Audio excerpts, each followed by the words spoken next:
Sib a lot to win the respawns to even get to a game number 5. So New York Subliners still a couple glaring errors, but they do look a lot better. And if LA Thieves needs maps, Subliners unable to get a clean 3-0. They were 3-0'd by Vegas. All of their other games going to a game 4 or game 5. That is our 6 o'clock matchup.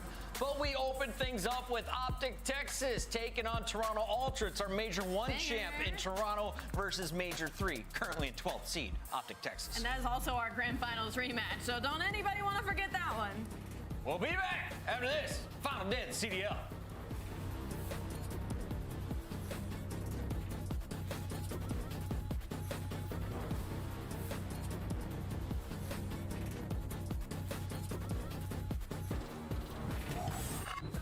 Fans, time is running out to make your picks. Choose your winners now by scanning the QR code you see on the screen. Hurry, it closes at 3:15 Eastern. The Champs Tracer Pack is available now. The bundle includes a Reaper Operator skin, Ripper Weapon Blueprint, Death Stare Weapon Blueprint, Cuts Deep Charm, 2 calling cards, 2 emblems, and 2 weapon stickers. Use these items in both Call of Duty Modern Warfare 3 and Call of Duty Warzone. Available in store now using Call of Duty points. Never miss a match of your favorite teams with the Call of Duty League Calendar Sync. Here's the fun part. When you add a calendar, you'll also receive a squad up calling card you can use in-game.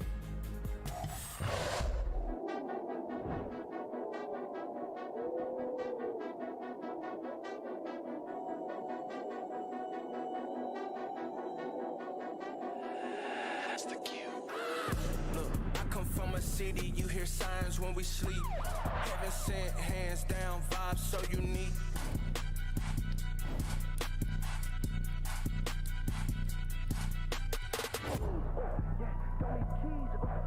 On the table, 8-10, look at me.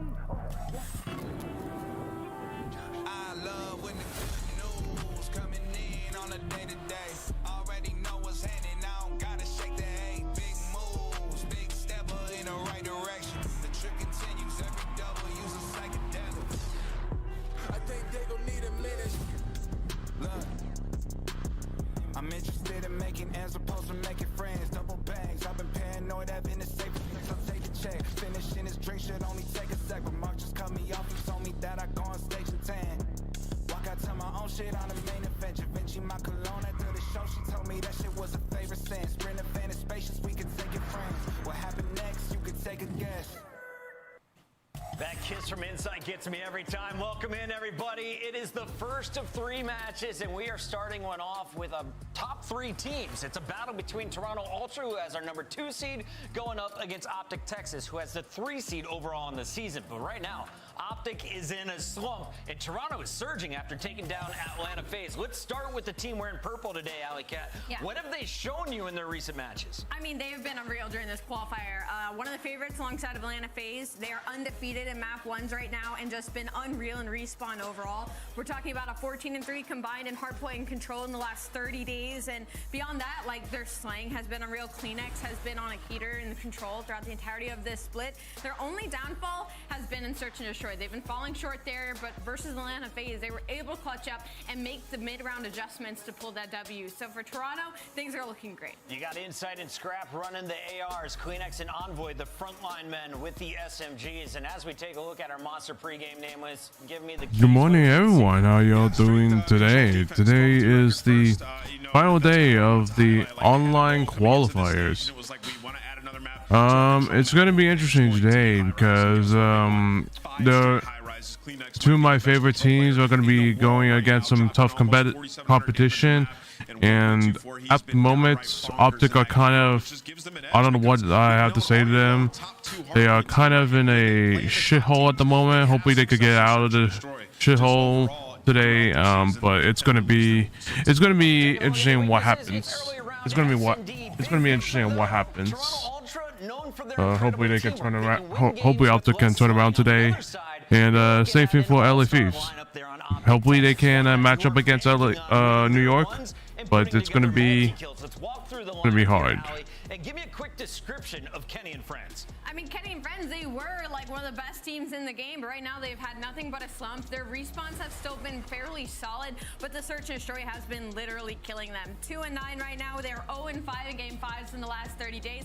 This is 0-5 in game 5s. This is not the same Optic Texas that we saw during Major 3 qualifiers or Major 3 at all, who was extremely icy and extremely clutch. They have the most clutch player in the league on their team in Dashy, and they haven't been able to do it. Nameless, I'm looking through the numbers here. Optic has already played, what, 28 maps?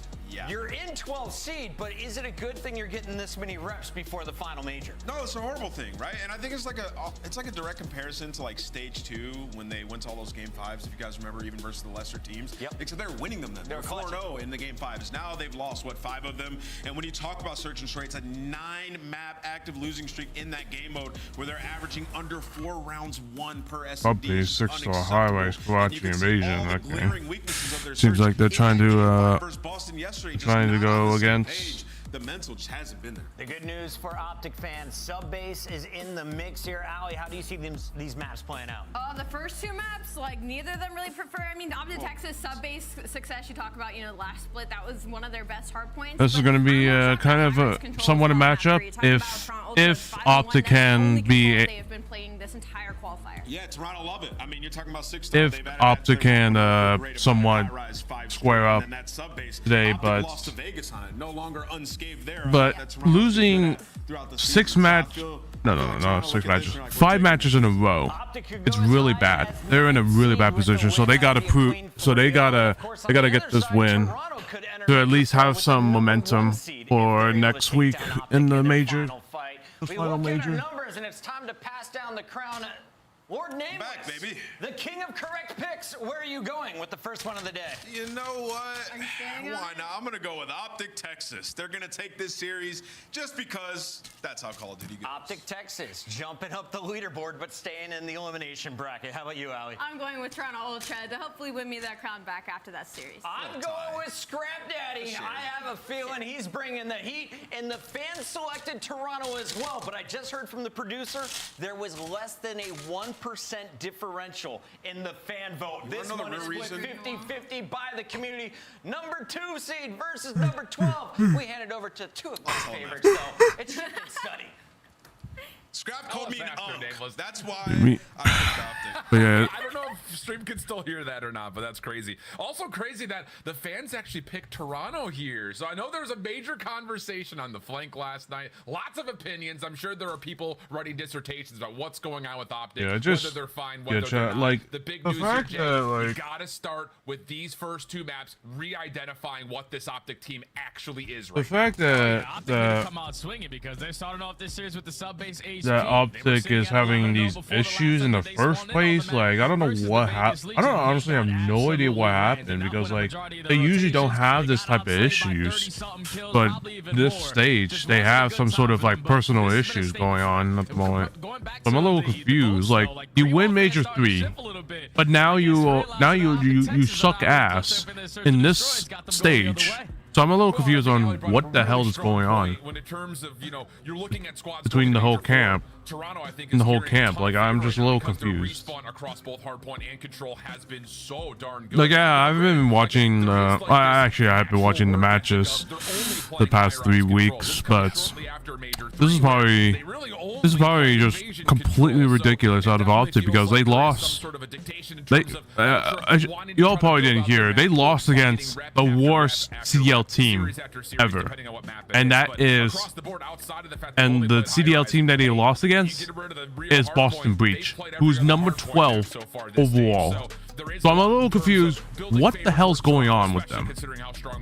Like, they should not be struggling against a number 12 team, a top 12 seed team. It doesn't make any sense. It doesn't make any sense. So I'm hoping that Optic can at least have some momentum going in today's match, and just hoping that they could get some momentum and just. Because we already knew that Karachi was a bread and butter. They are just getting prepared for the end of the season. Indeed the case. Subbase, at one point in time, it was a great map for Toronto, but they're coming off of a very stagnant loss to the Atlanta FaZe days, most recently. So it feels like one of those maps where for Optic, it's time to reassert what your identity is. No excuses here. Have to start off strong, but it's Toronto who get the early time plus the early kills holding out of the P2 side of the map. Yeah, they start off on the preferred side. They were able to withstand that early push coming in from Optic Texas, watching every single angle. Now continue to soak up this hill time. Optic right now with only 25 seconds left are a little bit scattered, but they're thinking about trying to flip these spawns. Shotzi's only able to find one, and if you are Ultra, this is the perfect start. Indeed the case. And well, for Optic, it's all about trying to find a way to get through this scrap time, and there will be at least some contest over the top of P1, but the rotation over towards 2 is all coming through warehouse side. Toronto have a pretty solid read on this. Insight tossing all of his utility just to try to keep Optic at bay, and yeah, perfect read here for Toronto, not allowing a single second to get earned, and they've got the early setup for P2. Yeah, Toronto versus Atlanta, the last time that they played this map, where they struggled with is a rotation. Same thing could be said for Optic, so it's already 1-0 count in favor of Ultra, and they are holding this down to the T. Not a single player dropping. Finally, Kenny's able to find one, but that leads to Insight on 5. Oh, 6 in a man. row. Just absolute perfection from Ultra. Unreal start for Toronto. 50-0, cruise missile earned. And you even can see that Toronto are going to get information from Kleenex on this long. Not a great start. So Envoy just holds the Not corner. good start. Scrap down low. Here comes the break attack for Optic, but they all run right into Envoy. Lots of damage, only finds the 1 kill. Scrap down low, good help from Insight. And yeah, this has been absolutely perfect from Toronto. Not even a single major threat from Optic ever towards this P2. And now going forward with that cruise missile in the back pocket and such a big start the way that they have it, you're going to have that to find breaks early on at that P4. So if you are Ultra, you're going to enforce every single player try to find a break here at this P3. Optic fully set up off the rotation, though. Have to make this one count. And Kleenex trying to get up top towards Snow, trying to double check to see if anyone's topside warehouse. Kenny's nearby, but, well, he will be found. I was about to say he stayed pretty concealed from this hit to the moment, but look at the route from Envoy. He's already flipped the spawns around. I mean, you want to talk about not just Optic getting battered, but you want to talk about the improvements from Toronto? This has looked so much better than how they played Atlanta just a short while ago. Yeah, this is clean, man. And I don't know if it's because Toronto are playing at such a high level or Optic Texas are playing at such a low level. Because obviously, when you have players the way that you have, a full lineup of superstars, you're expecting them to making sure they're keeping up in every single department, and especially the slaying. Right now, they are currently struggling. They find the break-in for the final 20. They get killed through the middle of the map. Now they can threaten around the back. Thank you, YouTube. Trades are even. What happens to spawns here? Hardpoint's going to open up. Toronto still spawns out, and Shotzi's going to spawn right behind. What is going on with YouTube? You take control of that comms area. You find a couple kills. Now this is where you invest a cruise missile to make it a little bit more scrappy, or not, because a couple spawns are out. Oh no, they're not gonna read this. Map are just so darn fast, and now Shotzi up top tries to play recovery. He's at least nice win. There we go. Okay, moment there for Toronto that started to get a little bit scary for the Optic setup, but they collect themselves nicely. 5 kills straight for them, and that'll be enough for Optic to also put themselves in a really good oversight position over the top of the new hill. And that's why I would assume if you're Ultra in that situation to invest that cruise missile on that P4. Oh no, Shotzi didn't see. Everyone and make sure that break is going to be successful, but you allow Optic Texas to reinforce their way back in and put themselves right back in a position to potentially. Like I have this win, I have this going game 5, but it's gonna be Optic, but. It's a 2-2 in the okay, they're coming. The good thing is, Optic are kind of coming back. They just they need to not. This oncoming assault from Texas. First 2 kills are good. Kenny just trying to see if he can get isolation over towards Scrap, but instead finds Kleenex in the hard point, and that's enough for Scrap to find the trade. Back and forth we go. Not a great start still, a little bit of a pinch but up here with the stagger. they're holding up. Allow them a chance to kind of surprise Toronto through the middle of the map. Yeah, but you don't really want this. You don't want to be spawning over towards warehouse side, especially when you allow Toronto Ultra to find those initial kills. Oh, they put all their focus. That's so unfortunate. Kleenex holding down top Snow, and Optic Texas might not have an opportunity unless Dash is able to win this one-on-one to find any time here. He's able to get 1 second, but that's not enough. Ultra win the rotation over towards New because they have the preferred side of the map, but these kills are massive for Optic Texas to start to work their way out. Yeah, Toronto still fully spawning on the left side of the map, like you mentioned, but Pred just watching through the catwalk. Shots over towards Kleenex, Scrap battling off, but yeah, all things told, considering it was an 80 to about 10 game, this is not bad news for Optic overall. Toronto's trying to play recovery towards this left side of the map. Staggered spawns are all over the place. Once again, we go. Oh, we definitely Kleenex. No. Toronto able to at least capitalize, find the kills, and get themselves at least a neutral hard point. Yeah, they're able to get them out of the hard point now. But you got to take care of Shotzi and Envoy with the perfect read and the headshot. is able to win that gunfight. Now Ultra work their way back into the HP. Optic What? Texas, though, they still have the spawns over towards a new hill, but every single player falls at the wrong time. A perfect opportunity for Ultra to blow this game wide open. Yeah, inside can just hello, go towards Dashy? front side. Snow, Scrap is right next to You him. don't. You usually snap on them on the And left 9 side. off 4 in a row, eventually taken care of. A couple of decent trades here for Texas, but not really going to amount to too much in terms of what happens over the scrap time, nor what's going to happen over towards this P2 setup. Maybe a chance for Optic to get. Oh no! The reset. Another Gets back in, wipe shuts it down, and again! now Toronto Oh can my open up god! P2 with a lot of comfort around the hill. Yeah, they're already up 60. Last time Optic Texas could not find any breaks in towards this P2 HP. But you have to try to change that here, because we allowed them to get all this time. It's basically going to be GG. You see the kill feed, it's all purple. They're able to dominate in that department, and now it's only Shotzi in a position to potentially contest. Well, not looking good here for Optic at the moment. Still 35 seconds to fight, and as Toronto starts to run away with Scrap on 5, we jump into a Toronto Ultra. Listen it. Side door. I'm top. Side door. Dashy. Nice. I'm going new. Top. Nice. I'm going new. Yeah. Push forward here. Yep. I've streaks them. Get tunnel. Oh no, Shotzi, you should not be losing like that. Shotzi good. Trying for it. They're going to get back door. Dead. One more back tin. Shots in all weak. I think he's back tin somewhere. Low tin. Where'd he go? Back door. Two back door, Scrap. They're back. Already out. One more. Go on. Close to the left. Same spot. I push. I spawn back one time. Yeah, here. One time already. One time. Give me a second. I'm going low. Hit us back and then once. Play left every sec. I don't know if they know One here. mid somewhere. Back to the other guy's time. One keep right and then one time. Nice. I'm blocking. They're both this spawn. One tunnel. No, really weak in time. Yeah, One's block. I'm blocking them. Oh no! Come on, man! Come on, Texas, what are you doing? Ready? Tweak. Tunnel, bro. I have tunnel. I'm holding tunnel. Just good. Get under the hub. I have all tunnel. I only have low tin. They're gonna jump. Watch the door. Tin door. Top 10 right now. Or top. Just make them jump. Top rail's weak. Tunnel, bro. What do I mean? Dead. One more Jeremy. Jump down. One up. This is fine. One more tin. One more back tin. Play live. Weak. We're good. Wait. He went tin. He went tin. Top third right now. I'm gonna shake for this. Top 10. Nice. Big time. Might have 10 here again. We got wall with the streak. I'm down. Yeah, I'll go. I'll jump water. Oh, I like the streak too. I already have 10. Wait, top 10. You just sat there. There's 2 10. One low, one top. I think. Low glass. I think there's two on the left. I'm just going water, bro. Go for it. What is this setup right here? He's in glass. Yeah, I'm so confused. He's gonna be Look how separated Optic is right now. Look at this. I am so confused. One top glass, pitch, low okay, one in time, one top double, one in glass, and one in set. 5 minutes, then. What's the cost? Ramp one shot. Ramp one shot to carry. I can't go. 1v2, Nice carry. I'm carry. Top short, though. I can't kill him. Still there. Lane there. Top short, weak, and one back. He's front time. Yeah, one's top single. That's the guy P2, Jimmy. Stay live loading first. Single weak. Well, once again, it's that P1 to P2 rotation, plus Toronto making life difficult to 3. It's just really been, again, you know, impressive to see Toronto's recovery after what they faced versus Atlanta just about a week ago. Yeah, this is unbelievable, man. Like, they are playing perfect Call of Duty on a map like Subways where they can be 50-50 a majority of the times. When you're winning rotations, We're so separated. What are we doing? Breaks on the third one at that. That's what allows We're you to have supposed the to be lead that you playing. do. You can't find a break here though at P4. Like, so I don't understand this. I don't understand this play that that 17 seconds, you rotate Optic nice is playing early, right now. and you should be able to close out the game here.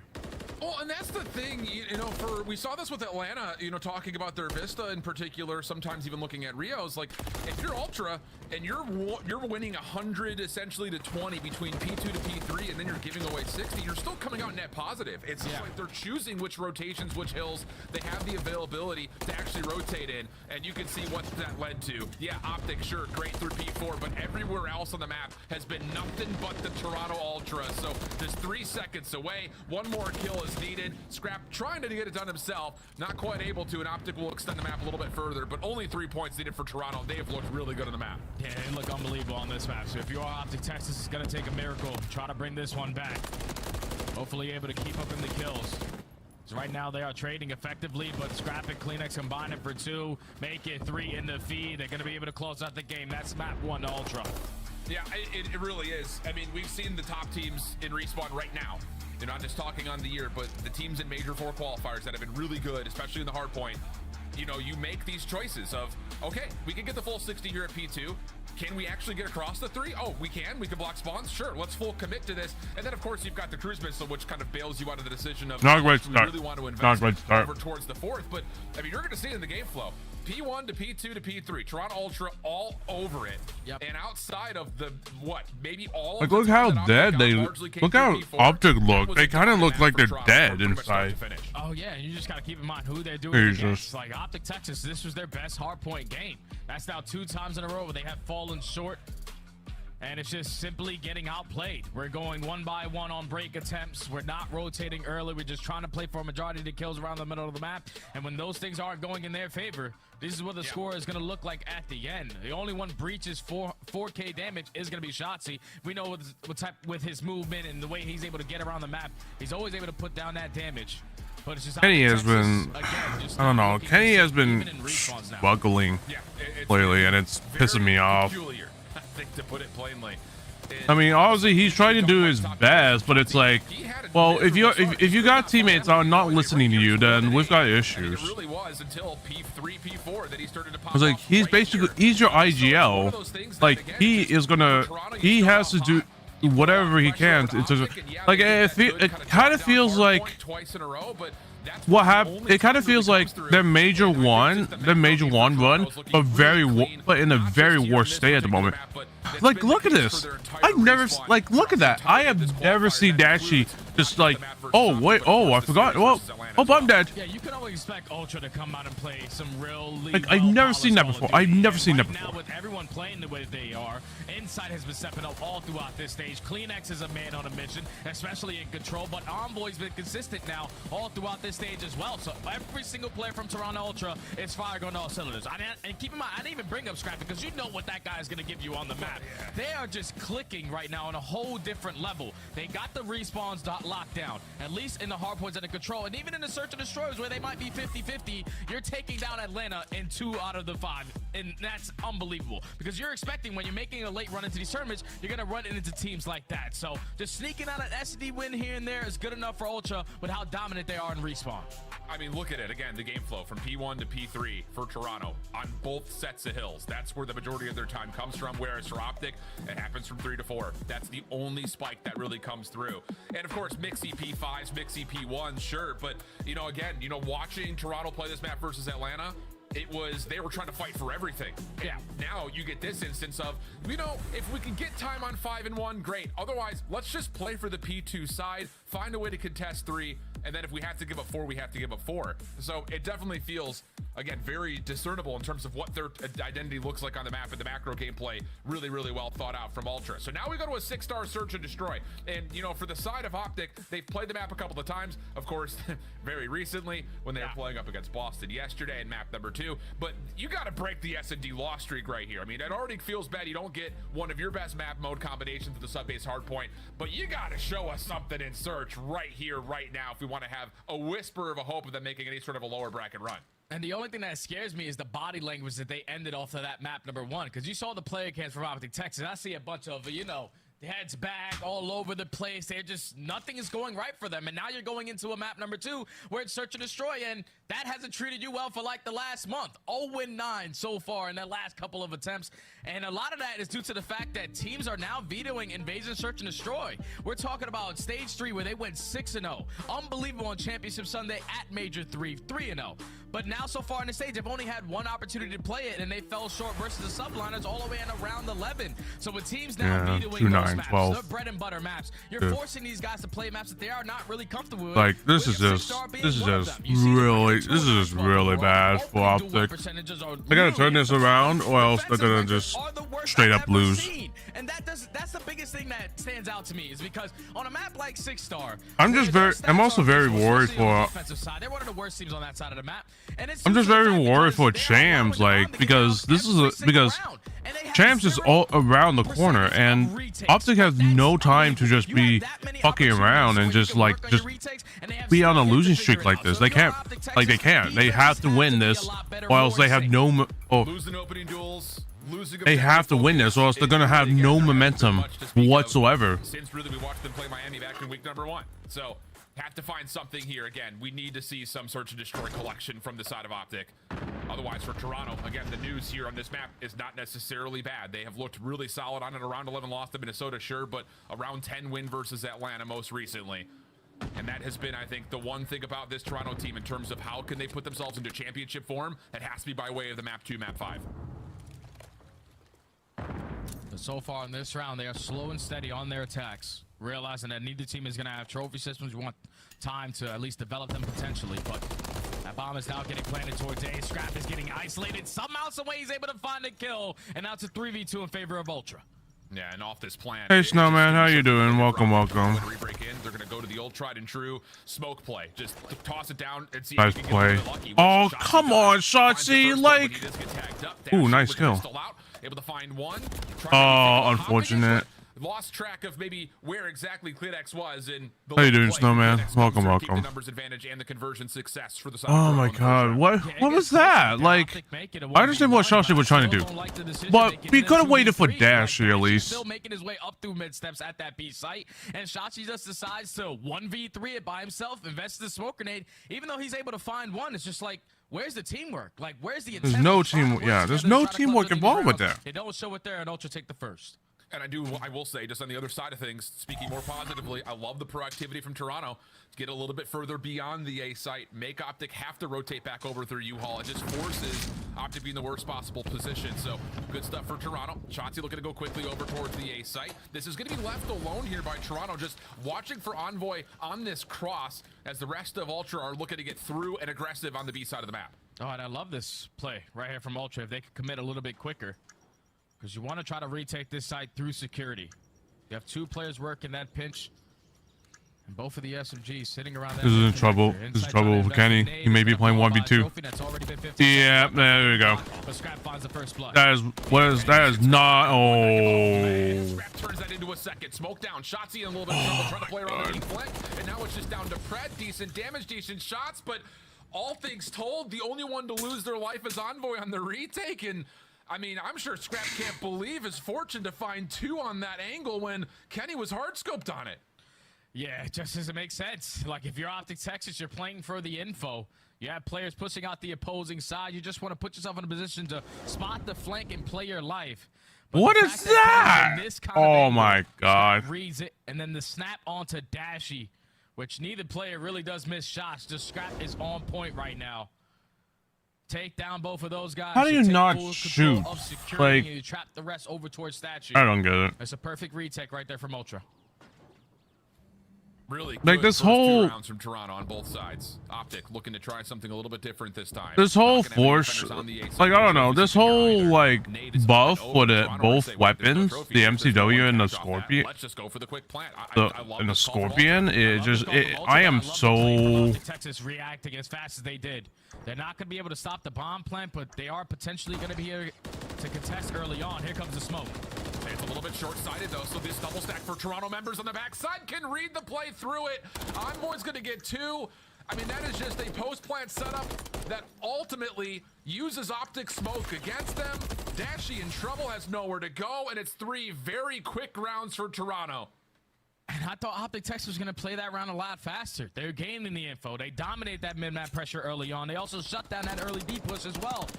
But when they put themselves in a connector, that bomb is getting planted. You have to try to instantly go because you had three players sitting in that position. Dashy was just playing his life towards the backside of Skybridge, waiting for the play to come in. But when eventually it does, it's just too many players from Ultra waiting for those pushes out of the smoke grenade. Envoy finds a double, and Ultra so far flawless in the search of the destroy. Oh my god. Optic, what are you doing? What do you say? Again, the retake percentages have been abysmal for Optic, to put it plainly.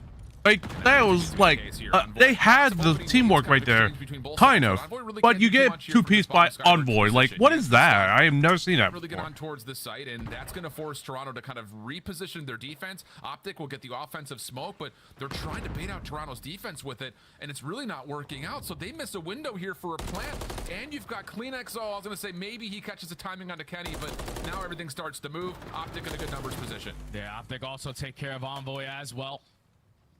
So they instantly put themselves in the 4v2 advantage. Let's go plan. Come on. Try to work that bomb. Nice. Kenny also finds another one through the middle of the map. This is something at least. Yeah, definitely should be. You can definitely see a window in there, though, where it looked like if Toronto were caught Kenny on that little timing, that whole round kind of goes awry because every single piece of utility was thrown for Optic early, trying to pull that Toronto defense for a contest in the bomb. That doesn't really work, but Kenny, fortunately, able to catch one over towards the pool side, and then from there, Toronto just spread. Legitimately, they were spread too thin. Yeah, and it was the stun that connects onto Envoy that allows Optic Texas to now be a little bit slower on that push because they were expecting someone to be playing aggressive around that site, but when Kenny finds that first one and then they eventually sniff out Envoy, that is a GG. So Optic Texas get one on the board. Now to go back on the defensive side where, again, they have a 0% chance at retaking. Let's try to not allow the bomb to go down. Yeah. And it looks like they will try to play a little bit further forward. Delayed utility, though, from Toronto is landing. Nades, stuns, all connecting over the top of the A site. Not a full commitment here, though, for Ultra. They get the intel, maybe trying to think they've pulled Optic's defense a touch, and look at the little two-man stack over towards B. They're going to try to flush out this backside Tiki bar. Yeah, they're taking a lot of ground away from Optic, and they're also forcing them to think that an adjustment is going to come in. As the players over at A start to get aggressive up through statue, they have gotten to read that the player's going to be over towards B. Dashy spots that trophy system go down, but he can't do anything about it. Just going to play his life. And looks like they're going to try to play for a contest or a retake through mid here.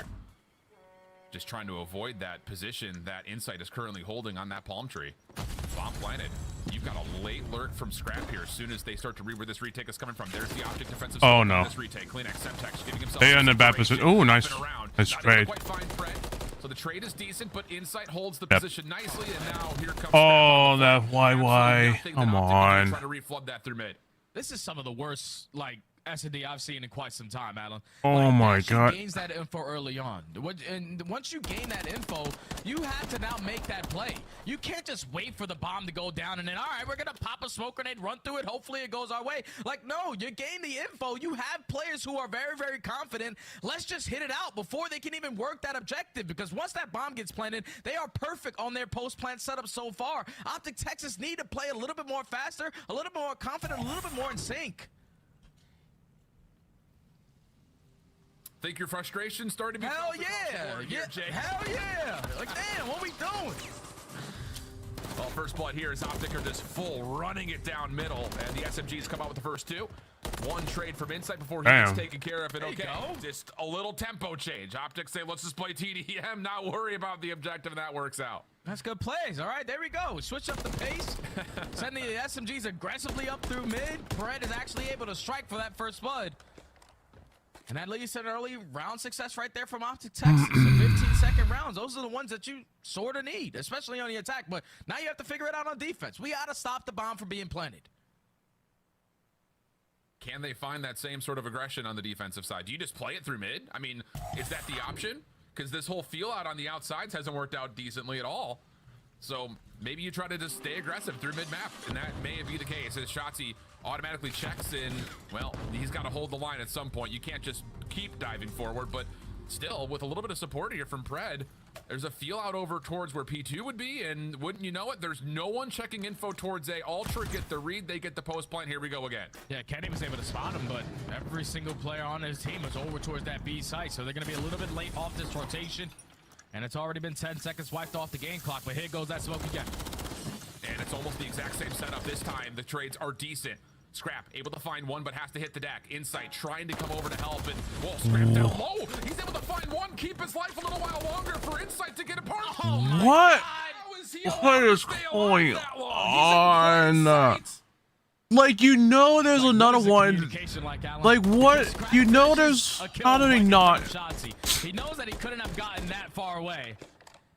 But the fact that Scrap, with the confidence that that young man has, just played that position to find the second kill. I don't get it. Insight is watching over him. One of the most like, did they game. not read where Scrap was? And that is technically like they saw Scrap. Because that's exactly they saw Scrap. I'm so confused. Yeah, I mean, how did I not see this? I mean, you see it off the kill feed right there. It is legitimately a 2v4. It's the exact same retake. I did not see Scrap and go after his ass. Oh man, this is not gonna be good. Ooh. But an unfortunate bounce off Insight's nade will give a free first blood to Optic. Scrap on the pinch though. Opportunity starts to brew. And how about the help from Insight again? Now down to the 2v2. And Optic are We're stuck on the site. Shotzzy, the last one left. He's got absolutely no idea where Insight's gone off to, but has an idea that he's still down low on the sky bridge. Problem is, Insight is out of there, and I think Shotzzy may have just seen him. Yeah, Shotzzy spots him, but Insight with the shots. Ultra could do no wrong. Even with the team kill right in the beginning of the round, they still clutch up in the man disadvantage. They are just playing some next level COD. This is the form that you want to be in going into the end of the year. On the opposing side for Optic Texas, still awful in search and destroy. That's now 0-10. 10 S&D L's in a row for the green wall. Yeah, I don't know how they're gonna figure it out, Alan, because what? They had their best hard point to start off the series, they fall short. Yep. They continue their deficit in search and destroy. That's now 10 losses in a row. Like, what are they gonna need to potentially have an insane bounce back story? Because I can't seem to find anything. I'm gonna leave that question as a rhetorical because I don't have any answers. I mean, legitimately, you could not have set up the series better to start on a sub-base hardpoint. You get blown out of the water there. You return over to a 6-star search and destroy, where, again, it hasn't necessarily been terrible in terms of how Optic have played. Again, a round 9, round 10 loss, but that came to the Boston Breach. But it's the same thing we saw yesterday. Smoked retakes. It's just, I hate to say it, but that's what we're seeing in challengers, Jay. Yeah, it just doesn't feel dynamic enough for a team like Optic, your Major 3 champs, and Toronto absolutely punish. And the better news for Ultra fans is you're going to a high-rise control for map number 3, a map that they're currently 7-5 on, but 5 of their wins have come in their last 5 matches. So doesn't really feel good for Optic fans in terms of trying to use this series as a chance to reestablish some sort of a competitive identity, because at the moment it is out the window. I know Patrick Price is probably loving it right now. Yeah, nah, Optic Texas, I don't really know what they're going to be able to find, man. They were needing at least a series yesterday versus Boston. You fall short, but now you're coming in and potentially getting 3-0 by Ultra. Their minds are all over the place going into Major 4. And for Ultra, there's a chance to possibly top the overall qualifiers and set yourself up for number 1 on the Major 4 stage. We'll come to find out what happens. High-rise. Look at that. Like, right how did they not read Scrap was just there? I don't understand this play. Dude, like, Upgrade your don't game get it. with the Scuff, the official controller of the Call of Duty League. Scuff Gaming is doing an ultimate giveaway where you and a friend can win a chance to go to COD Champs this year. The giveaway includes 2 VIP tickets, travel expenses, and more. To enter, scan the QR code on the page or go to scuff.co/CDL and enter your email. Terms and conditions apply. The Call of Duty League is brought to you by Monster Energy, the official energy drink of the CDL.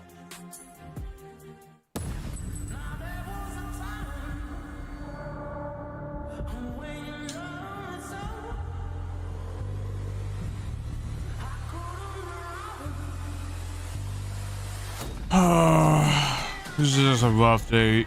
This is just a rough week for Optic. Like, you had a chance to at least get a win off of Boston.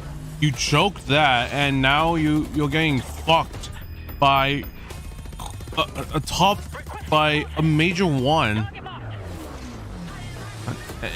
It just feels like they are. It just feels like Optic are just not. Well, obviously they're not playing like themselves. Like, it seems like they have some very personal issues.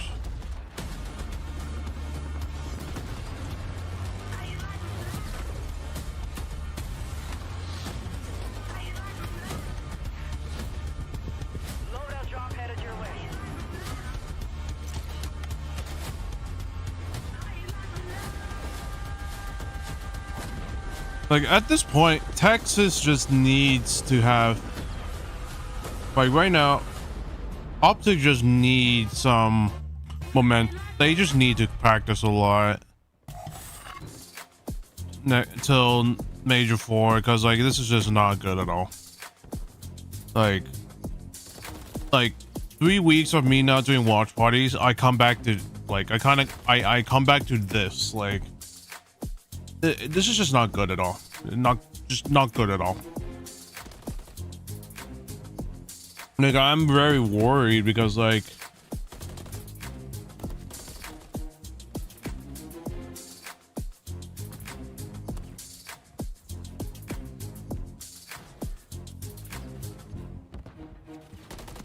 Like, how are they gonna clean this up? How are they gonna clean this up before Major 4? Like, you need a lot more time.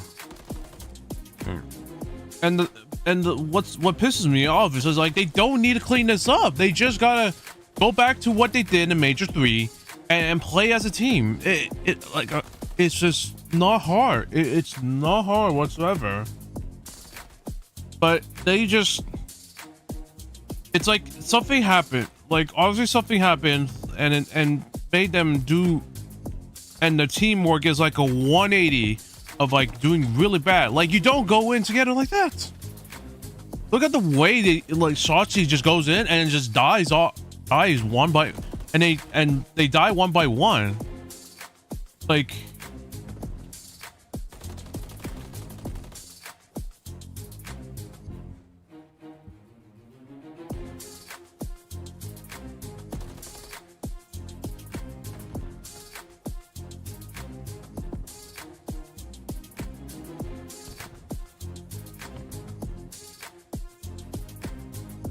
I just have no words, chat. It's ridiculous.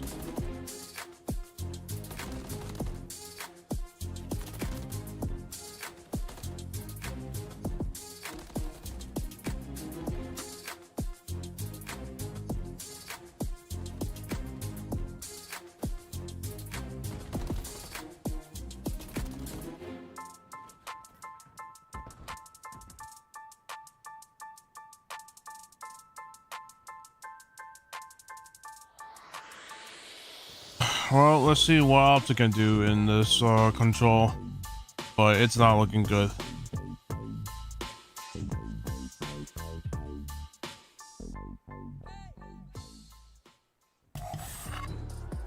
Welcome back. Our final online day of Modern Warfare 3, and what would have been, just based on the standings, if you looked at it from the overall perspective, seemed to be possibly a banger, has been anything but. Toronto Ultra, all smiles, all vibes, as they're up majorly 2-0 against Optic Texas, and now you're sitting here looking at a high-rise control where Toronto has played nothing but this qualifying stage.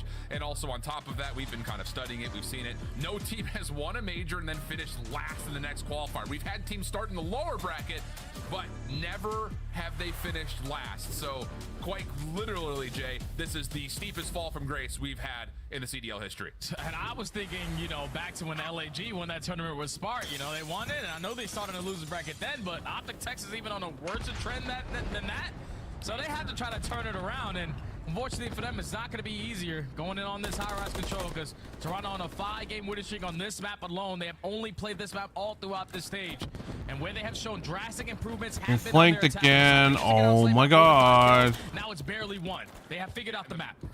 And this is the thing, is Toronto, they're so good at isolating this B zone. Envoy just threw underground, waits for his teammates to pick up on the information, and now he's guarding you from getting out of spawn. Kenny trying to do the same thing on the other side, unsuccessful. Only a single kill to this point. Envoy still hunting out eliminations, and Optic look lost. Second tick gone, third on the way, double stack still in play. And they're still finding all the exit kills there. Everyone from Optic Texas who have yet to leave their spawn, so maybe we can make a little bit of a contest here at the B point, slowly working on that progression on the third segment. But 26 to 21 in lives remaining. Optic Texas need a turnaround and need it quick. Yeah, absolutely the case. You've got Fred trying to play from elevator side. He's in for the contest, and whoa, the shots, I'm sure, were great from CleanX to start, but better from Envoy to secure the kill. And now he predicts the jump up on the pipes. Not fully. Do they get the extra 60 seconds yet? But a follow-up hit from Insight will confirm it. 21 plays 18, minute 55 in the clock. And it's the same thing for Optic Texas. This used to be one of their good maps, especially because they used to be able to outslay both teams on every single side, but defenses recently for them have been a struggle. 9th overall on the map. At least the start off was showing that a little bit, but trades are effective. 2-2 on the split. Optic maintaining the map control. Just need to hold on for a minute 35. Yeah, no need to rush or panic really on either side at this moment. Dashy trying to play just over the top of the A zone. We'll get a little bit further depletion on that first tick of progress as Shotzi cleans up some action through mid-map, but Toronto, very patient. Find the trades they need to at least keep the effort forward on towards this A zone. Pred, up and over, really well done. And once more, Optic right back in control here defensively, and they've reduced the life lead just down to 1. Yeah, so far what Optic's game plan has been trade, trade, trade. Try to bend the lives remaining back into our favor, but the route from Kleenex might get enough. He finds that first one onto Dashy. Scrap already finds a second. They know that the last two players are pushed out towards Heli, but Kleenex said, nope, I'm still going to commit on the spawners. He finds another one out. Toronto should be able to work the objective. Whoa, plus the pistol at long range, able to find Shotzi, who was about half HP.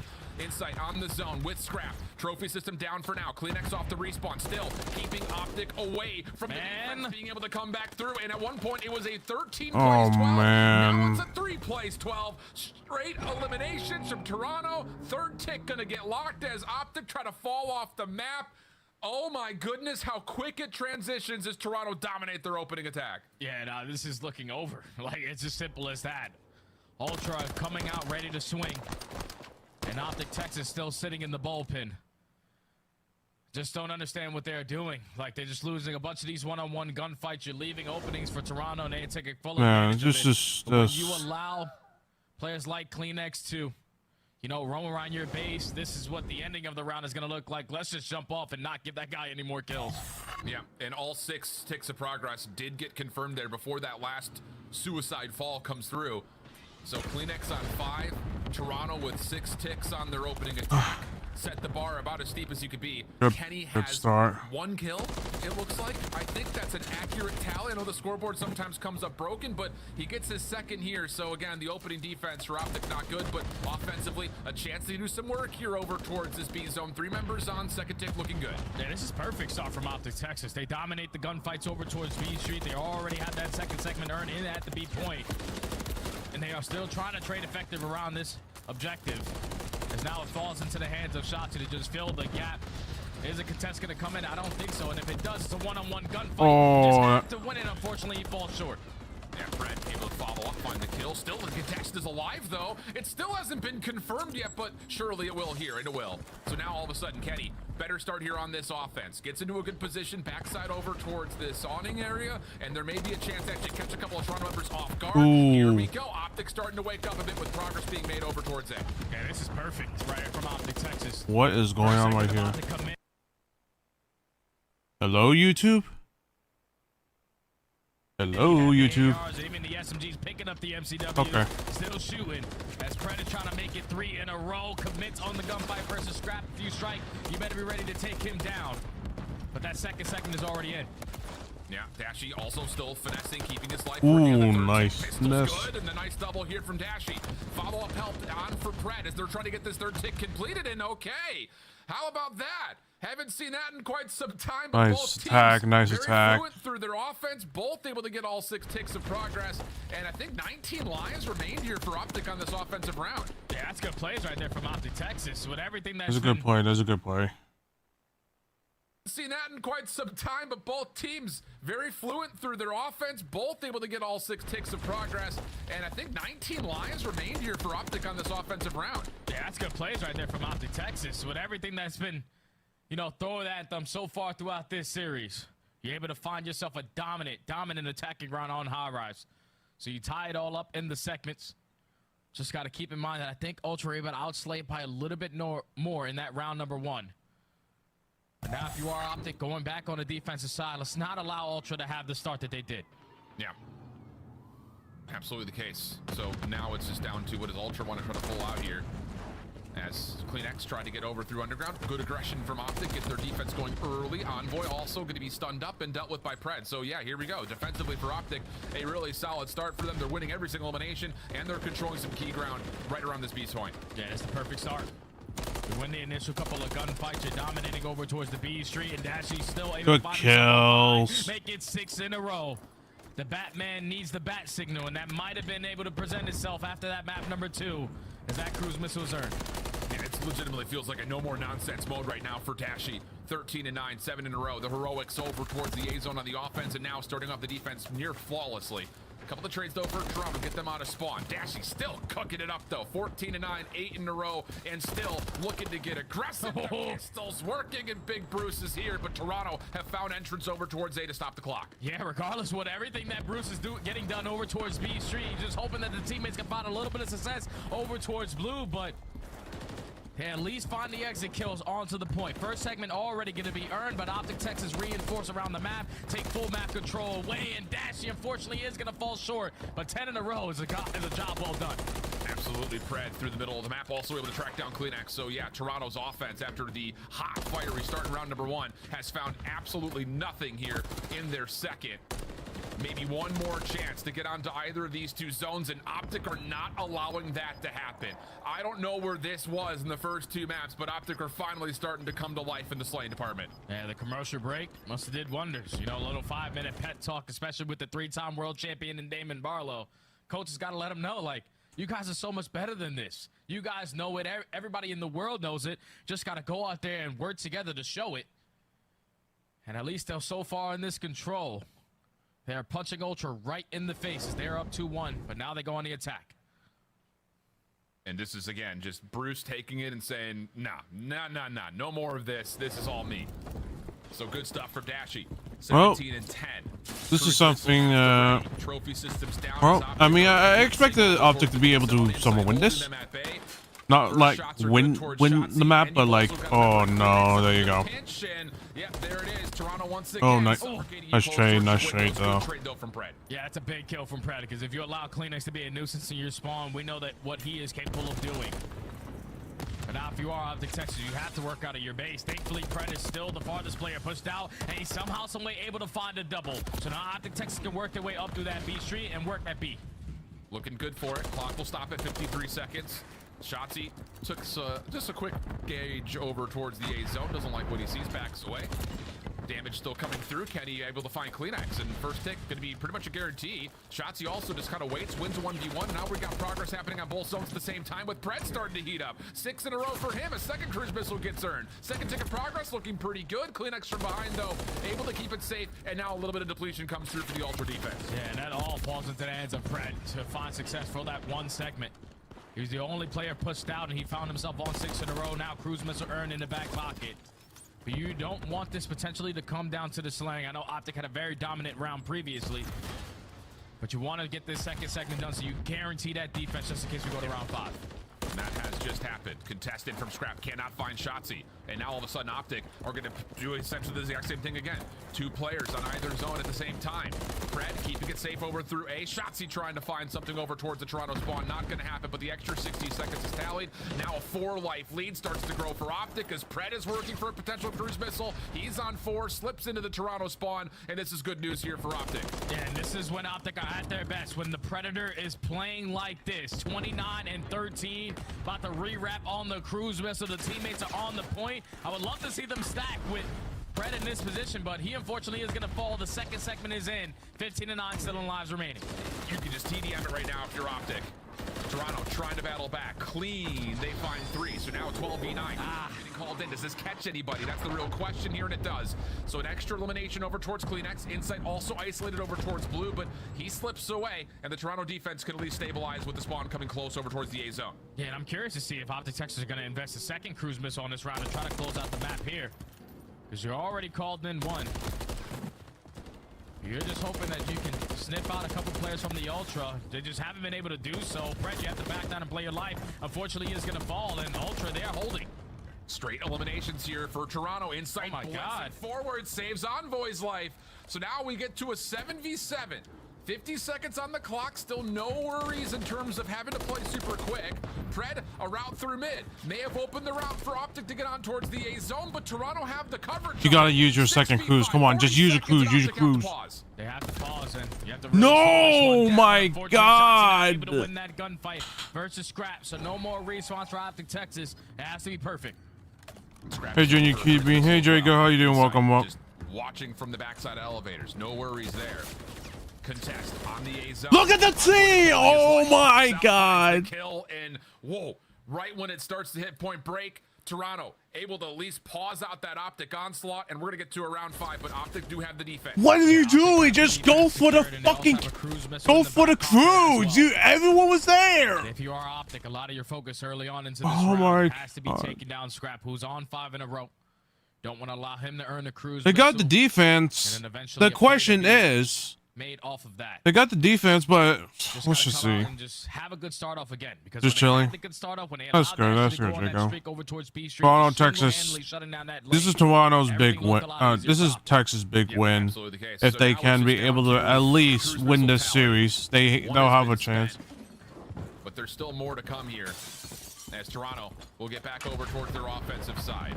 Kleenex looking to go underground immediately. Double trophy systems for Texas, trying to win V Alley, and Kleenex is going to hit the dead silence and sit here and be right behind this optic setup. There's one up top. Shots he will drop, plus the follow-up from Insight, and Kenny, the last one tallied, will be all the way over towards A. He even falls. Almost a turn and burn from Kleenex, but still, everything stays pretty neutral. Dashy calling in the Drews missile to try to get this defense back in line. Yeah, he doesn't want to allow Ultra to keep them in the trap in the back of their spawn. So you're going to call that in just so your teammates can work out. And they also able to find the kills as well. That leads to 3 dead in the feed. Farthest player pushed up is going to be Kleenex. He's able to find one, but you got to play your life a little bit longer. And Shotzi up and forward on the windows. Good double, but the trades are also just as evenly dealt by Toronto. Down low, Kleenex, nice shots towards Pred, as he now has a chance to climb the ladder and possibly get over towards the B zone, but instead pushes out, knows he's got Shotzi low HP. No worries there with the pistol. Oh my God! The takedown Kenny, who would have been a bullet. Fred does take down 2, make it 3, cleans the floor again, and we reset 30 seconds on the clock. Oh my God, Kleenex is just looking for some help. Like, guys, I'm doing it all. I'm finding every single kill through bottom pin. If you can find a little bit of success through the top mid, we can stop the game clock. But with only 20 seconds left, Optic just have to be prepared for one more good push. 1-4 dead is all they need to force map 4. They do know Kenny's top helipad. Isolation is in. Clock will stop around 15 seconds. Optic taking their full defensive focus over towards the B zone. Toronto in a little bit of a panic break. Kills are decent. Shotzi around the back trying to stave off this Ultra hit, but it's not going to work out. The trades are good, and now Ultra can at least get on with a couple of members. 2 players to stack. First hit going to get locked. Pred, though, this route may surprise Toronto completely. He catches the first. Now it's down to who else can follow up. Oh, you're just hoping that the rest of the teammates now can reinforce with their numbers. Shotzi's able to find one, but not able to find that kill onto Envoy. Now it falls into the hands of Dashy in a 2v1 scenario. He finds the first one with the Renetti, but still with 7 seconds left, Toronto are going to be able to extend the game clock. Unreal. Oh my God, they choked so hard. 37 total. Dashy over the top. Doesn't like the look of the gunfight. You don't. Oh my God. Anyway, the pistol gets the win. 9v4. Pred stuck. Doesn't know where. Is someone even communicating that there's someone behind them? Have been enough damage dealt. 8v1. Optic down to just Dashy, which may have been the story of this entire map at one moment in time. The stack is on. It's going to force Bruce's hands, and Optic will fall 0-3 from first to worst. The major 3 champs are going to come in as the 12th seed. Like, whoa, what is even going on? Kleenex, Alan. It's as simple as that. Everyone in Toronto were not having a good time but Kleenex. Every single time Toronto needed a play to happen, Kleenex got it done. Miracle 2 pieces. What is that? Like, come on, you had all the momentum. You just fucking throw it away. How do you lose? How do you lose that? You were so dominated, and then, oh, bam, you just lose all the gunfights right there. Dude, this is like this is just a really bad choke from all of them. God damn, man. 6k damage, 27 of his 40 were offensive, and 31 of them non-traded. Somebody get a bullet into this guy. Holy cow. And on the other side of things, you know, yeah, you do have a better map here from Pred overall. Dashy had a couple of great moments, but I think the general reaction is, ew, brother. Like, what is that, brother? An 0-3 after losing to a really soft schedule has, I think, everyone in an absolute tizzy. And I don't even know how Optic are going to be able to bounce back quick enough for Major 4 and even at champs at this point, because now you have no more matches online. You're only going to have practice. You have practice for one more day before you have to travel for the event, and then you have one more day of practice on that Wednesday before the whole tournament starts to try to get yourself out of this slump. And they're struggling everywhere. They're struggling in their hard points, which used to be their. I mean, you got Inside Kleenex, 2 of the best players from Ultra against Dashy and Pred for Optic. The problem right now, Jago, is that yes, you got Insight and Kleenex. two best players in Ultra. But the problem right now is the fact that Texas is just allowing teams. In this instance, they allowed Toronto to just get the fucking capture and just like you can't just let that happen. Honestly, that last map was within striking distance. I mean, I think about the situation that they're in. Like, just concede the point. Like, take your time, try to get a couple of kills, regain control. And even with Pred having a monster performance, going absolutely nuts, they can't close it out. And the most egregious map of them all is a Search and Destroy, which I'm sure we'll revisit. Ali, I said Scrap was going to be the player to watch, but it's Kleenex dropping a 40 bomb in game. Like, come on, like, dude, has anyone calm to each other that, oh wait, someone's in our base, someone is a base, he's killing. And like no one even listened. It looked like no one even bothered. Completely unreal throughout the entirety of this play. Look, like they had such good 2 rounds here. Look at this. This was so good. And what the fuck was Optic doing on round 4 and round 5? You told, how do you lose that? Like, look at this. This was so good. Hey, this was like Optic. This is how Optic usually plays. Look at this though. And this. Oh my god. Towards this next tournament, with Optic having such regression, New York sort of being stagnant with minor. Like, look at this. They could have just called in a crew, the second cruise, and be like, okay, let's just send it and hope we win this. They didn't though. Like, come on. Look at this. Oh my god. The last 2 rounds that SD Chris were a 2v4 and then a 3v4 where a team kill came in. Like, can it? And no one calm? Oh wait, Clean is now base. We need to kill him. Look at Pred. He didn't even listen. It looked like he didn't even listen. As they send Optic packing to Major 4 with the lowest seed possible after winning Major 3. The real question is, once Optic gets to land, can you do anything with that 12 seed? You're waiting for some tough opponents to drop down. I mean, this is just insane to look at. Seeing Optic go from the best in the world now to 12-3 in these qualifiers.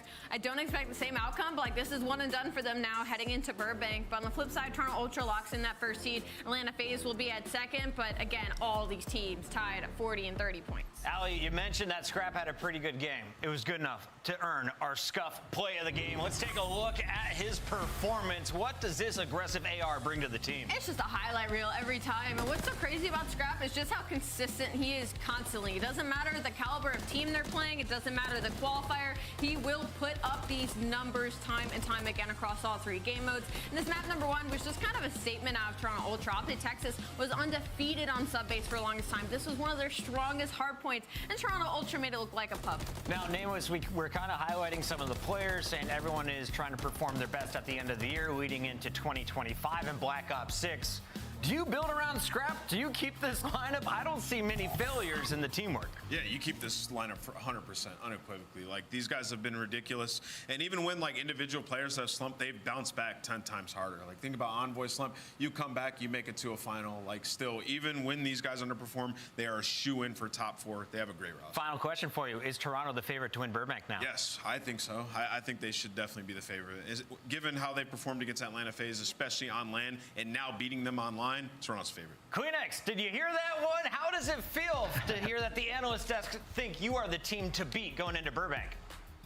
Feels good. I don't think we've had that since probably Major 1, so it feels good to be back on top, especially considering how online's been pretty hard for us, like Major 2, Major 3, but we're back, so feels good. When you were at the top, you were expected to win, and you did. We hope to see that repeat performance. Please, congratulations on another win. I want to ask you kind of where you think this game stands for you individually, because I feel like this is the most consistent that we have seen you in quite some time.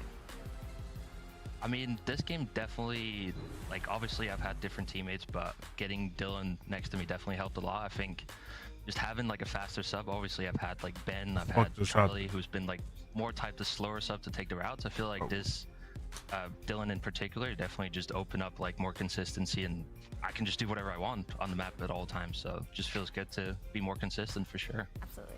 Toby, you've been unbelievable. I think you're the best control player in the world, and at times just the best SMG in the world. So congratulations on the win. At least Ultra knows they can beat the ones that you face.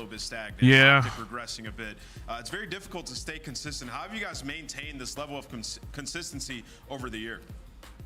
I mean, we've definitely had our issues as well. Like Major 2, I think S&D was a big struggle. We dropped down in Hardpoint doing like Major 3. So it's just like getting back after an event and just like recounting what happened, just fixing up in the mistakes, fixing up in the game modes. And I feel like we've definitely done the best job of doing so. Like the thing about this whole thing is it's like what pisses me off. You got Optic that had so much potential to take the map 3. You throw it away by allowing not each other to just go in and be like, okay, let's group up and then push. That's not what they did at all. They tried to do as much as they could to just get them off the point. And then play that map. Obviously, Invasion's a bit of a dodgy map at times, so it feels good to be able to play high rise. With this win, you guys officially lock in the #1 seed heading into Major 4. Final question. What are you doing between now and when you arrive in LA? Packing my suitcase. We got the earliest flight on Tuesday, little 5:45 a.m. in the airport. So it's gonna be a long one all the way to LA. But you know, just relaxing, resetting, and getting ready for some land COD. Well, if you guys are flying through JFK, I'll meet you at the airport, my guy. Thank you for joining us. That's our first of 3 Monster Winter Spotlights. Thank you, guys. Awesome stuff from Tobias. We love Kleenex and we love Toronto, don't like, we, Allie? It feels good to get a good pick. We'll find out. Can Nameless tie things up? I'm already tied. No, we're tied. We're tied? Oh, okay. We'll find out if he can retake the lead. When we come back, Priesta looks to continue the chaos. Can the young man pull off another upset? Well, Carolina versus Boston. This was just not. This is some. This is going to be. I don't know. Upgrade your game. Yeah, like let me just rewind what just happened. Like, let me just rewind what happened because like trophy systems down as like this is like this is so bad. This is so bad. Like, look at this moment right here. You know. Like, look at this. This is a really good. This is a really good hold right here. But. But hey, it's like, look at this. Is anyone even watching the left? Like at this point, you might as well just. Does this catch anybody? That's the real question here, and it does. So an extra elimination like, over towards Kleenex. This is like, look at this. Blue, but he slips away, and the Toronto defense can at least stabilize with the spawn coming like, you might as well just like look at this. You got like obviously they don't know that there's 2 of them here. You might as well just call your other crews here in order to just soften their defense, but they didn't. And look at this. They just get absolutely beamed. And then, of course, one gets in their spawn, which is obviously in sight. And just so now we get to a 7v7. like, look at this moment right here. Like, no trades right here. And then Kenny goes in alone. Shotzi stays in the back. Ashy is just trying to catch up, and then Shotzi tries to do the, and then Shotzi tries to play the defense, but Scraps reads it obviously, so it's like there's nothing he can do about it. So no more response for Optic Texas. From the backside elevator. And this is just really bad. Like, Cred, what? Watching from the backside elevators, no worries there. Contest on the A zone. Onwood is holding his life. Pops out fine. But they're still down low. And then this moment right here, where they should have gotten this hold. They should have gotten this hold. Taking their full defensive focus over towards the B zone. Toronto in a little bit of a panic right now. Kills are decent. But look at like, look at like, Toronto in a little bit of a panic right now. Like, look at this. Like, one gets in obviously, both clear outs. One knows that they're probably weak. He goes for the kill right away, even though he is weak. He is weak. Like, Dash is weak probably. So And then, but then he still chows out of the way. It doesn't make any sense. Oh my god. It's just like, look at this. You got two people here. You could have been like, yeah, let me just wait for them. No, he like, obviously he gets a kill, but then he should have known that there would have been one person right there. Shotzi's able to find one, but not able to find that kill onto Envoy. Now it falls into the hands of Dashy in a 2v1 scenario. He finds the first one with the Renetti. This is just really bad COD right here. This is a really bad COD right here. Like, in this moment, it should have been like, oh hey, Kleenex is here. We need to kill him off. He's in our base right now. It could have been like that. And Pert's there. Look at him. Like, why? What are you looking at? What are you looking at, Fred? It may have been enough damage dealt. 8v1. Optic down to. Like, you Kotham, you had so much momentum at this moment right here to just clear him off, and then look at this. There's no teamwork right here. There's just no teamwork. Like, let's look at this. Kenny goes in. Shotzi jumps out for some reason, and Envoy just gets the double piece because Shotzi jumps out like it's nothing.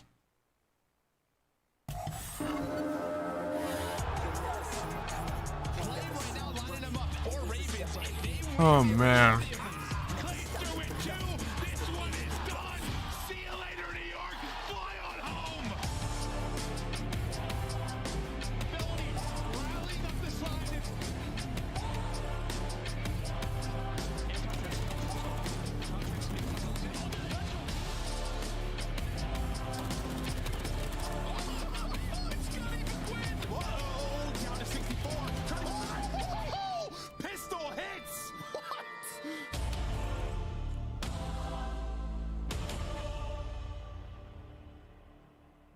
Like, welcome back, everybody. Like, Optic had the teamwork there, just not at the final moments, unfortunately. Easy win for Carolina, but now they're coming into the day with all kinds of pressure on their shoulder. Not only do they need to win today, they're hoping for an LA Thieves loss a little bit later against the Subliners. And this all goes back to May 31st, Allie, where they dropped that Game 5 to LAG, who would have a tiebreaker over them if they finished with the same record. Yeah, unfortunately, you look at this line, you think of all these Game 5s, and you think of the teams that you should have lost to and should have beat, LAG being one of them. You are thinking back to that Vista HP map number 4, 30-point game that you weren't able to close out the series, and now months later, it has decided to bite you in the butt, because regardless if they win or lose, they need an LA Thieves loss for any chance for winners. And that has been the story of Carolina's season. Online, you're playing a team that you should beat, you come in and you lose. And then you beat a team you shouldn't beat, and you stay somewhat in the mix, right? So Carolina just been up and down, playing up and down to their competition, and namely in this matchup in general. They're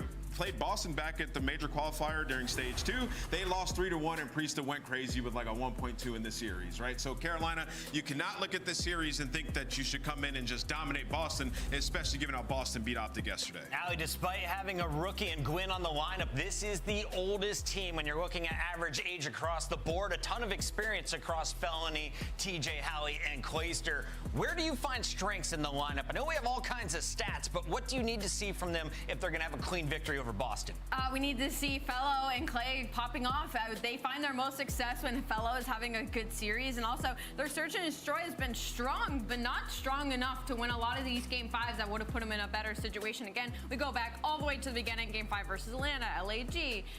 So there's some weakness not only there, but also in the respawns and the control. 8-5 record on defense. It hasn't been great. Their best chance is to try and get high rise in this series. After Toronto just took care of business against Optic Texas, we know Texas is guaranteed 12th. You can't go too far up here if you're Boston Breach, so not a lot to play for, Nameless, other than pride and showcasing your skills. Out of these 4 players, who have you been most impressed by throughout the season? Throughout the season, it's tough. I'll say Priesta, man. I'll just keep going with them. You know, they haven't given us a lot to say we're impressed by. Karachi. Like, he came from a championship roster, won the world championship, and he's on the worst team in the league. And 1 Rio and 1 6-star. Try to be a leader for these guys. Talking this about one's going to be interesting. And, you know, never counting their team out, like coming in and still beating a team like Optic Texas. And, you know, for them, they're in a situation where, like, we get to play spoiler. You know, misery loves company, and that's exactly what Boston is going to try to do today, coming off that high. I can't do it. I was going to go first and just say Boston to go rogue. I got to go Carolina. Sorry, graphics. We got to go with the Royal Ravens. I want to see this fight all the way to the end. Yeah, no, I'm going to have to go with Carolina Royal Ravens. It was a crazy match versus Optic yesterday. Good job to Boston, but I don't think they take it. You going to take the lead? I'm going with Carolina. I think Carolina win this. And the fans agree. We have a four-way Carolina choice here on the desk. Miles and Chance, let's get this party started. Well, this party's well and truly started. I like where everyone's thinking back. The last time everybody bet against Boston, It's going to be between the Royal Ravens and Breach. And with the stakes higher than ever for Carolina, they really don't want it to. I mean, Carolina. A little bit more, like Carolina is going to be. I honestly like that. Honestly, I just felt like Breach with that win against Boston. Breach with that win against fucking Optic. Oh. It'd be a foot race to try to get ahead of the game. That is far behind, though. Starting off with the team kill, not ideal. I wonder if we managed to catch that. That is unbelievably unlucky. Clayster at top AC just ate that stick. Went right where the sun doesn't shine. Into the hard point we go. Boston Breach riding the high of yesterday's win. So far, so good. Major Maniacs there. Gwyn, lightning pace, right into it. Nearly with a 2. Beans back at it again with them big kills. Like the win against Boston, the win that Boston won against Optic was just kind of a fluke, but because like just right now Boston Optic is just playing not there. They're not playing like themselves, that's for sure. And the fact that they lost against Toronto on a control they should have won, and they just fucked off for some reason. On their teamwork, they should have like. Massive work. 3 dead, 4 dead. Well, that's more like it from Carolina. On the minimap now. Advance forward and keep that hard point as safe as possible for as long as possible. Bad news though, Chance. Split spawns. Yeah, this is going to be an interesting moment. I think, well, it's being red though, right? Felony's got the dumpster hop up, nothing cooking there, and Carolina ended up getting the back spawn as well. So that was a moment where Boston could have fully capitalized, and instead they couldn't even get a single kill. So Carolina holding things down strong, and now these are the worst spawns for the Boston players to be getting. Carolina maybe having to exit on the cross. TJ able to spot out 1, but it's the whole squad, and he's doing it all. Picks up 2. His teammates win the rotation gunfights as well. Now Boston might get daggered. You are spawning so far away. Carolina set up around P3. Lovely work so far. The Ravens have come to play today here on Karachi. PJ on a 5. Can he make it a 6? Snoopy gets himself on the board, finally ends the spree as well. So that's a big turning point here. Numbers now in the favor of Boston Breach. Ravens, at least one of them spawning out. Teach, he's got to get a bit of a fight towards the hard point, but it's not going to matter whatsoever. Fellow from the back line. Clay from the inside of the hard point. 3 down once again for Boston. And good reaction, good comms. Felony calling out, hey man, guys jumping over, and Clayster there for a little bit of pre-fire, kind of through the That's door. on Twitch. Feeling the heat, feeling the pressure, and eventually the overwhelming force and presence of Boston able to break it down. So only one, shame on you. Twice, well, they're going to get into P3, and final 20 seconds left. Maybe going to be able to tie this game up going into new. Win loads the chopper. That's it, the rain on a Major Maniac. Oh, Teach with another massive 2-piece. That is outrageous. This is kind of what I expected to see Carolina go against. Rotation on Major Maniac, the only member here for Boston. Let me rephrase it. This is what I thought. Through olds, going the long way around. But when this is more that I expected to see when Carolina goes against another shitter team. Every single kill as well. Snoopy gonna fall and get traded out. Beans might have found a route just to get past Gwyn though, so an interesting moment for Carolina where they're about to get shot in the back, or maybe Clayster actually heads up about it on the mini-map. So Carolina doing a little bit extra awareness on point, but the spawns are still chaos, but at least the fight towards this time, Carolina doing a very nice job to keep Boston pinned back. Yeah, lovely work. Teach, a major proponent of that at the 11-5. Damn. Beans gets gunned by old Jim. Clayster finds a big one.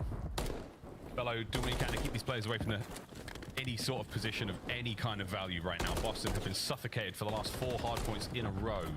Ravens are starting to take flight here in Karachi. Yeah, These spawn traps are elite, by the way. Boston quite literally cannot breathe. You make it out of your spawn, you're getting shot in the back. You make it out of spawn, you're getting killed P2. TJ from the top rope again. He choked his first cruise missile, but look at him now. Second attempt and gets it done. I mean, he is quite literally what? You're about to be 16 in 5, make it 16 in 6. TJ, his final form, he is hitting his stride at the perfect time of the year. A fantastic time of the year. Days before the start of the next major, but can they make it there with a very, you know, a bag full of good vibes? That's the question. 8th seed, if they can get the win here, and lots of math to do in the back end as well. New hard points up, Clay's to the man in there.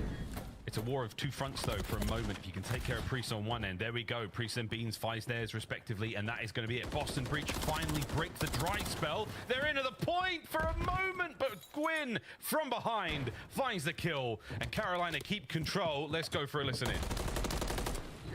I have all street. I have all street. Two at all. Major and Snoopy. They're both just sitting I'm P5.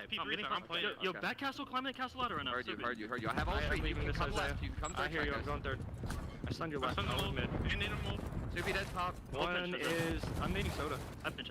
Looking your top right, Priest dead. Nice. Keep putting Top church. I got one shot. Major one shot. Stand down on that kid. Listen, our mid-alley dumpster, okay? You have to pick mid-alley. Tyler has it. He's weak. It's Major. You're missing one. You guys are missing one. Millie. I have all You guys are missing Snoopy. Nice, you're missing Snoopy. Soda hit you. I'm with you, Peach. I'm with you, Peach. Stun, dead. Nice. I have a trophy in the I have all of your left still. I have a trophy too. I'm getting in red. Yep. Be hard kills here. Nobody's left. Two left. Mate, three left. I have your top plat. Okay, I can stay now. Three. Beans weak. I have top plat. I got stun. I'm nading over your Jump over trips, guys. I'm getting them in time. Stunning over Beans had two of them. Major and Beans and one top red. Top red and two cut. That was good. Tommy Hill. One shot. Missing last two. Major Snoopy. One shot of Major. Go right. Negative time. Watch out. Major one shot all of us. Miss a minute. Really good. They could push out low P5. Yeah, heard. Hold. We're gonna go bottom together. I'm going top, bro. Okay. Look for these kills. You guys go top. I'm stunning arches. I'm challenging it. I have the red search feed. Red. One shot dead. Major. Yeah, Major. Somebody help me P5. Major mid dead. Nice. He's in. Small. Came out. Small dead. Alright, last hit. Priest and Snoop. Play them together. Over the secret. Inside door weak. We're secret. I want your top flat. I have your top flat, guys. One shot. Could be in now. Top secret. Copy dead. Top red. I have your help. I have nothing over. Secret. Dead. Nice. I have a trophy on you, Teach. I'm going top flat. He's over, Teach. Over. One shot. Okay. He's over on me. Windows dead. Secret. I need help, guys. Secret Major. One shot. Secret. Dumpster. Absolute fucking loop. Two there. I got one. Major dead. Nice. Let's fucking go. You're staying alive. Whoa, language, but unbelievable gameplay from the Carolina Royal Ravens. TJ Haley, ladies and gentlemen, is on an absolute tear. Yeah, this man must be loving himself, Charlotte, North Carolina. I don't know if the cookie order is just hitting right, but he has been a monster in this stage. And again, this is also a Carolina. This is some of the best Call of Duty they have played. I mean, in fairness, Boston are the 11th seed now in the league, so it's sort of what you expect, but this has been a clinical Karachi performance ahead of every single rotation, able to get the breaks when you need them, and individual performances on point. Carolina can do no wrong. It is 4 players positive. It is not even close. I think this is the best stat line we've seen Clays to have maybe all year. That's a gut check. We'll have to check the actual stats on that as the match comes to a close. Boston with a last-ditch attempt to get involved.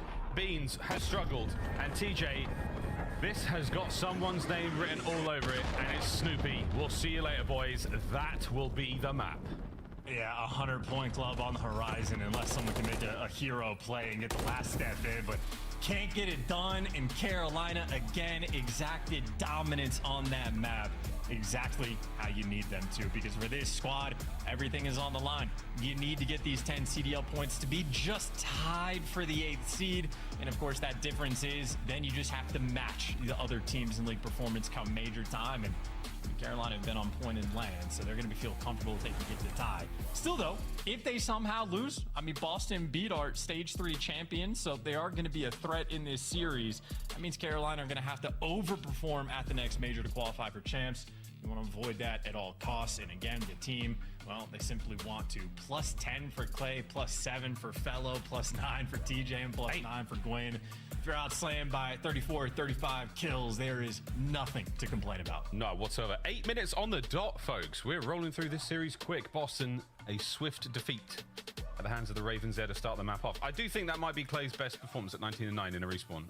I'm not saying that in any disrespect. I remember talking to him about, you know, how the season's going so far, and as he put it, statistically, I'm not having a lot of fun, whether the wins are there or not. But as we saw in the highlights here, plenty of 3 downs, very decisive teamwork from the Ravens. The comms are on point. They're playing together fantastically, Chance. And you said it best about TJ, and I think for the team, you've peaked at the right time. It's the last chance here to get in towards the major and to fight towards champs, and the Ravens are starting to get it going. Yeah, it is one thing to talk about their peak, and another thing, again, they're going to have to get it done and continue to prove this, because, I mean, how many teams are right now in the race? Like Seattle and Miami have put themselves in great spots at 170 points, but that means these Vegas, Carolina, LAG, and Minnesota Rocker all within like 15 points of each other. It is going to be tooth and nail come major time, so got to make sure you execute, but of course, this is all a ways away. Still, though, got to get rid of this series too. Carolina, again, on form. Got to make sure that their S&D stays on point as well. But one of the shorter game flows we are going to see all year long. Boston, what an opening break they had when Gwyn team killed Clayster on accident. Outside of that, Carolina were perfect. Perfect. Absolutely perfect. A smooth ascent to the 250 points we saw the Ravens fly. Great stuff there to start things off. Rio coming up next. Karachi to follow that one. If we have to go the distance, we'll see if 6-star and that Karachi to close out the series even play a difference. 250 to 98 chance what happened there. Boston sort of come out a little flat. Obviously, the match against Optic yesterday was historic, magical, possibly pre-written, scripted, whatever you want to call it. I know the fans are upset. It was a historic performance. They've come out flat today. What's going on? Well, a lot of their hard points, they have been struggling, right? It was surprising that they were able to win the Rio yesterday and make the comeback that they did, because generally speaking, they've just been getting slammed in the game mode. So that is effectively how the Karachi should have gone in theory. The S&D, though, on Rio might be a very different story. I know it has been one of Carolina's best maps. They were running the map for a long time and still very strong on it. But Boston did get a dominant win on it yesterday, and I know they've been building up their comfortability on that map as well. And they're showing off some good S&D gameplay as well, specifically on this map. So I think this will be Boston's best chance to get back in the series.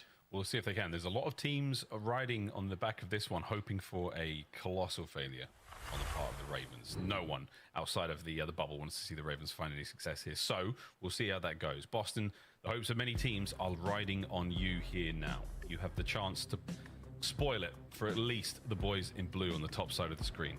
For them, though, a chance to make it to champs. Clayster, one of the most storied players in Call of Duty history. For him not to make champs, it would be a tough one. He was there technically last year. He was just on the desk. You know what I mean? Chance was different. The same, but definitely different. Yeah, and well, TJ, not on the desk, but the same situation for the old Vegas squad. They were in the same situation that Carolina is now, where last year they had to overperform at the major. And I think the situation was they had to get like a top 3. They ended up getting like 4th. Like, they got so close to qualifying, but they just dug themselves in too big of a hole, which again, in this situation, if you don't get this win against Boston, that would be putting yourself in a hole, because right now 150 is sort of that benchmark spot, just the cutoff line for the 8th seed. And if you're having to be in a situation in the major where you have to outplace your opponents, I mean, Vegas are looking strong, Thieves are looking strong, and if Optic, again, are towards the bottom of the league, like, that just opens up a spot for everyone to jump up a little bit higher and place a little bit better. So the point game could be out of control. Carolina, it is a necessity to get this win. Yeah, real absolute lives on the line here. To start the season off, I mean, it wasn't fantastic for the Ravens, but this is a strong finish for them if they can get it there. Opposite to be said for Boston. Things started off shaky, a little bit iffy, have ended terribly. Aside from yesterday's performance, we'll see how it goes. But with rain comes rainbows. Shout out to, I think, Easy Mac on that one. Can they get their first back-to-back series win this season? Unbelievably difficult thing to do when you think about, you know, the way form has been. But anything can happen here, folks. Ravens versus Boston, map 2. Here we go in a Rio. And again, strong map for Carolina, but there's been a bit of a fall off. Like, they're always still going to be competitive, but they were originally dominant on this map, and the record not kind for Boston, but an opportunity to make some plays. And I know a lot of triple flanks were coming through for Boston yesterday to play for the B-site retake, and maybe that's the idea Carolina are rocking with. Yeah, Gwyn and TJ just showing off their, I don't know, fancy footwork, but no one's biting on the flank. Boston is staying patient. There's something to chew on. Gwyn throws the frag down range. To no one, though, but the explosion does draw some attention. So you managed to pull some aggro, but this is the aggro you're looking for. It's your boy Tej. And he's going to find not a whole lot here. Clay might be able to get in there in time. Oh, the snap and the teamwork. Is it perfect? It is nearly. Tej can't save Clayster in time. So it's a 3v2 Boston down a man. And now Beans in trouble. Major Maniac trying to reinforce. And the round is nearly over. Can Ross get it done in a single breath? All down to Beans. 30 seconds on the clock. 2v1. And you're going to run out of breath as well. Yeah, it's going to take a little bit more time because Carolina just able to stabilize. And now Bean's going to have to gun 2 players, MCW close range. And I don't know if I can trust it, but 15 bullets in the clip. Ooh, nice jump up. Enough. TJ closing that door in a fantastic round out of Carolina. The second TJ got stunned by Major Maniac, sorted down like the A Street. Instant call by Carolina. Hey, Boston are going to take this bait. Think the intel over-rotate. That is exactly what happened. They get the bomb down, take the map space. Perfectly played out of the Ravens. Yeah, lovely work. And it's the sort of teamwork and the coverage they've got over each other in this moment. Everyone's very, very happy to take place on the map, knowing that you've got someone looking out for you. 1 round up now for the Ravens, 2 there for Tej. Snoopy's banging doors, making noise, and the Ravens are coming for this kill. Priester, he's in trouble, desperately calling for help. Snoopy answers. What an opener here. Both teams going absolutely head-to-head. Yeah, you are just running it down as well. Snoopy got good timing, though, to actually spot out TJ. But, yeah, Carolina, like a ghost in the night, just get out of dodge and sort of hit the reset button. And now Snoopy, challenge 3 players at the same time. Major, how icy can you be? It does not matter. Carolina, like a flock, flying at you. No holds bar, all gunny, and I mean, that's the way you play Rio against one of the lower seeded teams in the game. Well, you just send it like a flock of seagulls onto an open packet of thick cut chips. Fries for the Americans. Thank you. Devoured the Breach Boys there. Oh, the Breach Boys is kind of cool. I'm picking up bad vibes. 4 in a row for Fellow. Chance 3 for Tej. I don't know nearly enough about the Beach Boys to make any more references, unfortunately. But another split. It's the exact same setup again. Boston been playing the idea with flanking through the A site. And this is exactly what Gwyn and TJ are going for. How ready are Boston going to be? Not nearly enough. That is the 4th time I've seen Carolina do that. Wow, Boston, okay. Maybe not watching VOD. Completely unprepared. Major Maniac, last man up in the 1v4. Tej. Oh, can't read it. 1v3 now. Once again, they're moving together.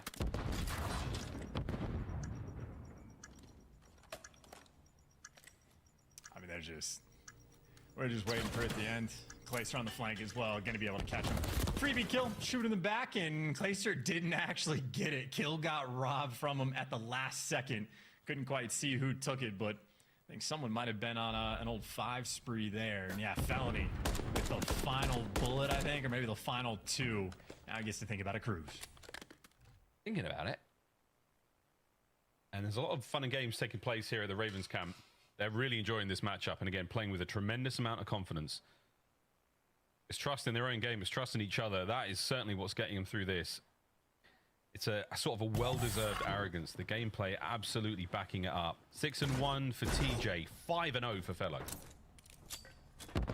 Well, no action over towards B as well, but now it's the same setup. You got like Snoopy breaking open doors by the looks of it, waiting for Carolina to fly you. I guess when you have a round like that where you just swarm your opponent, Boston just going to spread the map, play for picks, and maybe pray for a mistake from Carolina. But even with this setup, when Carolina flew into it, I mean, they still broke it down. And now Carolina just get time to sort of pick it apart. They can feel out the pressure coming towards B. TJ gonna wrap back potentially. As this bomb gets planted, we're gonna test their retakes and retake that name is Cruz. Now, here it comes. Gwyn sent in for the kill, finds at least 1. And they're posted up. It's gonna be a nice angle, but it's not gonna land. Not too much movement. Oh no, wait, it's Gwyn with another. He's on for something special here. Major Maniac brought down by TJ. The fights have been isolated. The bomb will be defused, and Fellow gets the last one. The round done. Once again, the Ravens come to play. It's going to be 4-0. And And Felony will get a cruise missile as well. So a perfect utilization there out of TJ. At least you force them all over towards bridge. You know they're trapped in the small slivers and sections of indoors that are available on this map. Well, Felony do the exact same thing. So Carolina, plenty of options, and I'm still just a little dumbfounded that I watched Boston tear it up on this map yesterday and get a 6-1 win. Because right now they're just getting played. I mean, yeah, they are getting played. They're being read in every situation, and the Ravens, whatever advantage they get, they press it immediately. They do not relinquish any sort of initiative. Boston are playing very reactionary, and there's not a whole lot they can do. They're taking one-on-one fights, and if you win it, great. If you lose it, you're in serious trouble, and that's where the Ravens press you. Once again, 2-2 here on the split. It's the Ravens. Priest and Major Maniac playing together, but still isolated. If Major Maniac gets taken care of here, whoa, there we go. Boston, first and second blood.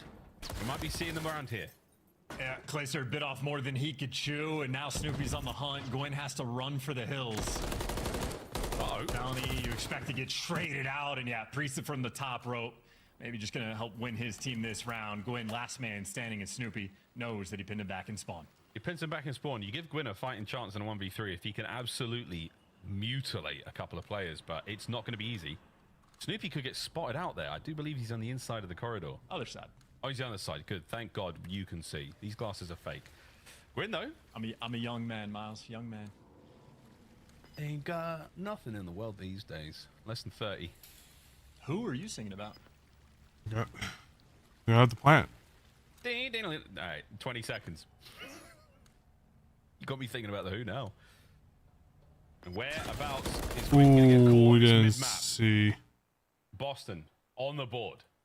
Yeah, unfortunate for Gwyn, not exactly at his Pete best there in that round, but nothing that he was left with in a 1 versus 3. Boston doing a great job again getting the kills. We've seen Boston when they get the advantages in these rounds do the right things. Get grouped up together, pump the brakes, don't make mistakes, and at least wait until you have intel at some section of the map before you make too aggressive of a play. But Priesta, beautiful job towards the middle of the map. Clay gets over aggressive by the steps. He picks up that kill and hunts someone down afterwards. So Boston get a little bit of a bounce back. Bad news, still have to deal with the cruise missile felony, which obviously the round before was perfectly used for a B retake, but now Carolina are just stacking it. The boys are doing it again. They're actually sending it, but this time Priesta, he's on the aggression. Priesta push it, finds one.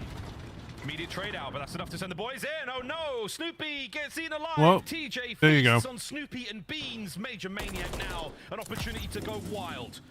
Can he find the 1v3? It's all down to TJ and Clay. He's playing a little scared too. TJ has an SMG, so you got to be worried about the instant chow, but now you've just given Carolina time to reset. 50 seconds, though, is plenty of time, but Major Maniac hoping they make a mistake, and I think Carolina might be keeping this set up for the foreseeable future, but as you say that, TJ might be making some moves. Here comes the next set of moves. Bomb planted.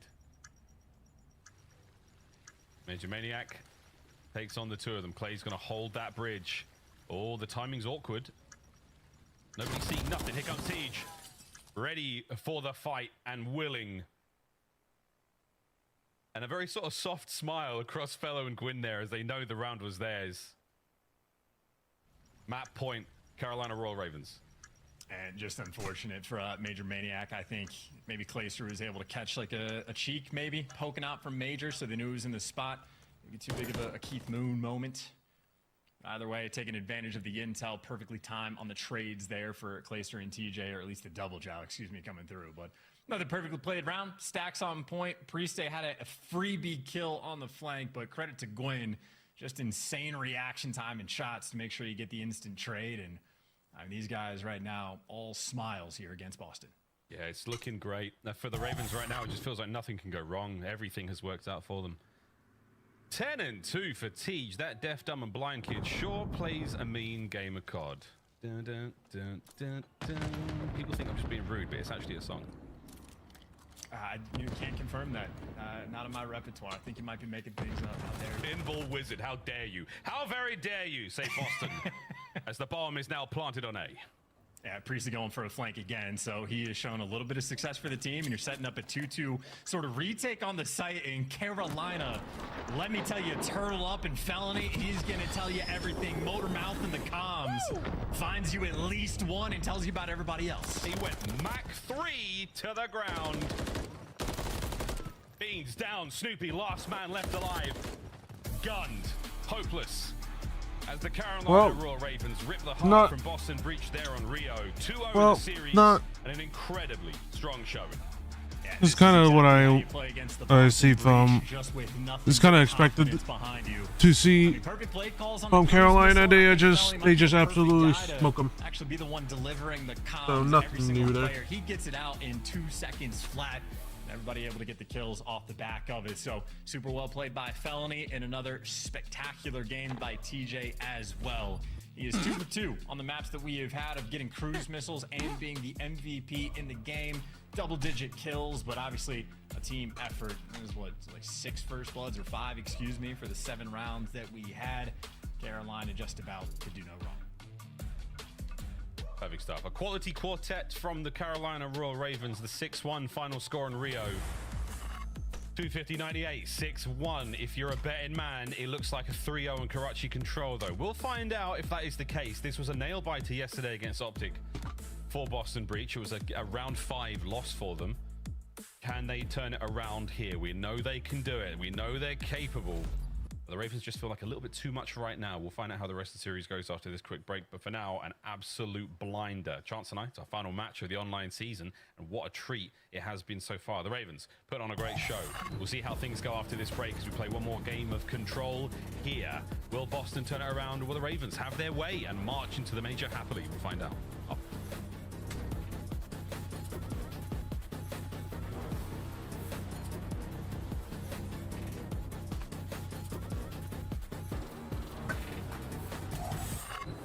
Upgrade your game with the Scuff, the official controller of the Call of Duty League.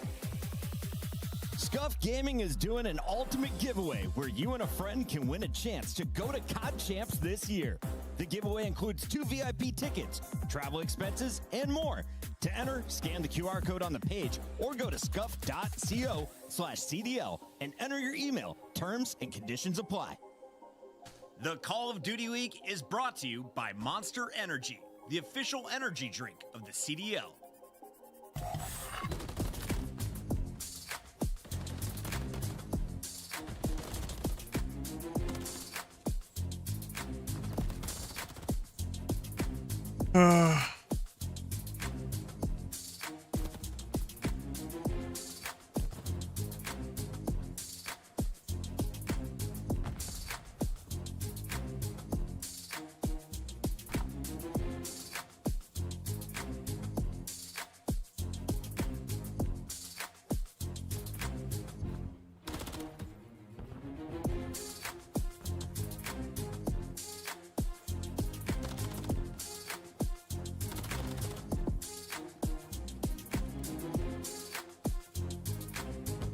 Sorry, chat.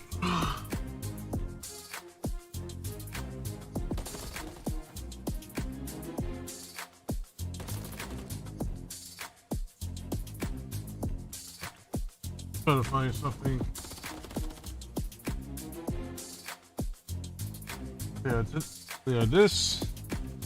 Yeah, today is just obviously still not great for Optic.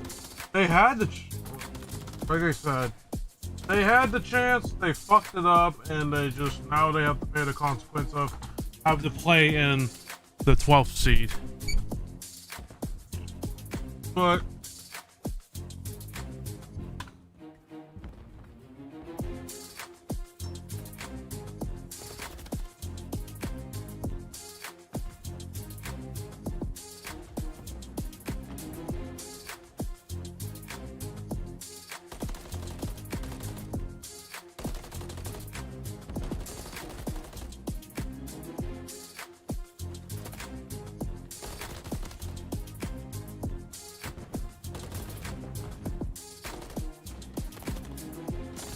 it's just hard to see my Optic boys.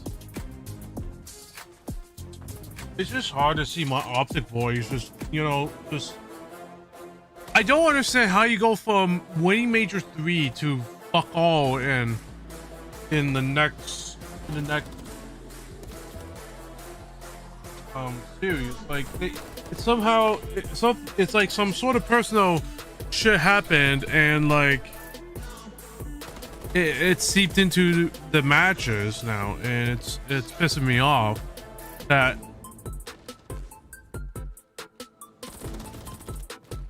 I don't know. The Fuse and subliners will be interesting. I feel.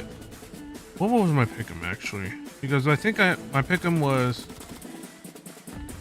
Yeah, subliners is gonna win this because Thieves. I have faith in them. Unfortunately, I just don't think they don't have the same. They're not gonna have the same firepower as. Well, they do have some firepower. It's just right now, Thieves are just very inconsistent, and that's a big problem right now for them. Is that they're very inconsistent.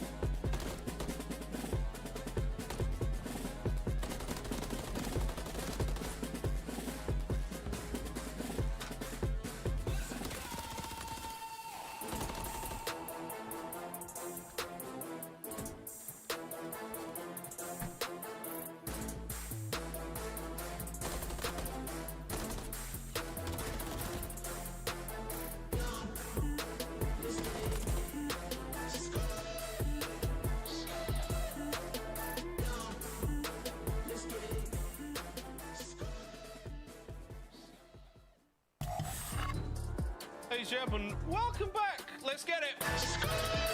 It's time for map number 3 here in this very, very spicy series. As far as you're concerned, Chance, I mean, we were talking about it somewhat in the break. Obviously, Boston looked great yesterday, or I mean, maybe not. Maybe not. We're going to find out if they can bounce back here and keep this run alive and kicking. Boston breach. Desperation times now as Karachi control is on as Carolina Royal Ravens marching happily, gleefully towards the 3-0.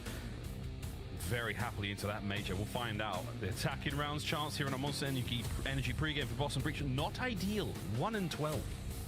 It's not good when like you're the worst at everything in any given category. Like you want to see like maybe a 10th slip through for like something, but no, Boston have been experiencing a good deal of misery in this game mode, but maybe an opportunity to turn things around. They looked good yesterday on this map, so they are capable, but they're gonna have to play at their absolute best, and that is a good start. TJ picking up 2 in the feed, but 2 players for Boston do get out towards B. Problem is gonna have a lot of Ravens to deal with. I want to give the chat a lot of love. I can see all of you skirting.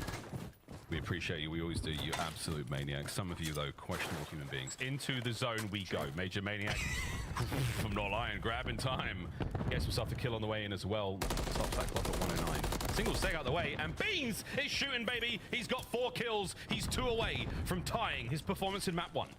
I was gonna say, I was surprised he did as poorly on Karachi originally, because this man is the dealer of death, especially in control. The man lives for it. 2 players over the back wall. Where are you gonna go? Straight into Beans' arms. You know he's getting the kills. Absolutely disgusted turnaround from Beans. Just like that, he is alive and tooting. The more he eats, the more he's shooting. Over towards the A zone, though, Carolina go on defense here. You are able to secure only 2 segments, Boston. Good job. You get 1 at B as well. Priest is here, doing what he can, or leaves the door wide open. Is Silhouette against that brick wall, an easy kill. Gwyn somehow picks up 2. Snoopy caught sneaping. Yeah, nice plays right there as well. Unfortunate for Priest, you're staring at the dumpster. The one thing you're worried about is the flank, and not enough coverage there from Snoopy to really keep him protected. So Carolina doing a nice job to stabilize, but that might have to continue, but they win the important gunfights. Quinn and TJ keeping everything under lock and key, and I mean, frankly, an opportunity to try to jump over Priesta. He wins a big one from down low and good nades just to make sure you stop the push, but it was Priesta versus the world. He did not get nearly enough help to capture this zone. He fell nearly cooking. Major Maniac alive there. 5, nearly 6. Beautiful shots from Gwyn. A lovely change of pace. 30 seconds to go. And Boston have done a lovely bit of work towards A. Can they close it out here? Tej knows he has to be patient, but he can't be too patient. The zone's nearly done. Dodged the nade, but yeah, straight into death. Major Maniac from top third, able to cover his boy. So finally, the coordination comes together. And now for 11 lives on either side in a minute 20 to play with. Boston are going to have to stop the clock for at least a little bit over towards B, but they can win this one of two ways, and right now, TDM looking very likely. Teach. Oof, Snoopy finally gets one back. He's had a bit of a tough run so far. Fast cap. 3 of them. Get in there, boys. The Ravens falling apart here. He's trying to play it sensibly. Gets at least 1 out of it. Slides in. Snoopy again. Major Maniac with 2. Priest are on the back line. Safe and sound. Boston take the first round. Yeah, well, I'll be too, because they actually made pretty light work of that towards the end. It was 11-11 on the life count after they captured the A zone. It's not like they had a ton of map pressure, but then they just win every single important gunfight. So Carolina was out planning for maybe 80% of that round, but they fell apart when it was most important. And Oh, damn it. Okay. All them smiles. I love calling this out. It's quite, you know, evil, I suppose, in the long run. But the Ravens, them smiles and them little laughs are all gone. Strictly business now. You go down a round. It can be a knock to the confidence, nothing too crazy. But speaking of confidence, it's Beans. It's 10-8 after what's been a very tough series for him. He gets brought down to the first spot there by Clayster, and here comes that Cruz with Major himself. It's going to be a weird time to use it, though, because Snoopy already falls, and, I mean, how many players are inside? Well, only TJ, so you get a guy out of the hill, and Clayster dies by the hands of Beans, so Beans continues his path to destruction with 10 kills, and Priest just a nuisance. The thorn in their side just going to slow him down, because right now, I mean, 30 seconds has been shaved off the clock, and Carolina don't even have a single tick. Minute to go. Finish the tick finally at 8, so that's one segment done. Lovely aggression there from the boys of Boston, but Snoopy unable to really help out in the fight, so Priester goes down, and now a one-man mission in enemy lines. Clayster has been around the block far too many times. He's going to read that and take care of business. Second segment done at A as well. Sorry, chat. Maybe an example of sort of the lack of Seems coordination. like my Priest thought he had Snoopy next to him to go for the chow on Clayster. Snoopy seems like my thing didn't. Seems like I'm on a recording. Not ideal So. coordination, and Clayster continues to enjoy gunfights against Snoopy, taking him down top red. 2 minutes to work with, and I mean they got 3 players here. It's only the crosses that Boston are going to be shooting from. Well, they've got someone to shoot at the very least. I've seen a lot of players in the back line. Oh, here comes the flank. Priester gets 1 out of it. Gwyn still capping the point. Damn, son. Snoopy. Massive win. Boston stay alive. And Felony just trying to keep the pressure away from the junkyard so they get the close side spawn. So as long as Boston don't get presence in this area, plenty of time for Carolina to play with, but aggressive setup right now for Boston. Finally in position to get some trades. Right for it. You can slow down in a big way. Gwyn's got to hit the regen. And there's no way you make it through this hotel side without taking a hit or two or losing a player. And Snoopy's going to help out. Teach. Nice work, Boston. Again, another fantastic hold. Gwyn fighting for his life at this point in time. His teammates are there to back him up, so now he knows where these guys are. He can actually get involved here. Clay brought down. And Gwyn sends it, and there you go, an opening for the Ravens. But again, it's still like sort of that multi-step process. They're just making sure they keep the close spawns, but so much pressure up towards red, and there's the coordination from Snoopy and Priest that you're looking for. Win the first gunfight in Carolina and just not really able to breathe with any opening. Felony playing with the timing. Gets up top with the pistol, and that's 2 big kills, and finally you might be able to open the floodgates. Priest is trying to slow things down, so it was Major Maniac, but gotta worry about Felony. He is in your spawn. Major Maniac knows it, and now he's having to play the guessing game. Here come the rest of the Ravens. Makes the B zone a very dangerous place. 30 seconds to go. On board with Fellow. No, he's not lagged out. He's just waiting for it. Gwyn and Fellow take care of business. Major Maniac catches a Clayster. Oh, jeez. From the Major. That is outstanding work. That might be the round. 20 seconds to go. Yeah, what a big moment for Major, too, because you saw Felony just putting on the pressure, making things a little bit uncomfortable, but thriving under the pressure, and a strong right now control for Major as well. His respawn's definitely kicked up a bit, and with 7 seconds to go, Clayster might have to flood out and touch the point, and he's going to be able to stop it, but just barely. He's by himself. 2 kills in the feed, can't stay alive, and now Gwyn doesn't make it in time. His little legs a little bit too slow. He's very, very strong over smaller distances. Explosive power with those little legs. It's the long-range runs. That's where he falls a little short. Tough one for Gwyn there. But wonderful looks there from Boston. 2-0 here in the control. Yeah, never forget about your cardio, right? Everybody likes the weightlifting. It feels like it's better, but heart health goes such a long way over time. It really does. Well, time will be the problem now you face for the Ravens. You have got to turn this around. You had such confidence and such just explosive energy in the first 2 maps. You put Boston to the sword. Now in this 2-2 split for Boston Breach, can they attack and close out a 3-0 here on the Game of Control? It's going to be a little bit tougher to get the back-to-back attacking rounds, but decent enough opening break. I mean, they're keeping track of TJ as well, so yeah, Beans picking up the flanks. So no funny business rolling through, and now Major prime position to play for some spawners, but horrible timing. It's the ladder that you have to watch, and well, unfortunately, Carolina just climbs straight up and now pick up so many of the kills. You get Snoopy off the point. I mean, they were trying to solo capture Ray. And Boston, so often it feels like they just leave that objective guy out to dry. Beans back at it. Lovely shots at range there. He's looking for his 5th in a row here. Streaks would be incredibly handy. And Snoopy getting to play a little slower here. Gwyn, though, the trap was set. Lovely work. Ravens, again, an opportunity here to continue to the defensive hold. One segment done. Less than a minute to play. And Priest will now be the lone man trying to capture the A zone. Clayster knows he's going to be in the front somewhere. The angle difficult, but Clayster finds it. As Beans trying to find that cruise missile. Desperate for number 6 to roll through. Oh, Clay catches him. 21 and 15. Beans is very much alive and kicking here on Karachi. I think that's the second time Clayster has gotten shot through the wall while trying to slide across like that. He's able to get the first one, but deja vu all over again, and the ladder continues to pay off for Carolina, winning some important gunfights to avoid getting spot trapped. Oh, Priest that. On the fadeaway, takes care of Clay. 135 to go. Over towards B. Last zone here in play. And Snoopy. Whoa! Felony! That was a kill there, damn. Down. Major Manic, last man left alive, but in a good spot. I'll tell you, that's his Snoopy special, by the way. Sometimes, like, I think he can make the occasional questionable play, and then he wins gunfights like that. And I'm like, well, yeah, he is just gross. Yeah, that's why he got picked up. Is absolute lethal skill. A young player, a lot of promise. He's definitely got a long career ahead of him. A couple of moments to tune up on here, but with shots like that, he'll do just fine. Over to Teej, whose shots have been fine in this series as well. Yeah, and Gwyn's position has also been fine. He's been using the exact same corner. Continues to catch him off guard, and there's some teamwork as well. Major Maniac just being the bait for Priesta, gives you 2.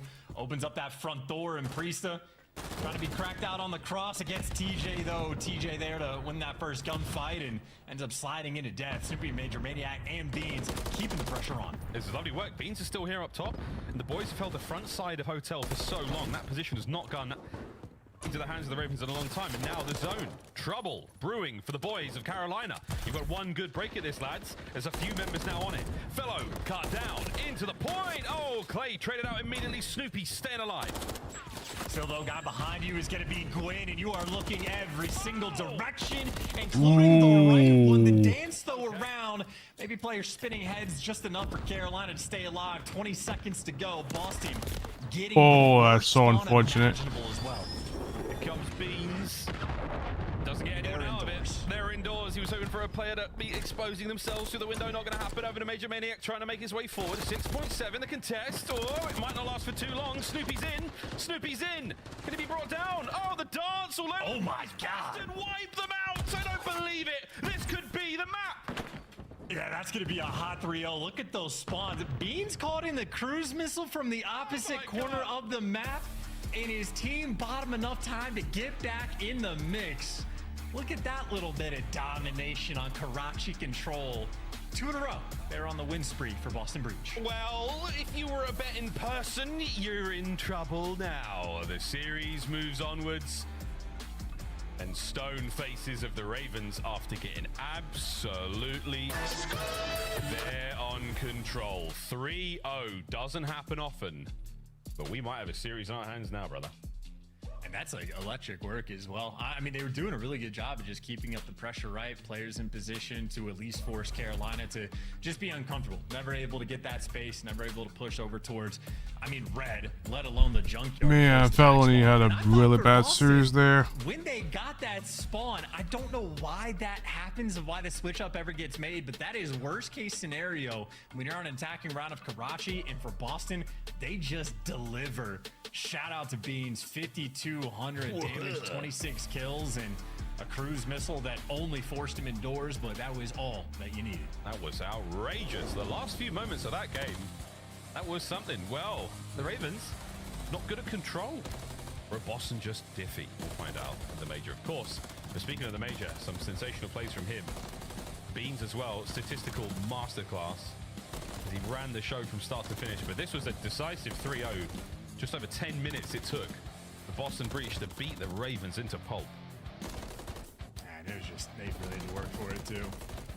Nice catches all over the place. Yeah, again, the map one that Beans had, completely uncharacteristic. Like, he has truly been a shooter. Every single map, he has been a lethal presence and definitely showed off the good stuff here. But these are the moments you can actually see some of these players on Boston spawning up in Chicken Coop. I do not know why the spawn never got like unlocked for them over towards the junkyard, but even when the 6-star hard point on their side, I suppose this could be either game. This could be either team's wins. Now officially for Carolina fans, you do have to be a little bit concerned. I know typically in game 5s you're confident against Boston, but maybe not now that they've gotten that small, like, well, not small, large dopamine injection for beating Optic yesterday. You definitely want to make sure you put him down in the hard point where you should still have a distinct edge. Yeah, that's the scary part. I mean, we saw the performance against Optic yesterday. Obviously, they want to, they did what they could to win the hard points. But I don't know, man. Ravens right now, 68 was a bad scoreline. 6-star has not been terribly kind to Boston whatsoever. I don't know. We'll find out how things goes. But with Beans back in form, I mean, this has been a wonderful warm-up. You know, that last map was sensational from him. We could be seeing a bit more signs of life here from Boston. It's been tough to be a Boston fan. I'm seeing tweets from the org themselves and fans, all sorts of places. How difficult and how fantastic yesterday it was to come into today and have such a tough 2 first maps. But this series could absolutely go the distance. That man on the lower right-hand side of the screen, Beans, an absolute warrior in that last one. Can he keep it going? And the 6-star output is, or 6-star output, excuse me, going to be incredibly important as well, because obviously with the new changes rolling through, only 4 hills on the map, and you are active on this map as well. Gunfights are going to be constant. Need to make sure you're on point, and while Beans is going to be shooting on one side, definitely looking for the bounce back from Fellow on the other. That was map 4S. Map 1 versus map 4. Incredibly slow start there for Boston in the map 1. A lot of bad drive. However, Carolina slowed down as the series goes on, and I know part of this can be a team A, team B sort of situation of do you get your map pick and where do you get it in the series, but not for 1 and 5, not for a record like that.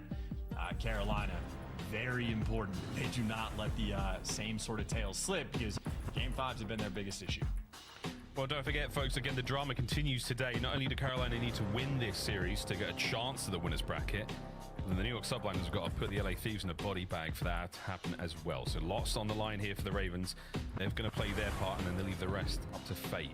We'll find out what fate has in store for them in the final series of today. The final series of the online MW3 qualifiers. My gosh, it's grown up so fast. We say goodbye to the pool hill, all sorts of fun stuff. Crazy. I mean, the 4 hard points on the map charts, it breezes by, doesn't it? Yeah, you really do. This is kind of like an endurance map in my mind. Not nearly as extreme as some that we've had in the past, but you're definitely going to have to be ready constantly on this map for every gunfight. Is Boston playing things not a good map, not a good start. My word, do they love the team kills at the start of hard points? He does love it. I mean, that's 2 in a row. That's not easy to do. The nice thing is when he gets it, if you watch his player cam, he doesn't react. He just keeps going. It's not even like maybe he's hitting a my bad G or something, but who knows. Over to Fellow into the point. Trades are there. Again, this bar hard point is a very, very spicy one indeed. Lots of angles to cover. Clayster goes in. Clayster might be able to get a kill. Or he won't. Beans back at it. Might or might not, and now you're worried about getting cut off as well. Gwyn gives you 1. Actually, never mind. Felony gives you 2 from the background. And now it's the last man standing. It was Priesta. Could have made a dent. Instead, you get the clearance. But of course, all 4 players for Boston spawn up at the new time, and their holds on this map. Boston has been their biggest theme of success. Need one right now. Wins, big wins over there by P1, straight to P2 we go, and Beans on it. Another 2 Ps from him, 5 and 1 to start the hard point off. That's what you want. Oh, another one. Wow. And Clay manages to play it a little slow, a little safe, gets his, and lovely angle there on a Major Maniac. On the edge of the pool, the Fellow there to pick up his. Nice work. Ravens are in. Yeah, and they just completely ran over him. Shades of the Rio, where Carolina effectively just sprinting at you, and Boston holds on this map have been good. Not right there, just instantaneous on the break, and you're gonna have to flood through this front door and just pray that you win the gunfight, but you're not gonna be able to. Gwyn, perfectly timed flank, picks up 2, shuts the push down, and maybe the only good news for Boston in this situation, they spawn up at the new time, or at least most of them do. Well, Gwyn might be a man of faith, but absolutely a man of action with those kind of kills. 5-4. Clay once again finding the better of Major Maniac in the AR fights, be it long range or up close. Now 2v2 on the new hardpoint.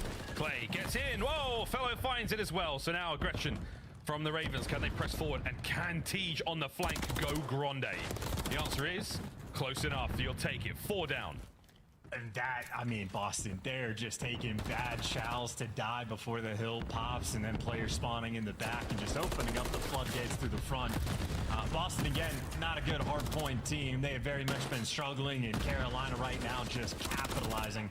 If not for the bad opening breaks where they team nade, Carolina effectively had not made a stake in either hardpoint so far. Fantastic. 20 seconds to go here on P3 over the statue. Our last hardpoint in the set. Gwyn, he is playing like a absolute rabid animal. As soon as he gets given the call that somebody's weak, he's on top of it. Rotation done, Felony's in position. Ooh, the battle over by security done. Major Maniac walks away with that. So a little bit of a discourse here, chance in the lines of the Royal Ravens. See if they can hold it all together. Oh yeah, Priestley trying to flank. You had every single Carolina player ready for that in that moment. So that's going to be the start of the break. Completely shut down there for Boston. And the next section might get broken down as well. Good extra damage done by Clay. It's going to slow Beans down inside of you, and Felony ready for the pressure in the front, but TJ not. Gets caught reloading, and Beans on the heel. Able to get the kill on the cross. Boston finally with the break. Able to breach through and get inside. 3 clean in the feed. Boston breach. Hard point in their hands. Trying to mount the comeback, and they've done it before. Over to Clay, trying to find something through the middle. Fellow there to back him up. Snoopy up close. Perfect spot for him to be in. Sends it. Gets his kill. Clay now down by that long elbow. Able to get 1 out of it, but that is going to be all you get. First hard point, it's a bit of a break. Set as we go around as the break comes through. Ravens still with a solid lead going back to bar. And I love the little play towards the old time as well. Clayster getting active to drag attention one direction. Gwyn goes for the flank and picks up 2. So again, awareness on point for the Ravens, and on the rotation, the awareness continues to be on point. TJ wins a key gunfight towards you, and Major Maniac going to be spinning in circles, just gets caught as the contest time begins to roll through. But Boston trying to hold this off with a man down. Gotta win the extra gunfights for the moment. It is trades back and forth, but looks like Carolina, at least briefly, going to be coming out on top. With a good kills from Carolina. Player off of time. The benefits of the bar hard point. Now the Ravens reinforce, looking to plow Boston on the way towards P2s. Clay hitting a big old wrap, and Snoopy with a lovely 2 to break it with 20 to go. Yeah, bad news, you lose the time. Good news, you get the spawn. So maybe Carolina using that investment to attempt to play the long game. But this is still fantastic scrap time for Boston to be getting. I mean, final 20 seconds, and maybe you get some of these entry kills as the hill pops. But I think Beans going to be back down just enough. And you see the kill feed. Beans is going to have absolutely no help, and easy cleanups there for Carolina. Looking to hold this at a 6-point lead as the hill pops. Yeah, it's maintaining the lead as well that Ravens have done such a lovely job up here. Breach not necessarily out of the fight, but they don't seem to have the legs to catch up. P2 should be a good one. Can they hold on to it? It's Gwyn. He's the one causing problems right now. From the pool side, again, Priest a little too ambitious. Snoopy mostly sends it. Gwyn with another. That's going to be a 5 spree, 1 off the cruise. And these guys just not able to buy each other any time. They do such a good job to actually win the gunfights to make the break, and then they throw their lives away and get broken right back. Maybe good news off spawn, just gonna run it down straight back into the point, but it is only Snoopy by himself on the hill, and Glaciers already got him tagged up. A nade there to help with the damage, but again, scrap time can go such a long way, and make no mistake, the final 15 seconds, not too bad for Carolina to get. But Snoopy's just piecing them up along the way. This is Snoopy at his finest. This is lovely work. Snoopy putting on a show for the Boston fans. One more. Gets some cruise. No, Clay reads it. Takes care of business. That's going to be the kiddie pool closed now. Clay puts up the tape. You're not coming in, son. But Gwyn, he's going to send that cruise right on in towards this new hard point. Major Maniac. God. Beans doing what he can to keep the hard point safe. Snoopy backs him up there as well. So, Cruz used, no good. Well, you at least get the back spawns, and you got number 4 Gwyn cutting off 2 spawners. So Boston gonna have to hold down this hill in a 2 versus 4, and not an easy thing to do. Carolina, the initial trades on point. You're looking for the final man, though, and it's Snoopy again. Spinning heads, doing just enough. They do shut the push down, and I mean, after Carolina, you might get spawn trapped. Boston might have a route back in this game. Oh, this is not bad whatsoever. We are doing it. Snoopy dragging the boys through. Spinning heads, splitting wigs, and trying to get the rotation to new as well. The problem, TJ's there, as his fellow. They've got that lockdown for now. An interesting moment here, though. Chance again, the pinch is on. Both angles covered. Beans, beautiful shots onto the second. Hard points up. Only 2 members of the Ravens in position. The Boston Breach boys fighting desperately to get back into this. Let's go for a listen in. Nice, I got one. One shot. Sit down. No, I can. There's stuff guy. That's last guy. I'm coming to you guys. I'm coming. You're gonna be all rolling.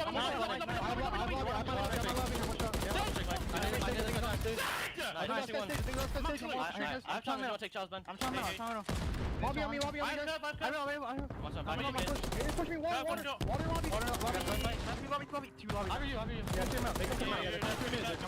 You weak. I'm getting I'll get our side. I have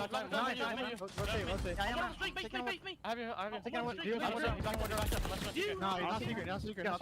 Oh, you. Are you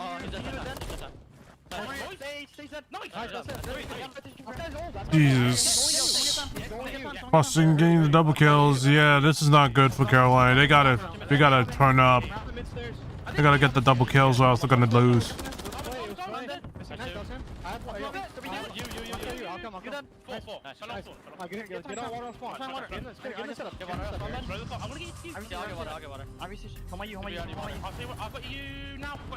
Holding lobby, I think, guys. Yeah, one lobby. I got help right. One more lobby. There's 2 right, I think, guys. 2 right. Go in the follow. Last 2 right. They're gonna be I got a shoot. Left side mid, Gwyn. The problem right now with Carolina is that they're not getting enough. The problem right now is that they're not getting kills, and that's a big problem for them. Because even though they're rotating early, they're trying to rotate early, they're not getting the kills that they need. More importantly.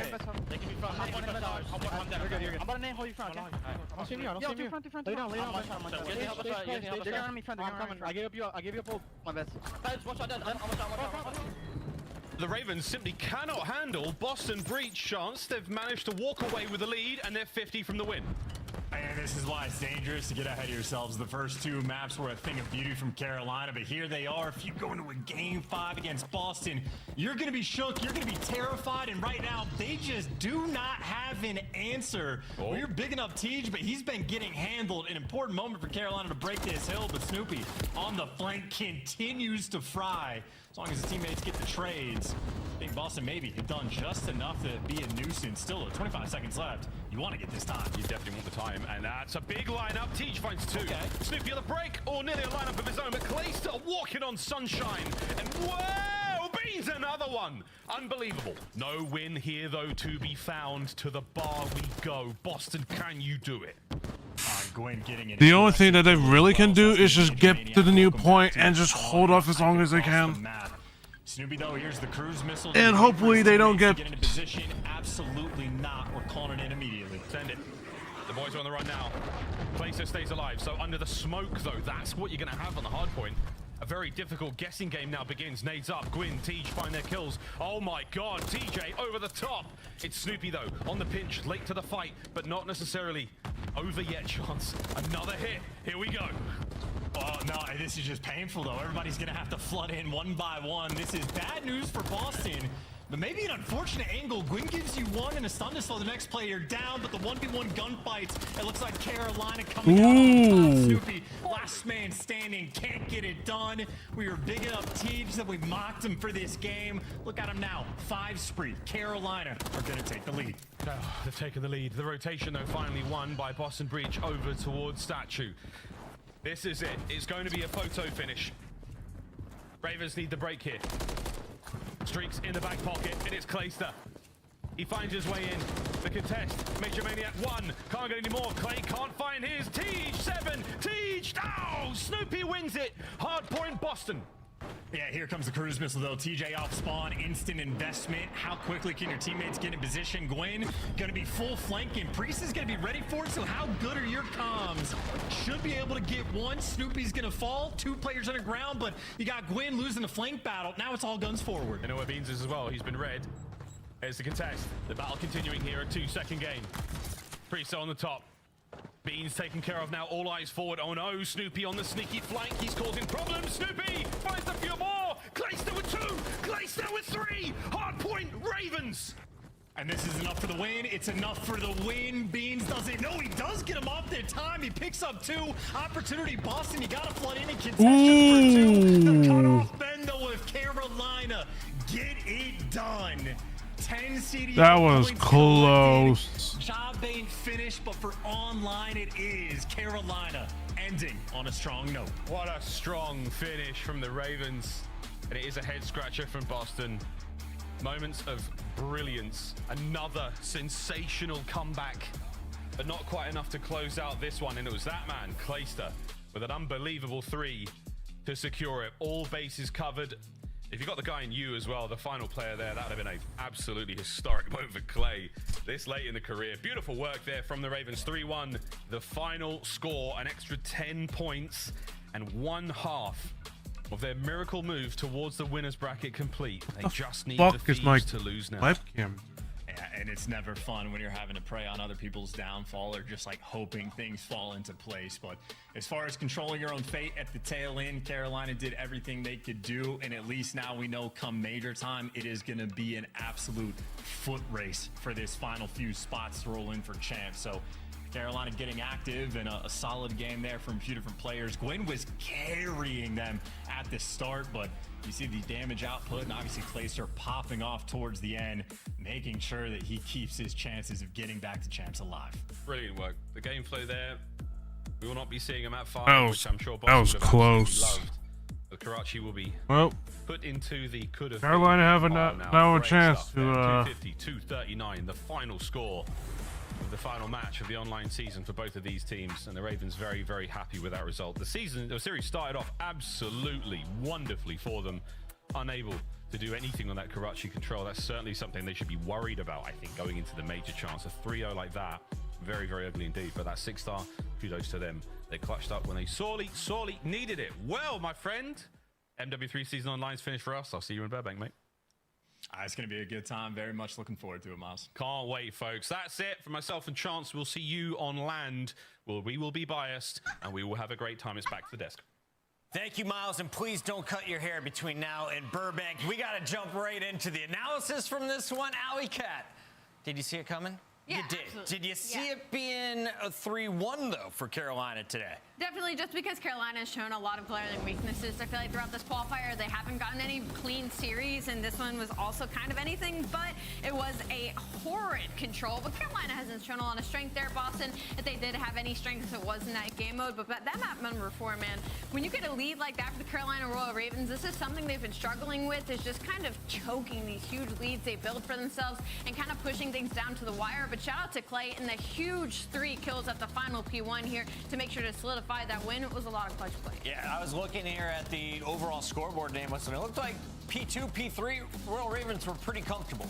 Yeah, I mean, that time Boston took over control. Yeah, I mean, on that first rotation, like the P3 was just excellent out of Carolina. You saw like the pinch come in, they get a majority of their time there, and then later on, like Carolina, I could see what the vision was. Gwen picks up the streak, right? And he's the guy sort of playing the cutoff mid map, and they call the streak in while the rest of the Carolina members go around back on that last rotation P3. He gets the kill with the streak, but from there, just not enough trades come in on the side of the Royal Ravens, which then kind of just turns into Boston 3-hill spread where they just got so much time. Majority because of Beans on the statue, and then they transition that into Snoopy finding kills left, right, and center on P1. They came back into that game, but Carolina, man, they had to dig deep. They had to be patient here at the very end, and Clayster, the vet, gets it done with a big 3 kills on that final L.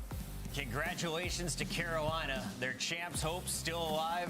Their spot in the winner's bracket will be decided as we have our final match coming up. LA Thieves taking on the Subliners. But as we recap Boston here, who had the big day? It looked like a very slow start for Beans. He dropped 6,300 damage that final game. Snoopy had a big game 4. Yeah. Who did you like from Boston today? Honestly, I kind of like Snoopy. I knew that he knew that this was one of his last opportunities to sort of turn up and leave a statement. And he played really good in that game 4. Some big moments in the control as well. And honestly, even in their win yesterday versus Optic Texas, Snoopy he disappointed, like in his individual play. So he needed to bounce back today. I thought he did. Good bounce back for Snoopy and an even better bounce back for the Royal Ravens. They stop the losses. They pick up a much-needed dub, and big thanks to this man's performance. TJ dropping some bombs across the series alley. How impressive were his numbers? Very impressive. TJ, I think, has just been impressive during Stage 4 qualifiers in general. I feel like we haven't seen him this consistent on any basis. So this game has certainly been extremely kind to him. This team has been extremely kind to him. I just can't wait to see what Carolina Royal Ravens are able to do come major time. A 3.3 in search and destroy. Is that where he's most crucial to his team, or do you think it's the respawns? I mean, yeah, definitely in search, but I feel like honestly everywhere. I mean, Gwen has sort of been up and down throughout this stage, you know, like averaging the least damage in terms of hard point up until this point, but he had a big one in the game 4. But TJ's just been Mr. Consistent for these guys this entire stage. And, you know, in that search and destroy, you could tell the first bloods were a focus for them. They've dropped all the way down to, I think, 10 throughout this stage. Well, they found 5 of them to Boston's 2, so improvement for Carolina. Joining us now in our Monster Winner Spotlight, we welcome back to the show Clayster. Clay, you look great in the chain. You guys looked great on the stage, at least at the start here for map number 1. Talk me through this series because you guys came out hot out of the gates. Yeah, I mean, it was a Boston Breach series. I'm glad we were able to get some of our Breach bucks this year because a lot of these other teams have gotten like 30% of their CDL points from them. So it's nice to get a little 10 on the board there. Beans has been chirping in lobbies and scrims all year long. This guy just really can't shoot against me. I think he had like 7 kills through 2 maps or something. I mean, it's pretty insane. It was a pretty easy match. I'm glad we won it. We needed the 10 points and on to the major. Haymakers only. I love it today. Clay, you made the clutchest play of the entire series in that map number 4 by the end, able to connect on to 3. I want to ask you, as a veteran, you've been in these situations before where teams kind of just out of nowhere in the middle of the map start a run. Boston Breach did that to you guys in map 4, but you had a what looked like slow, everybody on the same page, final push there on that P1. Who was kind of the first voice of reason to be like, hey guys, like we got to chill out, slow down, be on the same page and make this happen? Usually it's me or Tyler, but I want to say it was actually TJ in this series. He kind of midway through that 6-star was like, yo, let's focus up, let's start rotating, let's hold a hill. And thankfully they got 2 streaks, and I'm really happy that we had the streaks because it ended up mattering quite a lot. Yeah. Spawns started getting crazy. We were layering on each other over and over, and it was just mixy. It felt like a war that last map. It was. Clay, congratulations on the win. That much closer to getting that top 8. You guys are going to have to do it at the major. But I want to ask you about control. You know, obviously last stage, High Rise was giving you guys so much trouble, and then we see you come in and play Karachi here. Not much success. Where do you feel like your control's at? What do you have to do to get over the hump? You know, it's just we need a little more Hawk 2 in our gameplay, I think. Okay. And I think our control just really lacks a little bit of Hawk 2. So really just focus on that. Must have gotten Carolina to win. Hey Clay, what do those tattoos on your fingers mean? I think I got 3 world championships, Bucket. Is there a chance we see you competing for a 4th? I pray to God, please. I need to make it. If not, I always got a spot for you on the desk, but we hope to see you on the stage. Congrats on the win today. I mean, you keep the hopes imagine Carolina coming out of nowhere and absolutely dominate every top. No, we're huge Thieves haters right now. Subliner fans. Wow. Yeah, bring out the old yellow jersey. That, so let's go Subliners, baby. Come on, Paco. Come on, Paco. That is Clayster. That's our Monster Winner Spotlight, and that is a big dub and a little bit of relief for the Royal Ravens. Oh, yeah. But now the pressure is on everybody else, Allie. Yeah, the pressure now is, on LA Thieves, seeing if they can beat the New York Subliners, who, again, have been surging. And as far as points come, the LA Thieves aren't going to move. They're going to stay at 7. It's the only place they could go up. But for the Carolina Royal Ravens, this loss is huge for them as they're only 5 points behind. That is your overall standings right now as they break the 140-point bubble. They're now up at $150 with Las Vegas Legion. Legion, though, already with 4 wins. Carolina done at 3 and 4. And you can see the teams that are highlighted, they are locked. Everyone else can still move up and down based on what happens here with the Subliners and LA Thieves. It's going to be interesting, man. LA Thieves, they just need to come out. They need to get this W right now. Leave anything to chance, and I can't wait to get this series going. Thank you for joining us up to this point. We have the last match of our Major 4 qualifiers, the final battle from the Columbus studio coming up next when we return. LA Thieves, New York Subliners, lock in.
Se ha pegado.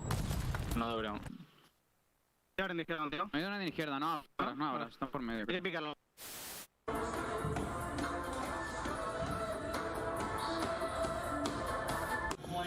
Absolutely loving the Rio addition to the asset. And you get into the Karachi SD just so.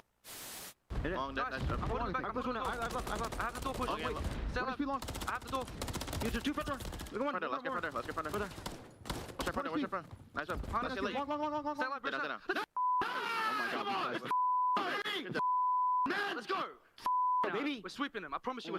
God. Oh my god. Holy fuck. You just the staircase. We're gonna be getting pinched. I have no ammo. I have to push up. Yeah, you just push on the edge. Dead. Umbrellas. And just don't line up with me.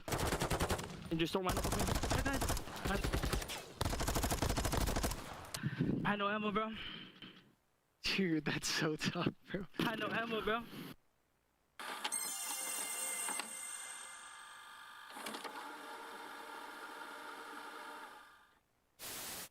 In cubby, I'm Sean. Stay up, bro. Man. Stay down. Just lay it. Live. I can help. I can hold the front. You're good. Stay down now. Already front. Let's get in time. Bust up dead. Absolute front. Dead. Nice. Boys, holy That P5 was so. Me neither. That P5 was. No. Oh. I'm too weak. One more. Weak. get killed. Back out. There's two. You can refill your secret in a second. She's one more back door. I know your secret. Secret. Back door. One shot. Holy Eric. Last one. Nice, Eric. Good story, man. You can't kill me. What the frick? What the I have a streak.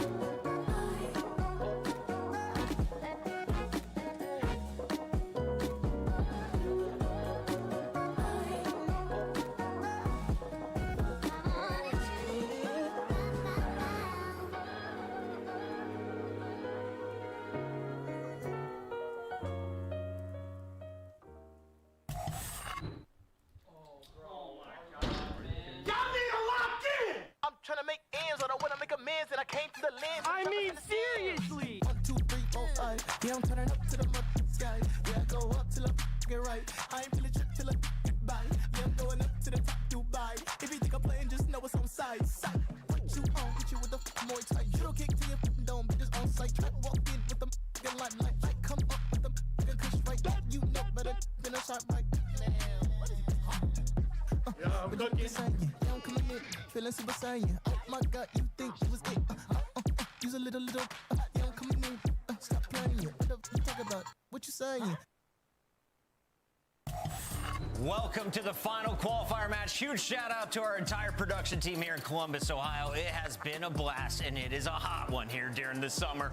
We're closing it out with a potentially super hot series. Is it going to be a swift 3-0, or are we going the distance as LA Thieves take on New York Subliners? If you're just joining us, this matchup has huge implications, and not just for LA Thieves. Carolina is waiting to find out if Subliners can help them get into the winner's bracket come Burbank. Yeah, the biggest focus right now is going to be on LA Thieves. They do not want them to win this series and move up in the rankings for the sake of moving towards champs. On the flip side of things, though, for LA Thieves, they've been on the up during this qualifier. Their search and destroy has been really strong, but they struggled against the top teams like Atlanta, Toronto, and like against Carolina. But they're coming off a win versus the Vegas Legion, where the most impressive was definitely their hard point and their respawns looked flawless. Now, Nameless, I think Kremp has definitely stepped up his game recently from what I've seen. What have you liked from this LA Thieves camp? Yeah, I've liked Kremp. You know, that's kind of one of my points to piggybacking off of the search and destroy. I feel like he lost that 1v1 to Real, and he took that personally. I mean, the man's got a 1.41, #1 in the league in search and destroy throughout stage 4, and that's been their backbone, man. 6-2 in the game mode. The hard point's been a little bit up and down, but they're back in control as well. They're playing Invasion once again, which I'm happy to see. We saw them get the 3-0 win with the huge attacking It's run gonna that they be. got. I do really hope that Thieves do win this, because I would like to see them like, even though they have been weak in terms of land, I would like to see them make a land run at least. Previously, but this squad came out of the gates quite slow. It was a 2-2 But the problem here, like the problem right here is that you got a team like New York Subliners who are just gonna be, gonna probably piss slam them, and that's we're gonna probably piss slam them, and that's not what you want. And you got Vista, Invasion, Subway, Harbas. This is gonna be very tough. Either because they prefer Invasion and it hurt them when that hard point got vetoed out. So now we're gonna be spawning in Vista, that map #1. I'm looking towards the fact that your subliners are gonna love that map #1. Nameless, do we go to a game 5? No, I think New York closed this out 3-1. Personally, I feel like their Vista has been getting a lot better, playing it throughout the stage. Invasion's good, so I think a lot of opportunity for them to get early maps. All right, let's make it official as the Scuff pick'ems come in. Nameless already voiced his opinion. He is going with New York as he tries to make it a $146 before we get to Burbank. Alley Cat, are you going with Dan Ghosty today? I'm not, unfortunately. Me and Anna are gonna have to settle this at Burbank. I'm gonna go with New York Subliners. The Carolina fan club is going crazy here on the desk. We're all cheering for a New York Subliner I think that win, scares and the them. fans are as well. Let's send it to the caster. Shift study, please give me one more game 5. No. We're going to try our best. That definitely feels like both these two teams coming into this matchup have very similar opportunities, not only in the map set, but I think there's also been a lot of moments throughout this qualifiers where we've seen greatness from LA Thieves. Maybe a couple of, obstacles for New York, even though they do find themselves in that. I like how New York is now just sponsored by Monster, when it used to be sponsored by United Airlines. When they needed to show improvements was in the hard points. I don't like to point that out. They were always great when you talk about the rotation, but so far throughout this stage, in every single map, their whole percentage went from 8th to 2nd overall. The only thing, though, that's going to cause them problems is that on Vista specifically, they're still 10th. So they are struggling in whole percentage. You need to fix that here. Absolutely the case. But again, the moments we've seen from New York definitely give us the insinuation that these guys could be a major threat come the major. So here we go. Right on in towards Vista. P1. Nice route opening things up for Hydra. Actually keeps Thieves completely away from the opening time. Follow-up, though, for Kremp and Ghosty is good. And the Thieves find a way to re-break almost immediately. Yeah, that's a good break to work your way back in with still 30 seconds to fight for here at P1. You have a route being hit from Kismet to potentially find an opening for his teammates. He wins the one-on-one gunfight, cannot find the second, but your teammates now should have the man advantage to break their way back on in. And that's exactly the case. Again, when these SMGs start to circle and swarm like this New York team looks absolutely deadly. And now the quick rotation back down over towards P2. Unfortunate little team stun takes Hydra out of the picture, so it does stretch out this New York setup just a touch. Kismet down low, though. Good pickup, and that will be enough to open up the early time here for New York. Yeah, it's going to be Kismet, but it's Kismet by himself, so he's going to be stuck between every single player from the LA Thieves, able to execute onto him. And now, hold on to this P2 hard point. New York, though, they're doing a great job of just keeping it scrappy. They didn't have the numbers advantage, but Sib, who's been playing out of his mind all throughout this stage, he finds a double for New York to work their way back in. Yeah, really slow start for Nasty and Kremp here. Just a 3 and 10 combined for them. So it really has just been on Joe and Ghosty to get things going here for the Thieves. And like you mentioned, kind of the chaos that the Subliners were able to provide over the top of P2. They are finding a way to dominate in the kill feed. And this is really, really big time for New York. Not just over P2, but they're already making moves over towards the left side of the map for 3 as well. Yeah, LAT, they're going to small all the way across the map. You do not want this situation to be upon you. So you need to find this break for the final 10. You're not able to get the kills to do so. Wow, Still okay. Hydra contesting around the middle of the map. A 12-4 start, but Subliners coming out swinging. As they're going to be late off this rotation to new, but they have the spawns to break early. I mean, it's maps like this where you look at Hydra and you say, I mean, come on, how do you guard this guy? He is everywhere, doing everything, even chasing down kills at low HP, but Joe Deceives gets a little bit of team help, and that is enough for his double. And with that, the Thieves can threaten from the front. New York still spawning close, still looking to set up their break. Man, they're just waiting too. I love the patience right now out of the Subliners to execute as a complete Well, unit. but Team Web, not a good start. Every single kill in the feed. Sky finds a double, and now you're gonna allow players like Kismet and Hydra to get a little bit more farther pushed up on the map, just creating those layers, making it more difficult for LA Thieves to even think about a break. All I mean, this has been blinding speed for New York. I know at times, especially when you look to the middle of the season, the criticisms around New York have always been around, can they actually put together an SMG line that not only plays quickly, but plays together? And then on the same front, how much criticism was there about Sid possibly playing a little bit too slow in the mix of what the SMGs are doing? But when they play like this, they look like one of the best teams, if not the best respawn team of the game. Yeah, this is the perfect way to make sure you're in that form going into the end of the year, where everyone is firing on all cylinders. We know that the subliners, obviously being world champions of last year, that they have the chemistry. It just took a little bit of the time for Civ to get more comfortable, but I feel like now, with Major 4, with Champs coming around the corner, he's been playing lights out, already at 11-5. Yeah, I mean, this has been absolutely incredible for New York, and it's not slowing down. The quick cleanup on the Thieves, trying to set up around the back. You've even got Hydra reading spawns along the backside of the old time at 3. Damn! Is absolutely destroying LA Thieves. 100-point game. Scrap time going to be contested, but only for a small moment. And New York is absolutely doing what Carolina want them to do. Need to see something here from the Thieves. So you need a hold, you need it now. Nice game. The setup looks good. It's nice, YouTube. Double gives a little bit of separation, just a moment to breathe here for LA. You suck. Trophy systems also getting placed up top towards P1. Nasty Cramp working on that location together. Really good start here for the Thieves. New York largely trying to hit this kind of through mid and around the back, but LA have gotten a really solid read on this. Can't quite capitalize on the kills in front of them, but so far so good in terms of the opening 30 seconds. Now it's just holding off the final approach. New York with numbers will find a bit of a break, and LA want to try to keep pressuring. And that's another break where the subliners just were super patient on that team push. They hold down the middle of the map. They wait for 2 kills to go in their favor before they strike. So they're able to break in with about 25 seconds left. They're going to walk away with the final time, and still going to be in the lead by 100 points. But now on the second half of this game, LAT, they need to flip the switch and flip it quick. They need this P1 and P2 chain. And it's a good start, Jay. This is exactly what you need. Even the cleanup kills, kind of staggering out New York, just not allowing them to get the full concentrated approaches. This is how you can start to really dig into this deficit. You can even see also Nasty kind of holding down this mid staircase. So New York are going to be really bottled up trying to hit. But so far, the kills are just as good as you would have expected if they were able to find multiple points of ingress. Cramp not able to find an angle. He's outside the play now, and all of a sudden, New York have found a way to get in. Yeah, they found a way to get in, and they are also finding kills in the feeds to still hold on to it. It's not good. Now Crep, who's been alive for quite some time around this P1 hill, finds himself on 3 in a row, wins the gunfight on the pinch versus Civ. And now you just have to find this kill on the Kismet, but he's not even peeking. Ghosty just doing what he can, but like you said, Kismet's just staying down, soaking up hard point time. Ghosty eventually has to try to make the play. Staying alive, slips past Civ, and that's enough for Jodecius to come out and save the day. Okay, still a 100-point game. Let's not get ahead of ourselves, but a good moment here for Thieves, going from 5 to 1, and maybe a chance with kills to possibly open up the P2 as well. Oh, this is perfect because they were able to flip those spawns right before that new hill pops, but Civ, the guy who just has an unbelievable series every time he plays against the Thieves, he averages a 1.5 KD. He finds a triple for New York to work their way back in. I mean, that is just a momentum killer for the Thieves. 100%. All of a sudden puts himself on 4. You've got a zone in front of the hard point, and New York, once again, not just winning on the hill, they're trying to win on rotation as well.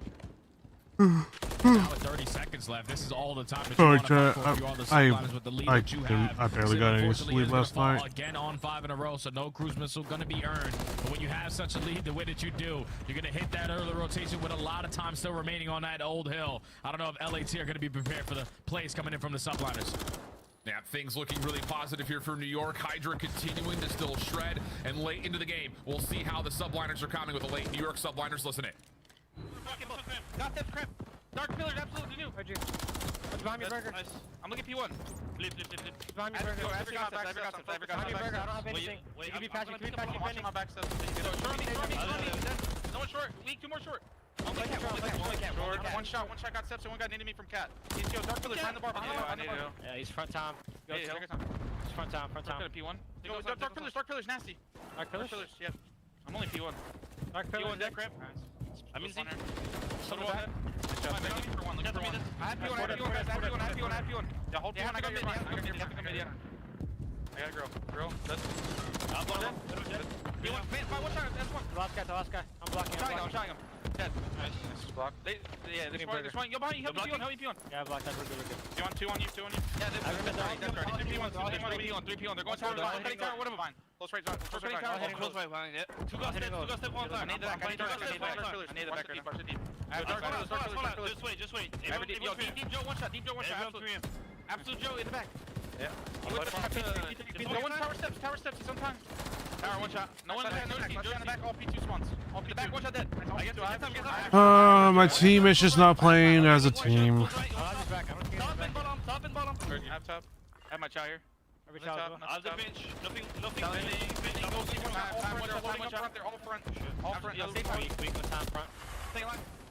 Well, Thieves are fighting, man, but I don't know if there's anyone tall enough to fight up against Hydra. Look at that. Like this, 3 in a row. Oh, right man. over the top of the final Ooh, moments. nice double nade. Does keep things a little bit more They don't have enough time, though. It's a wild consequence at this point. New York all over the Vista here, Jay. Yeah, this is unbelievable plays right here from the subliners. Not a map that has treated them fairly well as of recent, but just to come out and dominate the way that they have, now only needing 2 points. You're going to hit that early rotation over towards P5. Your team is fully set up. You're finding kills around the middle of the map. Yeah, that's map 1. Yeah, that's absolutely an not much I unbelievable way can to do. start if you're a New York fan.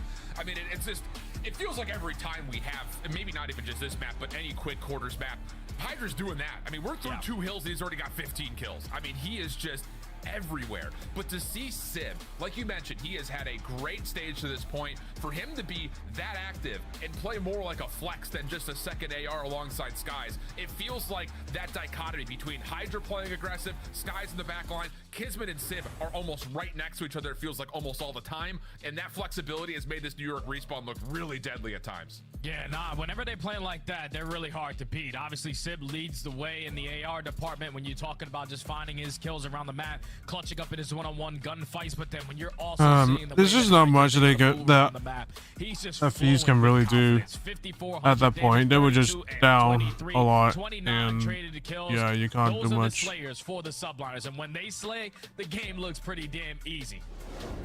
Unreal stuff, man. It just, I hate to say that it ceases to impress, because literally every single time you watch Hydra from his POV and he's having maps like this, it's just, is there anyone better? You have to ask the question. You have to ask the question. Yeah. Wow. But okay, I think the thing here for Thieves fans, though, now all of a sudden, after, I mean, let's be honest, the Vista has not been a bad map for them over the course of this qualifier. I mean, they've had a couple of really good wins, but rotationally, they didn't have it here. So do you worry about them trying to jump into a search and destroy where we get back-to-back invasions, not just for the search, but also the control? No, I like them in search and destroy. That's the bread and butter game mode for this LAT roster, for them to walk away with the majority of these series is through the S&Ds, and thankfully for them that they haven't invaded the search and destroy. They only have a couple reps on it on this stage, but they stand a pretty good chance at squaring up against a Titan in the subliners who love some invasion search and destroy. It's going to be a battle of the first blood. Defenses, both teams are stellar at it. The attacks are what both teams need to work on. So LAT are going to give themselves an opportunity here, but with the subliners playing the way that they did, I expect them to play with that same exact pace in S&D. Oh, absolutely. I think there's one of those moments where you kind of throw out the playbook a little bit and see, can we just chow and get the hot hand going, maybe a little bit of a heat check early to see how much these subs could get away with? Because, I mean, again, when it starts like this, where you're up 143 to 24 through essentially the first rotation of hills, you got to be feeling like you're untouchable at certain rates, especially jumping into an invasion search where, let's be honest, everything is pretty much right in front of you, at least for the most part. And the crazy thing about that map number 1 game flow is that, believe it or not, LAT, they won a couple of the rotations at P2, at the P3s. It's just the hold percentage that is still a big issue for this team in hardpoint. They get all the kills. Just that first wave that comes in, that's where they tend to struggle with it. And they're forcing themselves to break into hardpoints, which are very difficult to do so, especially with the way that subliners were able to execute on their setups once they broke in. Basically, so now going into the search and destroy, this needs to be a response from LAT. We know what Ghostie's gonna bring, but I feel like the playmaker in my eyes has to be Kremp, because he can set the tone early on to match the pacing of Hydra and also find a lot of those gunfights early on for those first bloods. Yeah, I think that's the biggest part about it, because the opening to a win percentage for LA has been great this stage. That's how they've gotten a lot of their success across the search and destroy through this qualification period. But let's be candid, a lot of those come off of the back end of their Rio search and destroy. They've been great in terms of controlling the map, finding opening eliminations, and then holding 4v3s. The invasion is not bad for them. They still hold the #1 overall opening to a win percentage on this map. It just comes in a very different way, which I think is what you're trying to touch on. Yeah, and like that's what they need to focus on here, because Battles versus Hydra and Kismet, you know how aggressive they like to be on the map, and based off of that map, number one, they're probably gonna be running in sync together, shutting down solo plays, especially when you try to go over towards A on your offensive rounds. They're already gonna be in Cafe ready to contest you with the momentum they were able to gain off of that map, number one. So if you are LAT, I think the way that you need to start off the search and destroy is slow and steady wins the race. See what the subliners are gonna throw at you and then counter it. Other side of things to keep in mind here outside of the opening setups, as we get later into these rounds, both of these two teams are really good on this map in particular, but overall this stage, about playing around the bomb, whether that is trying to find a way to get a successful retake, or more importantly, finding a way to convert on their post-plant setups. This map in particular, both teams have been nearly flawless at being able to hold their plants. So there's a lot to be looking at in terms of not just what happens in the first 30 seconds, but maybe more so, Jay, what happens in the last 30 seconds of each of these rounds. Oh yeah, both of these guys have the objective focus in the back of their mind on the attacks and on the defense. So this is basically a square up here at map number 2. It's going to be the subliners early on the attack. No trophy systems to work with, but LAT still going to show presence. A couple players crossing over towards B. Europe looking to get aggressive here, though. Hydra already getting to work clearing up topside broken, so the offense will not have to be worried about any forward defenders here early. And now it's just how to try to figure out where are the ARs actually positioned here, because we often see this kind of setup where Kremp will play this backside tractor bulldozer area, but where is everybody else? Is there a second member here? That's got to be the question for New York. Just trying to at least sniff out what the setup is looking like. Now they're able to gain that info onto Kremp. The smoke is going to get invested, and this is where the subliners hit the audible. You're probably thinking that the play is going to go in towards B, but the Thieves did not bite that bullet. It's now a 3v1, all left up to Sid. That's really impressive from Ghosty. MCW stuck behind the tank. Good help from Nasty on top of that. And then go to see to make sure that there is no re-rat back. Yeah, I think you're absolutely right. That smoke comes out, and maybe you're thinking they're going to try to gut check play through dark or maybe onto the B site. Not the case. It's a full rat back, and Thieves are fully prepared for it. And that's such a heads-up play, because Kremp, in his positioning that he had over towards B, he was able to spot anyone trying to get aggressive through mid-dark. So he gives the comm that the smoke grenade gets invested, but they are not pushing. So Ghosty, you turn around, and he's prepared for that gunfight versus Hydra. Usually do not see people win gunfights with an MCW with the in their hands versus Hydra with that rival. But Ghosty just doing Ghosty things, man. Secures the first round. 2-2 split setup here for New York. Looking to get aggressive in towards mid cafe early. Nades also being thrown towards B alleys. So New York showing some presence early, but Thieves holding back, just kind of playing more of a default setup. They aren't giving away a lot of space here at mid. So the early focus for Thieves is trying to find an isolated pick maybe towards the B side. Yeah, and I love the route right there out of Kremp, because usually when people play over towards B or playing for that information, you work your way through tree, but instead he takes the EVD side, so then he is also able to watch that cross so no one crosses into broken. That sets up Joe Deceives to find a double. Now it's a 4v2. Yeah, that's just a really good breakdown in terms of how Thieves kind of isolate that setup, especially over the map. Kismet, SMG not able to win the battle versus Kremp, and this round has pretty much gone already to the wayside as Sid finds himself 1v4. First shots are good. Stays alive, delays it a little while longer, but the stun keeps him weak, and Ghosty will find the easy follow-up. Yeah, I mean, it did feel like Thieves were giving away a lot of space at mid, but as soon as that little duality play between Skies and Hydra breaks down at middle, Joe's right there to say, wait a second, if there's two in cafe, I've got middle of the map, thank you very much. Yeah, that's everything. Every ounce of information they were able to use to secure the round with only one player dropping. So far, it's been phenomenal plays from LAT. They found the initial 2 first bloods on the rounds. So far, up 2-0. And now with a couple players working a little bit on the streak, I'm pretty sure Joe ends that round on 4 in a row. You probably want to play that same exact defensive setup, because subliners cannot pick it apart. Yeah. Oh, how about this, though? Thieves aggression through Water Street. There is a player deep in the form of Skies. He's been seen. Stun will come through. New York will be very aware of this play. And that's actually enough for Thieves to give some respect back and say, no, let's just...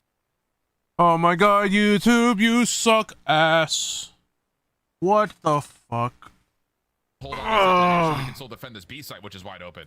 Yeah, that's good plays, though, from the subliners to spread map on this round to shut down that overextension play coming in, because Nasty... Okay, I don't know what's going on. It's all the info of the subliners crossing over towards the B site. He's trying to hopefully line it up with the nade, but the trophy system gets down right in time for the bomb to get planted. Yeah, and Kismet also helps to get the team shots over towards Ghosty, so first blood gets taken care of. New York now in a 4v3 post planted again.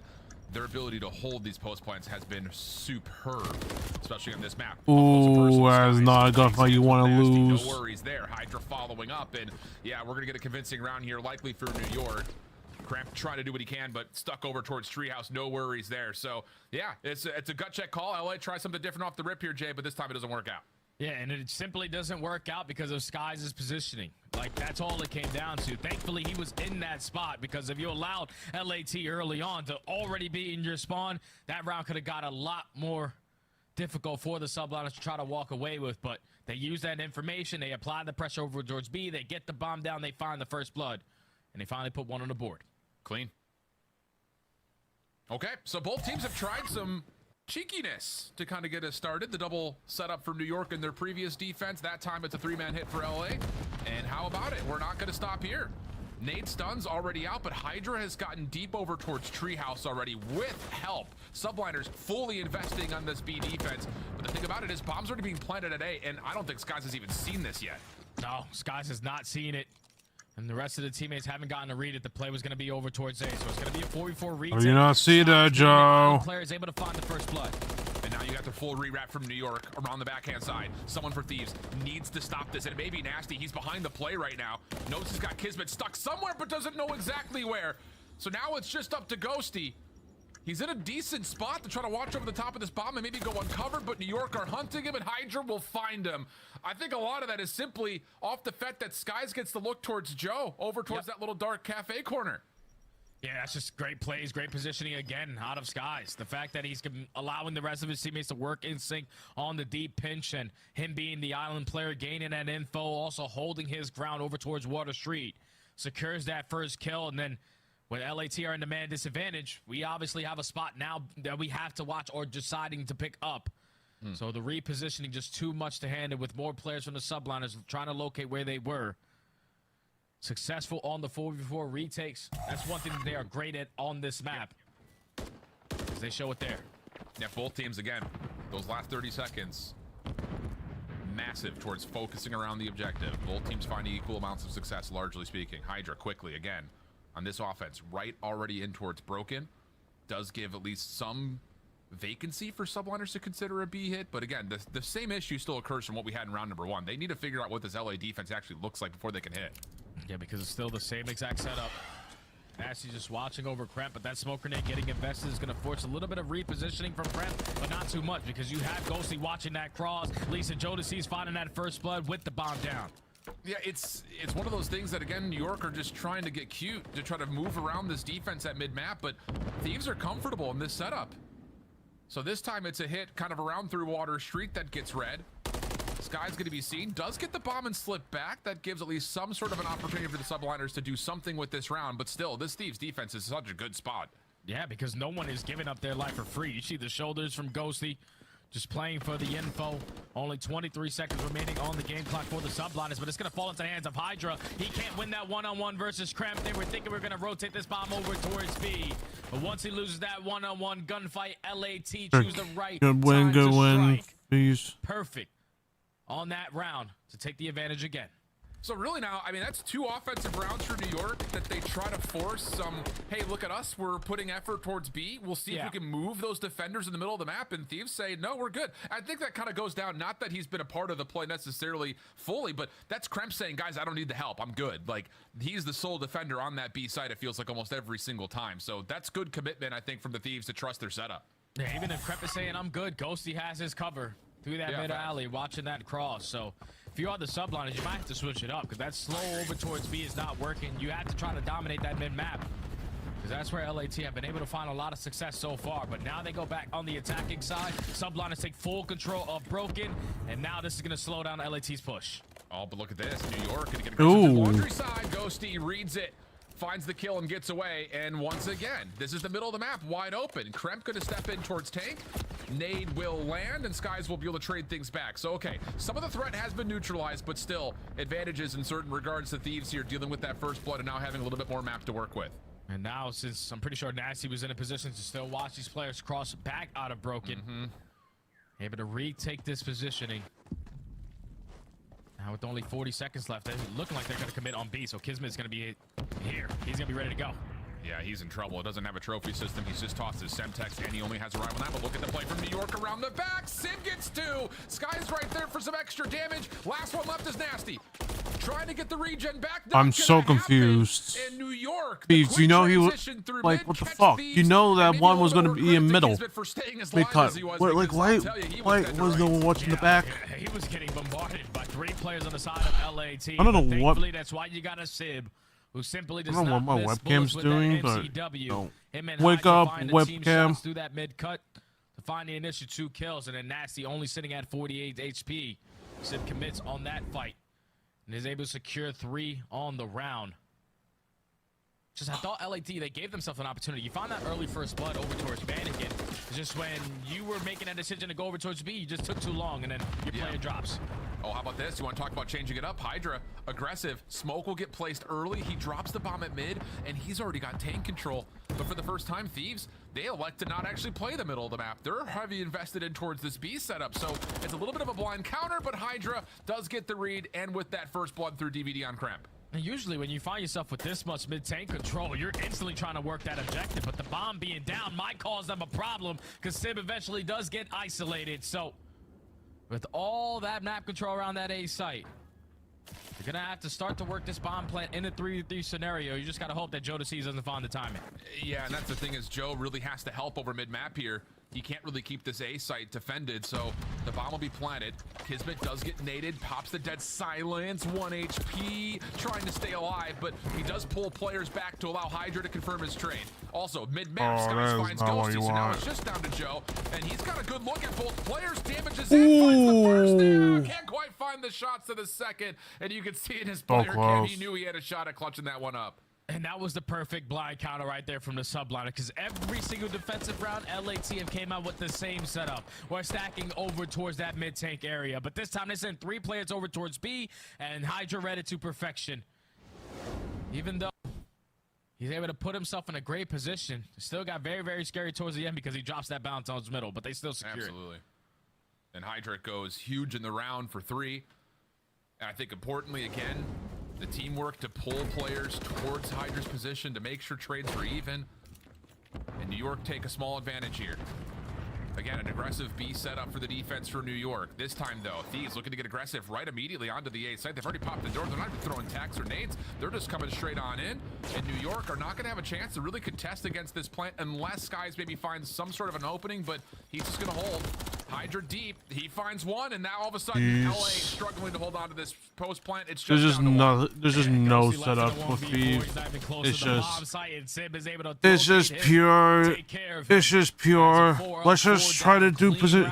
Let's just try to position ourselves into good positions, and it does nothing for them. Invested a stun grenade at that mid tank, but it's not able to connect onto Kismet. Kismet realizes that the play is coming in over at that A site. He said, "All right, you can work that bomb plant, but I'm 100% gonna get that kill off the exit." When he finds that one Hydra across the map, being the island player working that deep pinch, he wins his one-on-one. The rest of LAT trapped in towards Cafe. There's an easy retake right there from the subline. So now be at game point.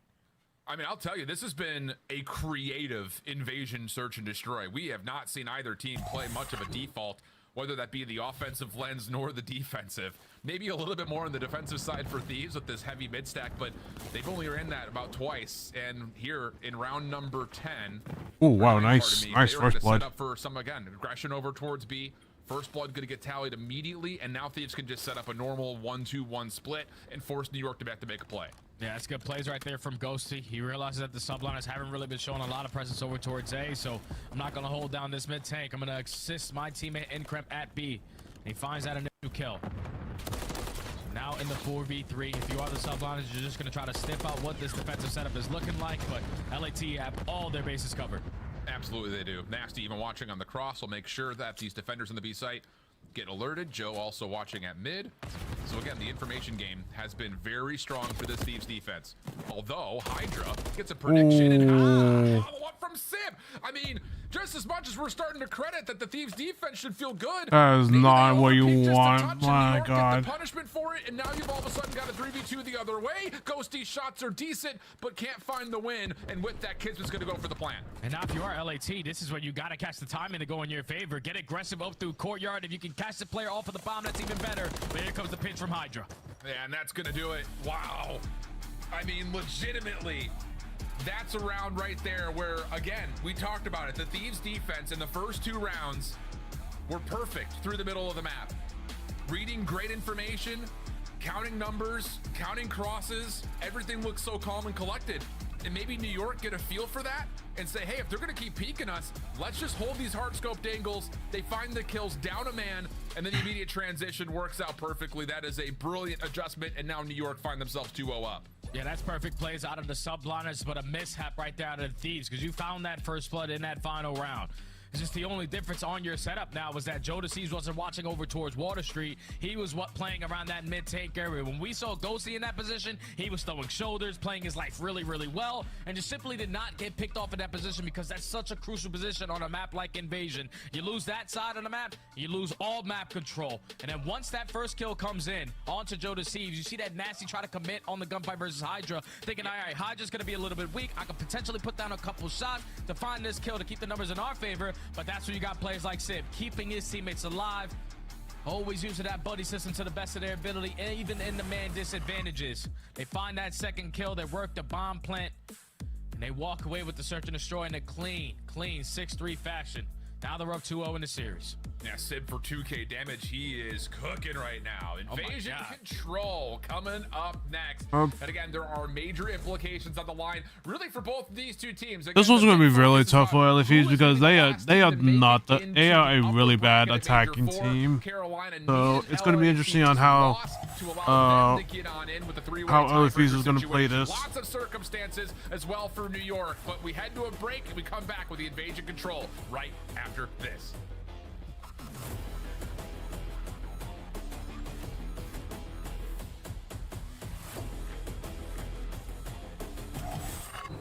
Upgrade your game with the Scuff, the official controller of the Call of Duty League. Scuff Gaming is doing an ultimate giveaway where you and a friend can win a chance to go to COD Champs this year. The giveaway includes 2 VIP tickets, travel expenses, and more. To enter, scan the QR code on the page or go to scuff.co/CDL and enter your email. Terms and conditions apply. The Call of Duty League is brought to you by Monster Energy, the official energy drink of the CDL.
So the LFEs have enough fight in them to at least win a map, but probably not gonna happen, unfortunately.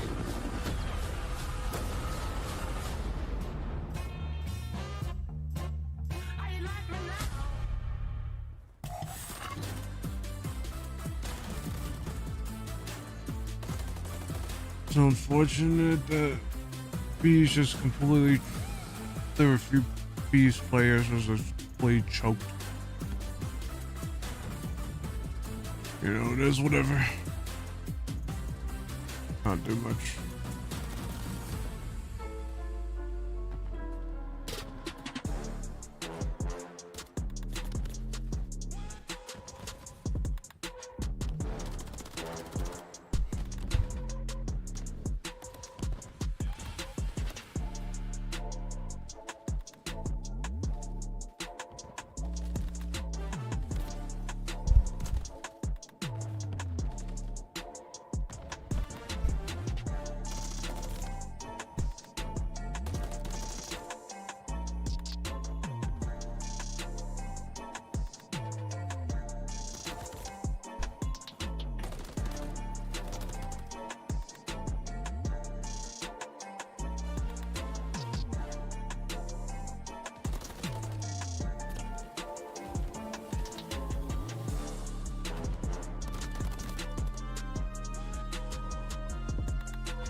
Oh yeah, dad.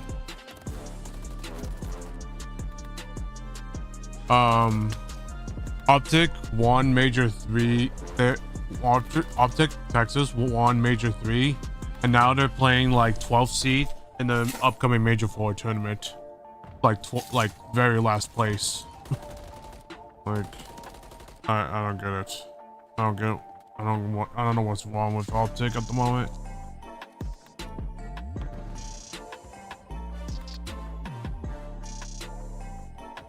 Is there anything else you need me to throw away? Huh?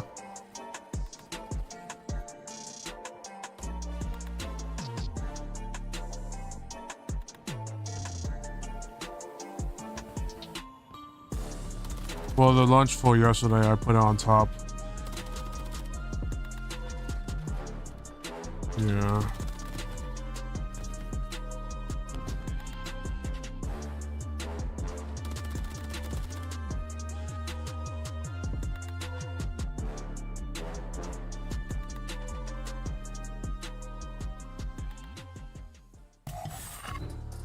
Welcome back, everybody. We've got maybe just one more map. Oh my God, I can't believe I just had to say that out loud. My whole ship with me, I've got Jeremy Studdy. And so far, New York all over this series, but a very creative search, destroy, and invasion at least has us working towards potentially some more favor towards Thieves. Just comes down to they have to do it in reverse sweep fashion now.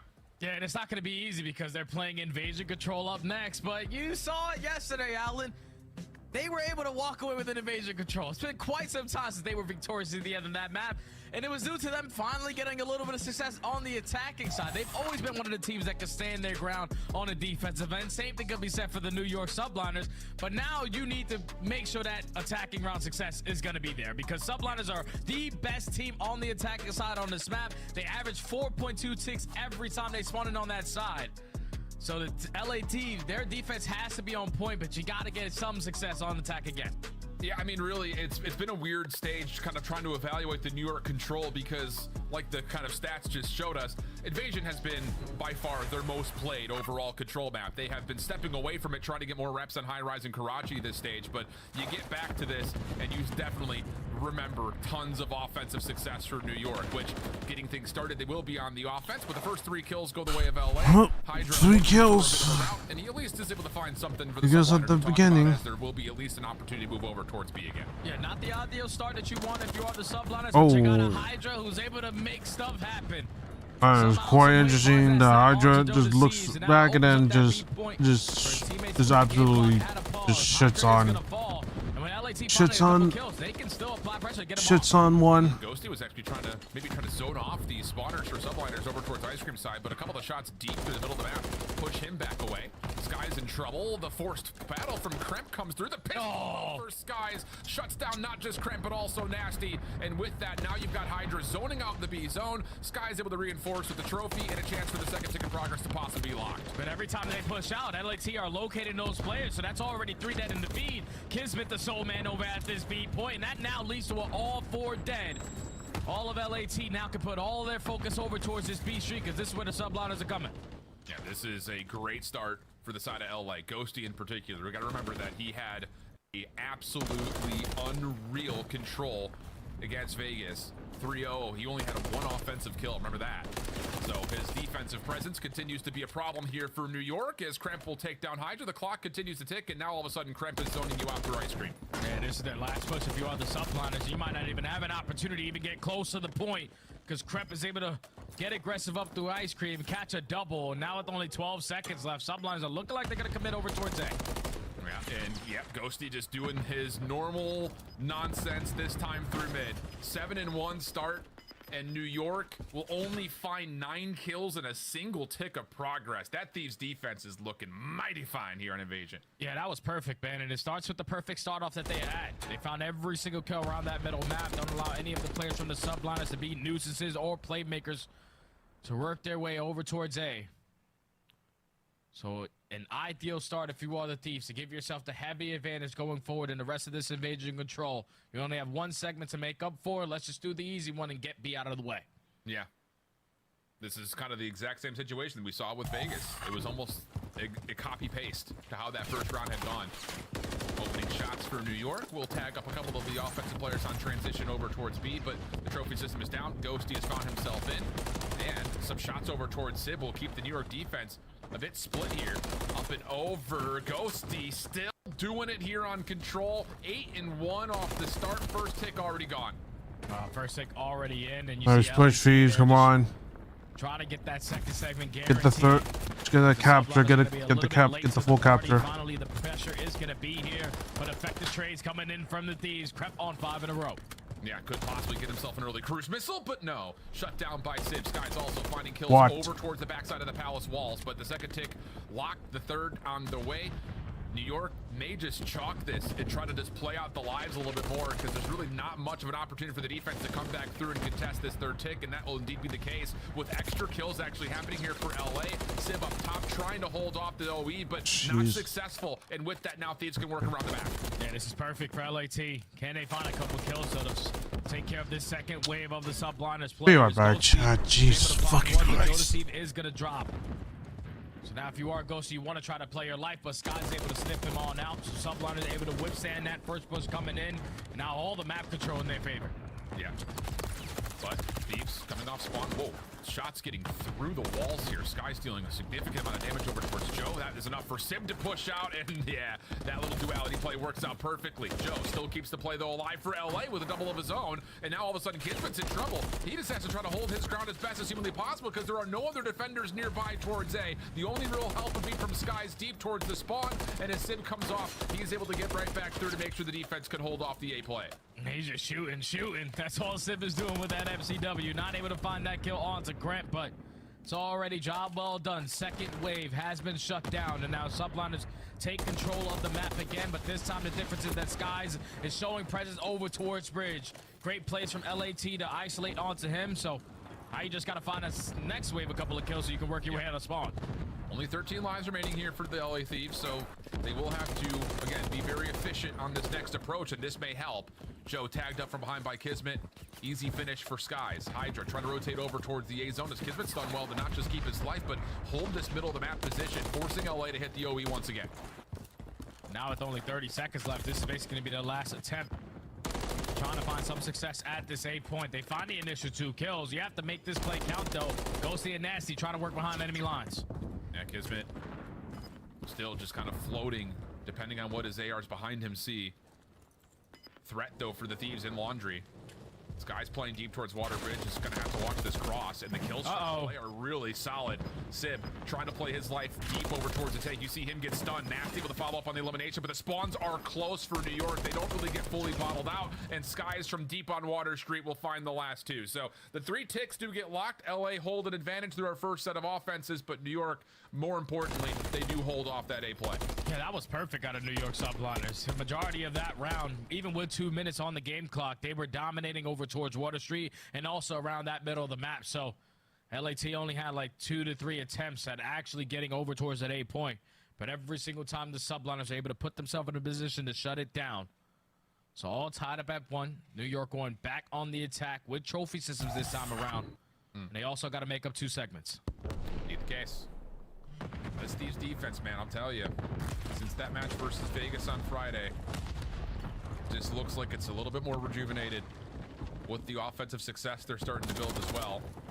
Start to feel the confidence for LA. Beaming just a touch. Opening exchange leads to the focus for New York just staying on the B zone. First take off. Nice shots from Joe. A little turn and burn over through DVD. Sib trying to secure the trade. Not going to happen, as Kismet was the last one standing, and LA are quick to recover after just 1 tick has been earned. Yeah, the world can't believe that, and neither could Hydra, because when that player came, he said, what? He finds that kill. It's still Subliners holding on to the map control, but when he falls, all of LAT reinforce their numbers over through B Street, and now the Subliners forced to fight their way out of spawn again. Yeah, this B defense for LA has been so damn good. Sib able to shut down Kremp, but Nasty's right in position over towards Pillars. That will work out for now 3 in a row for him. Kismet, Hydra secure a couple of exchanges, but still, look at the life lead. I mean, LA off to the races once again. 6 life advantage. Clock will stop for a moment here with New York getting over towards B, but LA coming off the close spawn are looking like they want to contest again. Yeah, they're still going to try to contest it. They also find that kill through the map, so you have the numbers. put yourself in a position to not allow this second segment to get complete, but the subliners might have made that decision for them as they find 3 in the feed. Crep trying to make a miracle play happen. Sky's dancing with him, not able to find the kill, and that should lead to time being extended. Yeah, extra 60 looks like a guarantee, but still a 3 life edge here for Thieves on this defense. Plus, should be a read on how New York is trying to come back around through this OE. Joe, good shots in towards Sib, but damaged up to allow Hydra to find the easy bounce back. Brent also gets a read that Kiz is playing around the back here. So again, Thieves will spawn close to A. They've got a player deep towards Water Street, and they know the threat's coming around the back. Sky doesn't quite finish his food versus Joe deceives, and both players will just kind of exist a little while longer until Hydra can come through. Yeah, Hydra already earns himself a cruise missile. So now you have players from the subliners contesting in the back of your spawn, but off the respawn, Crep is able to take care of both of them. So now you have accounted for every player on the subliners. With only 50 seconds left, you just want to fight for that mid-map control. Locating Kismet was all you really needed to do. Now subliners are forced to overextend.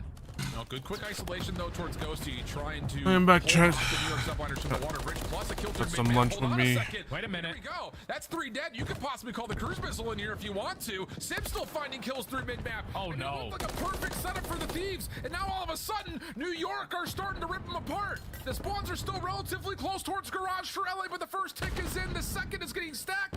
It just comes down to can they confirm it, because the kills for LA are starting to come through, Jay. Yeah, they found the first one in towards Mannequin, and Karep again is able to find that kill onto Hydra before that second segment gets complete.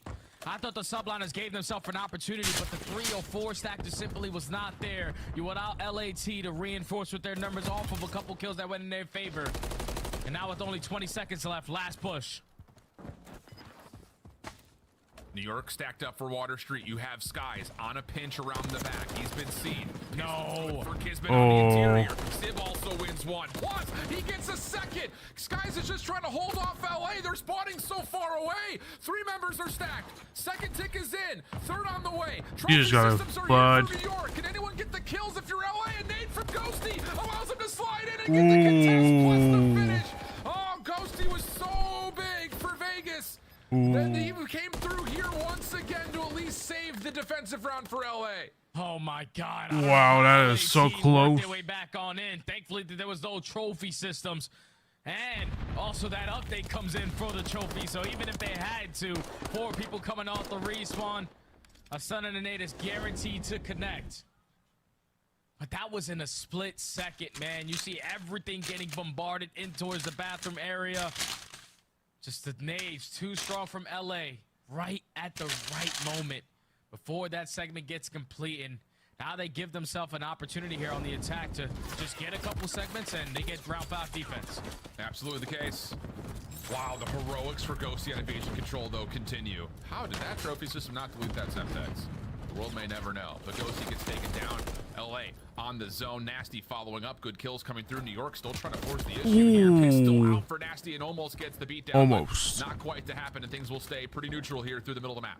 Yeah, and the sublines know what they need to do. We can't allow the LAT squad to get 3 seconds completed, so they came out swinging with the aggression over towards B. Eventually, with Sib falling, is now going to give up all the map control on this side of the map to LA. So the first segment is going to be in, and I don't know if the sublines are going to attempt it. Oh, they're waiting for the cruise missile, so now they go. Second tick of progress, not going to get confirmed though. As everyone backs off, trophy system not in place as LA get back on towards the zone. New York taking shots over the top, not able to fully connect onto the kills, but there's damage to at least keep Thieves from stacking for now, but the kills are still just so darn good. That's gonna be the extra 60. That's beautiful plays right there from LAT. They knew that the cruise missile was gonna get invested, but when it falls into the hands of Kremp, who's watching that overextension, just winning that one-on-one gunfight versus Kismet, got the job done to now extend the time. So all the segments are made up for. If you are LAT, you just want to make sure you simply just don't get outslayed in the rest of this round. And no one has any idea that Kremp has gotten through the back here. This is how Thieves can set up this offense. What can Kremp see from this position back towards gas?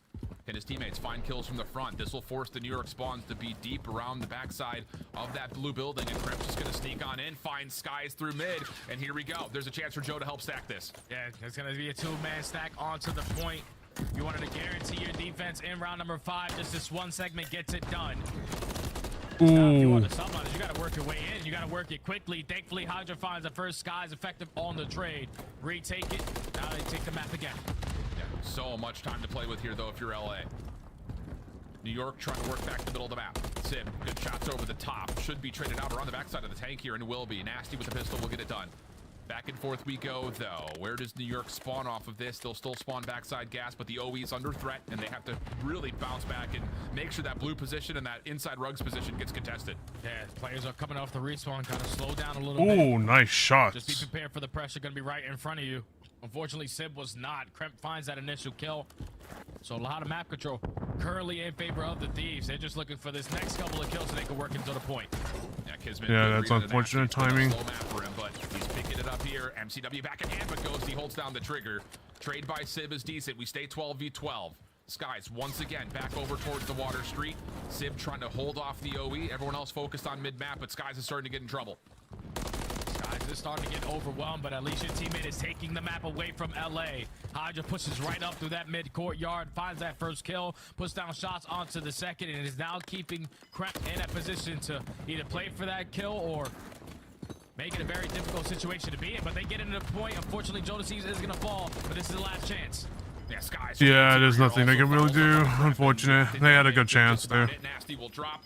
7v6, but not enough time for LA coming from the ice cream spawns to even have a threat towards the lives nor the zone. So, like you mentioned, the damage dealt by the Thieves offense will work out.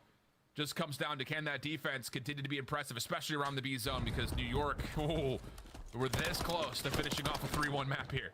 And this is a stat that I'm going to hate to bring up, but it's a stat that stands true. LAT in round 5 is a control. They have a current record of 1-11. Doesn't matter if they're on the attacking side or the defensive side. Whenever they get down all the way to the end, they tend to struggle a little bit. So you just got to make sure that your defense is able to stand strong. I think if you are LA, it has to be off the start off. Can't allow Hydra to slip his way behind enemy lines up through Treehouse for that first kill, but also dominate those gunfights around the map, just forcing subliners to walk right into your preems at B Street. Yeah. The round 5 has not been kind, but at the same rate, how much of that has been them spawning on offense? Because ooh, that is not what you want. Oh my God. Immediately, Sib, Skies, Hydra, all combined for kills. Now you've got 2 members already onto the A zone, and they're just going to play for kills here through the middle of the map. Sib's got a good look over towards Nasty. The follow-up over towards Laundry's looking pretty decent. Skies trying to spam things out as well. Hydra trying to follow up, not going to work. Second tick is in. Third on the way. Here come Thieves for the challenge. Can they even get here to touch this in time? Skies are on the back, not able to find the kills, and it's Joe to clear. Thieves will hold on to the A zone. Oh, that's good plays right there from LAT. I thought with the spalls all the way at Treehouse, they weren't going to have an opportunity to work that 8 point, but the subliner decided to go for a 2-man stack instead of a 3. That leads to them only getting 2 segments done, but already showing presence over at this B Street. You got Nasty trying to contest through mid-cut. He's able to find the first, slip behind enemy lines, and find the second. So now the subliners have to work under their spawn. Yeah, Hydra, last one left. Whoa, how has he been able to finagle 2? Kremp still dancing. Tries to get away, but Hydra keeps the play alive. So New York off spawn. 42 seconds on the clock. They've got some forward presence, but Hydra shut down towards top Treehouse, and now all of a sudden the numbers for Thieves can start to swarm back over towards B. Yeah, they have the numbers. It's just are they prepared for all the trophies that's been getting invested from the subliners, because they are playing to extend this game clock. First segment already going to be in, but LAT just always here to play annoying. Like, they're just so annoying at this B point. Hydra trying to find something over towards A. Very desperate in nature. Shut down. And the Thieves defense looking good. 2 life advantage. But the biggest enemy right now for New York is the clock. 15 seconds. Has to be some sort of a break here towards B. Nasty trying to cross back over towards Pillars. Gets shut down. Kremp right behind him. Damage is out. But the kills coming the way of Joe Deceives. New York able to possibly find a way to jump back over. But Joe is fully healthy. Holding his ground. Pistols out. Not quite able to hang. Kremp last one left. Pistol, Sib trying to keep himself alive on the zone. Shut down. Last attempt for New York has been pushed. Nice. Nice win. 5 defensive win. Oh, that's perfect plays right there from the LAT, man. But the start off wasn't the best. You gave up the early 2 segments at A. But every single time where they were able to control the map, control that middle side, and force the subliners to just completely bombard their way up through B Street, that's exactly what the LA Thieves were preparing for, and they shut it down every single time. We're talking about the #1 attacking team on invasion control. They could not find success on any of the attacking rounds. And that's LAT just standing strong on defense. Well played indeed. Another great map from Ghosty on the defensive side in particular. 16 of his kills coming that direction, but the 6,100 damage from Cramp, topped by the 7K my webcam was Joe covered. Deceives. 32 and 28, 23 non-traded, also 15 assists. The guy was everywhere. So Thieves, they stay. I finished Gears of War 3 campaign. Nice. A chance in the first place at stopping this Like, I played the shit out of the Gears of War 3 campaign. It was really fun. Vegas, he did a lot of this as well. Held on to that round 3 offensive run that New York almost put to the finish line. And this like, it was quite, like, I loved Gears of War 3 back then. It was really fun. Like, the Horde, Beast Mode, and everything. I think the thing about it for Thieves is it's not just coming by individual. Sure, at times it is, but collectively, their defense is looking really, really good through the middle of the map. Oh, yeah. Yesterday was all on Ghosty. Today, you get the players, everybody else but Ghosty, because Joe Deceives and Cramp, the way that they were able to shut down that mid-map and beat pressure every single time was just phenomenal plays. The subliners, though, you got to think about in that final round when you get a clean for dead, you spawn them all the way across the map. All you realistically need is a stack at that point. But 2 players still playing for kills didn't allow you to extend that game clock, so you got more time to find 1 set of kills to work that B point. And that is a mishap for them now. Going forward, they definitely have to clean that one up. But LAT stay alive in this series. Now they're forcing a map 4 in sub base, where it's going to be very difficult because LAT haven't played it at this stage with this squad. Well, and it's also been one of their worst hard points on the year, even when they were playing it quite a bit kind of throughout the end of Major 2 into Major 3. Couple of close results here and there, so, you know, again, it doesn't necessarily look as bad as I think the overall record will, but it is one of those situations when they're playing up against other teams that are good sub-base squads, they are often getting beat up pretty badly. So there is kind of this call right now for LA that you better have something sparked right immediately, having not played this map yet through this qualifier, with a chance to possibly get to a map number 5, where again, the seedings and everything going on for what happens at the Major 4, it will be, I think, up in the air. I mean, Carolina obviously rooting for a certain particular set of results, but New York are also looking to kind of cement themselves as being a top 3 team with a win here. Yeah, Sublines are going to be feeling good, though, going into the sub base, because the last time they played it, they beat the hell out of the Minnesota Rocker. 250-38. They were winning every single rotation. Flawless on the holds, 100% on that category. But then the break opportunities, they didn't even have a chance to, because Minnesota were never set up at one of these new hills early on.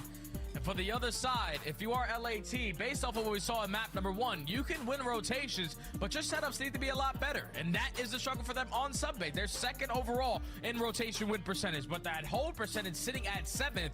You know that on a map like Subbase, if you're not finding successful holds, which a bunch of these hills are full 60s, you're not going to have a good time because they're 11th and breaking. They barely get any opportunities to do that. The other side of things, I think you look toward the individuals. Sib has had a great series to this point, and you wonder how much impact he may have individually. You know, kind of stepping into the limelight in this qualifier for New York. He has played his best COD, I would say, this year in this particular stage. So if he can continue to shoot like he is, he may be a problem here that LA need to find some sort of a resolve for, because flat out, he had a couple of takeover moments on a map like Vista, let alone what he could possibly do with an AR. Ever tried the multiplayer? Yeah, that's the biggest I've thing. only played it. I've only played it with bots, with a neighbor of mine, and that was the only time I played multiplayer. On this sub base. Was just bots? What was offline bots? Confident to close out this series. And that was it. Off of that one series they had versus Minnesota, all their stats got boosted. Yeah.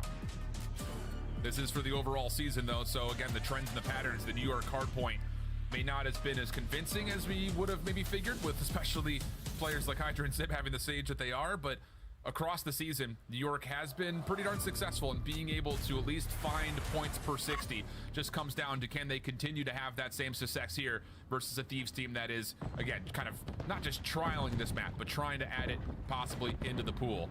And we're going to get, again, the Thieves starting off on the favorite side, looking for the first set of kills. New York also very wisely just kind of playing their lives out, looking for the same, and the first 2 kills will allow the subliners to start making their move. Oh, that is perfect. That is utter perfection right down to the subliners. The show presence over 2 top comms will find every single kill in the feed before they even start thinking about that objective. You spawn a couple players from LAT all the way across the map, but they're able to find those kills on the players from the subliners trying to flip those spawns. Cramp trying to hit a router on the backside of top snow. Does get shut down, but Thieves will get back into the hard point. They've also saved themselves from being flipped on the left side of the map, at least for now.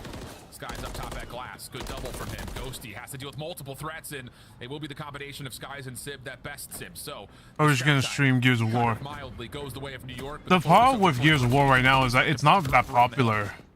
And second, I would need to. I can't.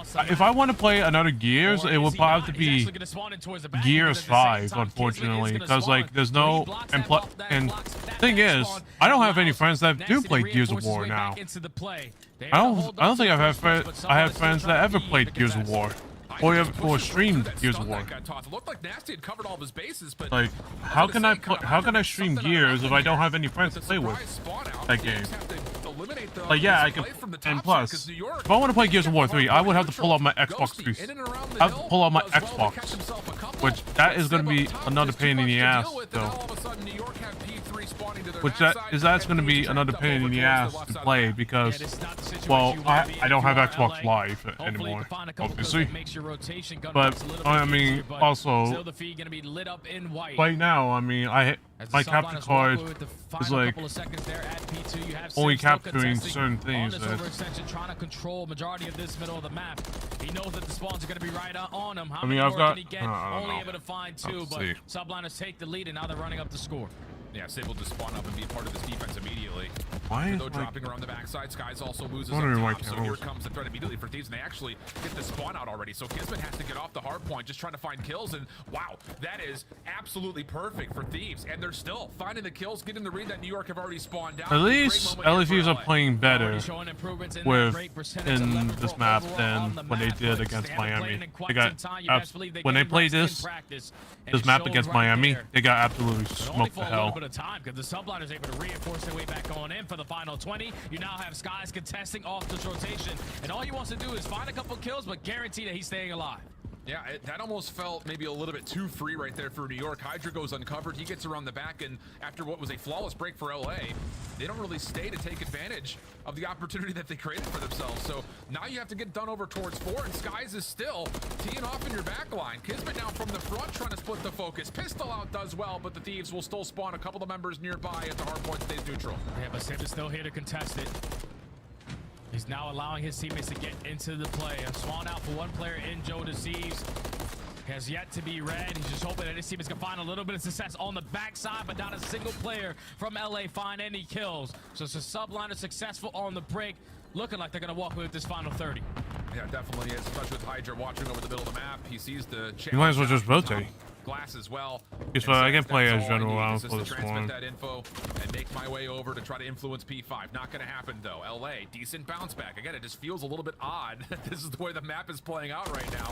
Looks like New York have a huge advantage. They miss out on about 15 of the 25 seconds of scrap time. So LA giving themselves a lifeline here with their setup around P5. Yeah, they're gonna be fully set up at this P5, but they want to find these kills around this P2 area so they can flip the Subliners over towards Warehouse.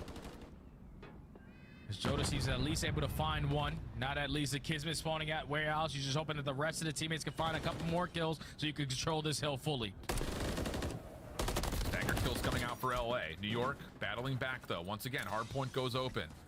Joe, a slow start, was at 1 in 10. Really starting to find a groove now though. Caster cursed it as Kismet takes him down from behind, and Kismet inside the hard point can just try to stay concealed as long as possible. Nasty cooking up a frag. That will deal damage but not get the kill. Nasty also receiving some damage of his own, and then Hydra saves Kismet. He has been back here for forever. Nasty's probably still trying to calm him out. Eventually gets dealt with, but New York with the numbers could at least still keep some of the scrap time going their way. And this is where the game can start to get out of hand. If you allow the Subliners to slay around that middle map area without you finding any success at the end of this P5, but the one-on-one gunfight secured out of Nasty. Able to walk away with the final 10, but still those spawns going to play a big factor here. You got to try to flip them, and it's going to fall into the hands of Nasty, who's hitting a route. Shut down though, good isolation from New York. Game still relatively tight, but LA losing out on numbers, not going to have much of a chance to soak up time here on the first hill. So the game clock is currently winning this first hard point. Kremp staying alive, backside staircase. This could be well, at least for LA to get back through and try to chow off the rest of this New York play, but Kismet, again, beats Ghost into the punch with the pistol. Hydra shut down, and now it's just up to Kismet to see how much he can find. He does take down 2, but LA get into the hard point. Yeah, LAT get into the hard point. Still a lot of time to fight for at this P1. Potential lead changes. They can walk away with the final 20. Ooh, please turn around, turn around, turn around, turn around. Aside and hear other team sounds from the West Coast. Hold that. Nice. One stop tower though, guys. Alright, listen. Slow the game down here. You're push out right. Help on the right. Help on the right. Yo, push out there. Yo, listen. They might start ammo spawn. Right there. Yo, listen. They're push up in ammo. Almost got right. Yeah. In the window. I'm pushing right here. Yeah. Looking for one in the back probably. Yeah, one top P2 one. I set him at front ammo. It's front ammo. Top P2 window. I didn't green box in here. Green box. Top P2 window. Front window. I'm looking for dead. That's fine. We have to get I'm playing for the guy. Nice kills.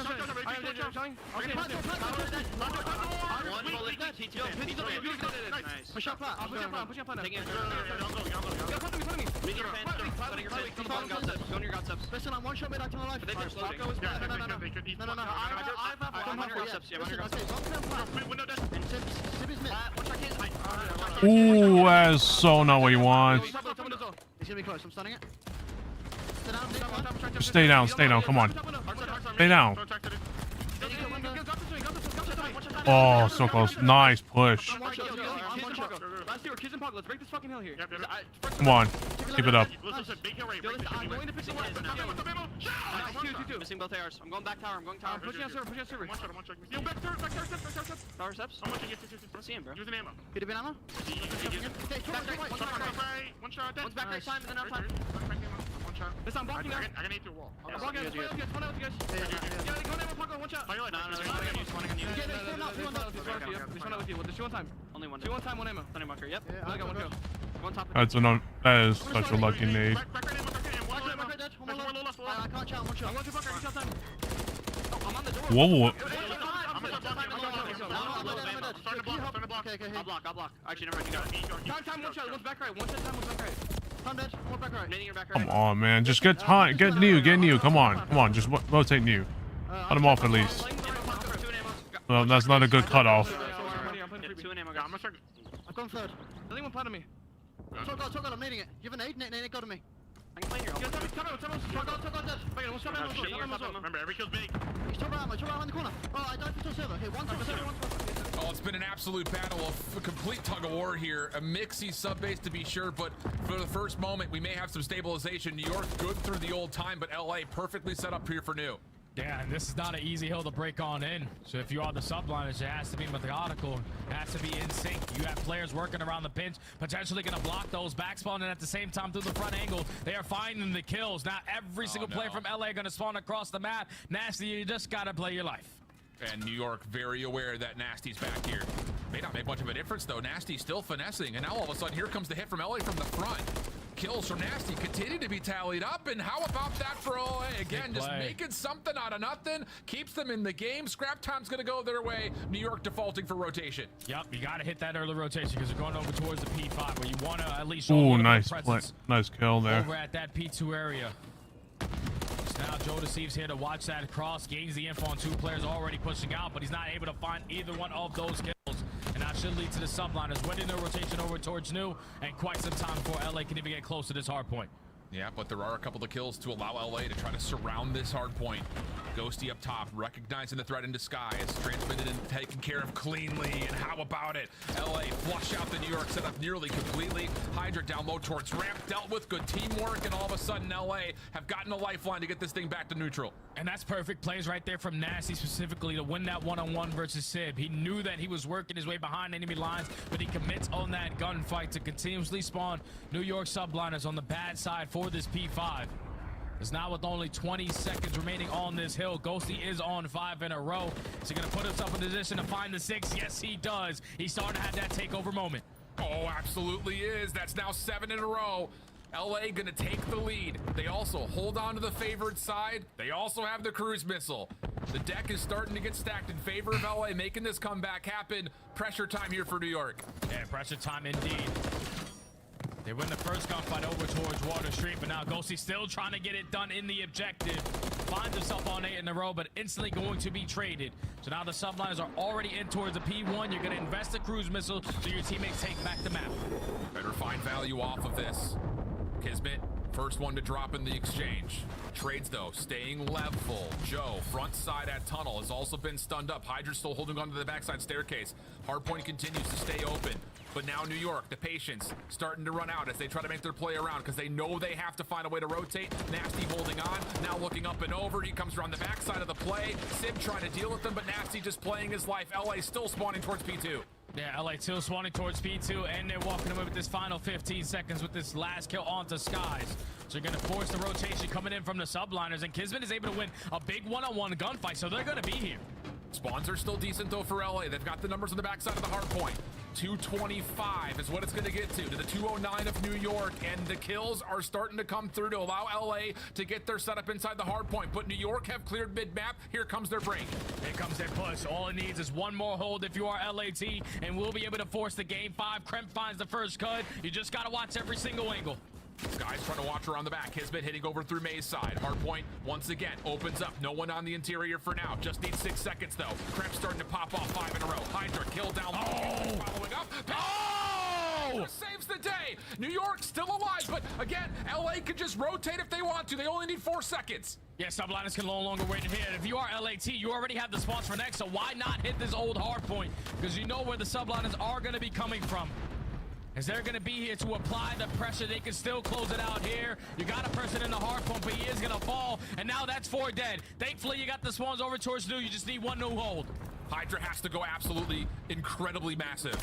Up and over, finds himself. It might be an opportunity for a couple, but he's just gonna back up to block spawns. But you gotta also keep them off the hard point. Shots are decent. 248, 227. You gotta stay in the hill if you're LA, and they are just barely able that to. was close. From New York, starting to mass up from tunnel, but they can't get there in time. And LA that was close. will the distance to a Well, game 5 we might have a good reverse sweep or whatever happens. Half of the game, it was still a 15 to 20 point difference. The subliners had a response though to blow the game a little bit open, up by 40 to 50 points, but a great hold at that P3. But P4 and P5 was LAT from start to finish, and at the end of the game, it was individuals making big time plays. If Nasty doesn't stay alive and pop that double at P4, subliners are closing this out in 4. But he makes that individual play. You change. Well, I didn't think LFEs would make a great comeback right there.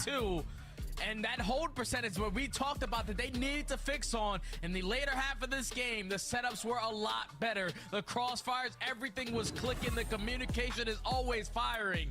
And LAT on a map that they have yet played in this stage, on a map that they have sucked at all throughout the season, they get it done versus subliners, and now they force a game 5. It could not have gotten much tighter than that, friends. Wow. What a map number 4. Just narrowly able to squeak it out. New York could not quite find a way to flip the map around. Not towards P2, not again towards that 3rd and final hill.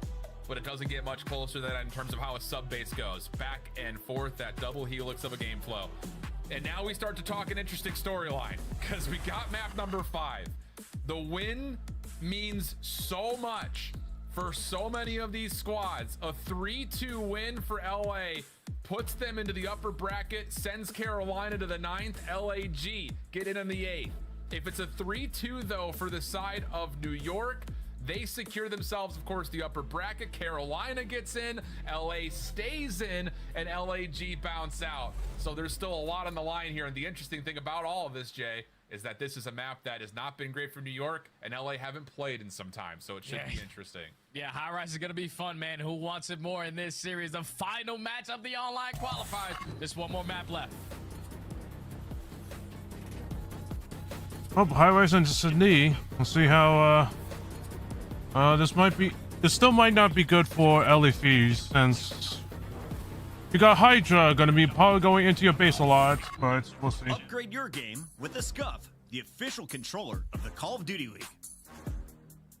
The Champs Tracer Pack is available now. The bundle includes the Reaper Operator Skin, Ripper Weapon Blueprint, Death Stare Weapon Blueprint, Cuts Deep Charm, 2 calling cards, 2 emblems, and 2 weapon stickers. Use these items in both Call of Duty Modern Warfare 3 and Call of Duty Warzone. Available in store now using Call of Duty points.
Well,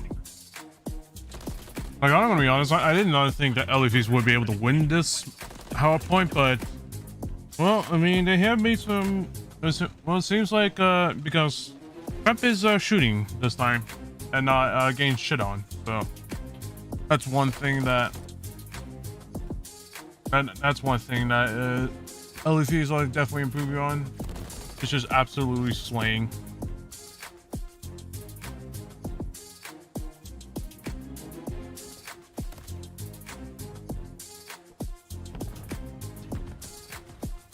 It's gonna, but I mean, it's gonna be interesting with how high-rise S&D is gonna be, since I just don't think I have confidence of LFEs, like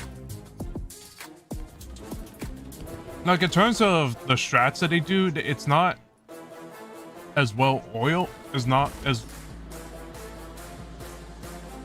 like, I don't think they'll be able to sneak around like enemy behind the enemy lines, but hopefully they could just like, the only thing that LFEs can really do at the moment is hopefully they can outslay and outplay the others.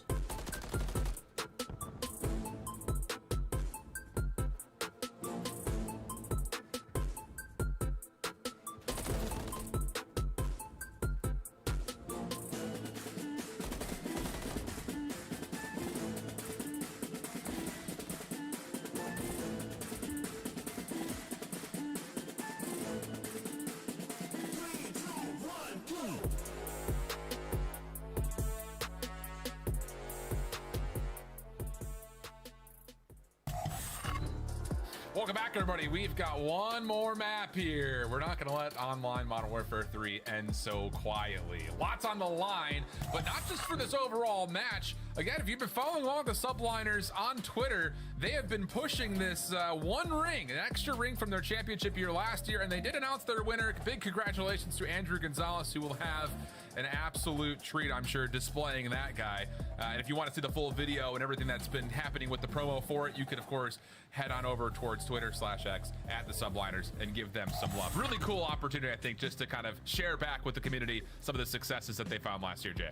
Especially if he's a Subliners fan. If he's one of these Optic or Atlanta fans, like, he's gonna be like, damn, what the hell do I want this ring for? But hopefully he is a New York supporter, because he's going to be supporting these guys now in this game number 5. A potential reverse sweep on the cards for LAT. We talked about it a little bit before this map, before we went to break. LAT have yet to play it in this stage, but they hold a great record, and so do Subliners. Oh, yeah. Oh, 5-2, 8-2. It looks like just okay, well, both have successes. Let's see whose success is so what can you find here between better. these two teams? And what was a very kind of, remember, map 2, about as creative as an invasion search as we've seen to this year. Will we have something similar here on iRise?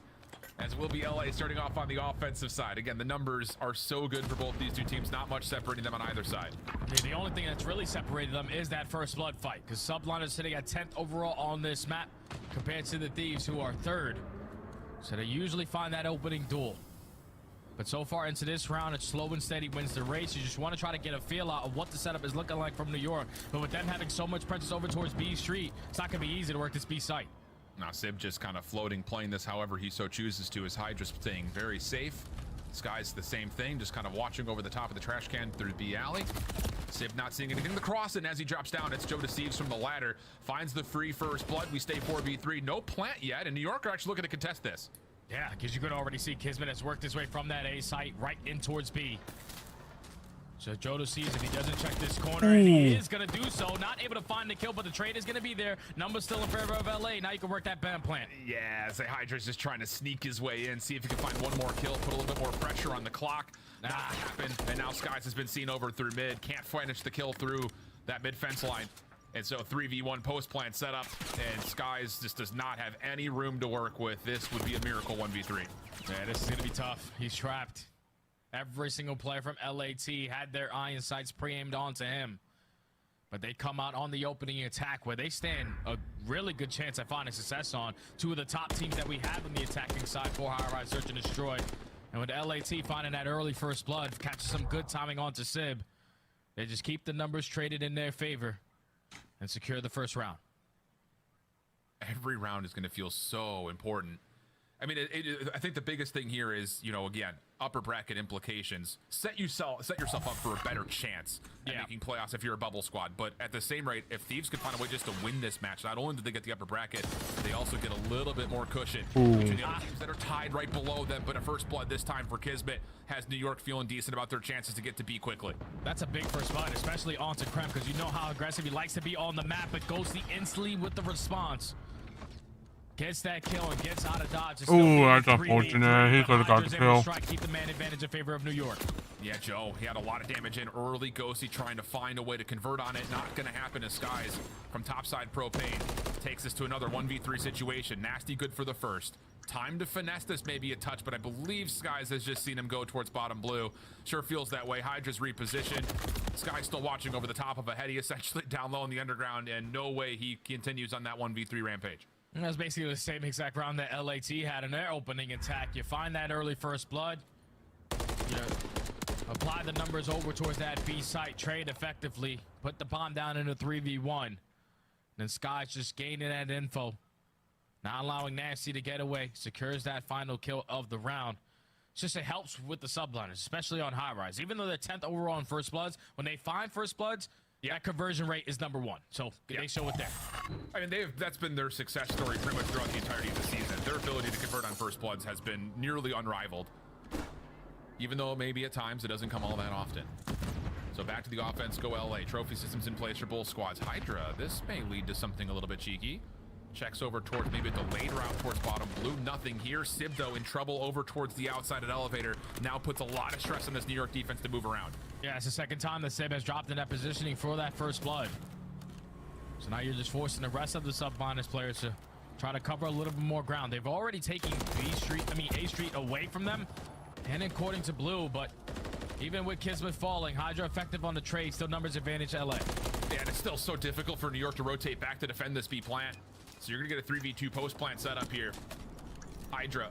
Oh, he sneaks immediately on for the defuse. Wait a second, Skies just has to play bodyguard. Ghosty deals with the first kill. With the beat down, stops the defuse. Oh, just narrowly. I love the idea from Hydra, but LA not to be bamboozled by it. Come through nicely to hold on to the post plant. Oh, thankfully you got a Ghosty on your team, because the player who was sitting at top propane did not peek down one time at that bomb site. And it was like 75% done right there from Hydra. As it was a beautiful play call at the moment. Almost secures the defuse, but Ghosty just catches him with the beatdown. So it's been all-out attack so far for both of these squads. That time, another first blood onto Sim. You cannot afford to be that first blood to fall at B Street. Absolutely, especially in his position, trying to stay aggressive on the backside of elevator like that. Nasty running the same route. This time, though, how about New York? Quick gut check call over towards A. Stuns towards Kremp's direction. He cannot check over the top of the site, but Hydra is trapped a little bit over towards the front side at mid windows. Good help across the map from LA. Yeah, Hydra gets a little bit too aggressive right there. He sees a stun connect onto Kremp, but not able to isolate in the one-on-one gunfight. So no, it's already the subliners in the man disadvantage. Jodeci in a perfect position to contest this B site. He puts down shots, find the first, find the second. Mr. Game 5 strikes again. And Skies is in trouble. Not just for the 1v4, but he's also trapped here at the underground steps. LA may have lost track of him for a moment, but still no bomb. And again, stuck kind of between a multitude of different Thieves defenders. No worries whatsoever for LA. Wow. I mean, legitimately, that is an unbelievable double up from Joe inside the site. He just takes over in these game 5s, man. What was it? The stat before the map even started, he's at a 1.3 overall KD. He plays with the utmost confidence, and when you put down other shots at the Sib, Kismet tries to keep his friend alive, and they both eventually line up for him. So LAT starting to get a little bit of separation here in this map number 5. And if you're Carolina, you're sitting there like, what the hell are New York doing? Well, that's very true. Got to be rooting for Sib to stay alive here in the first 25 seconds or so. And this time he surely should, as he's not going to play aggressive towards the elevator alley.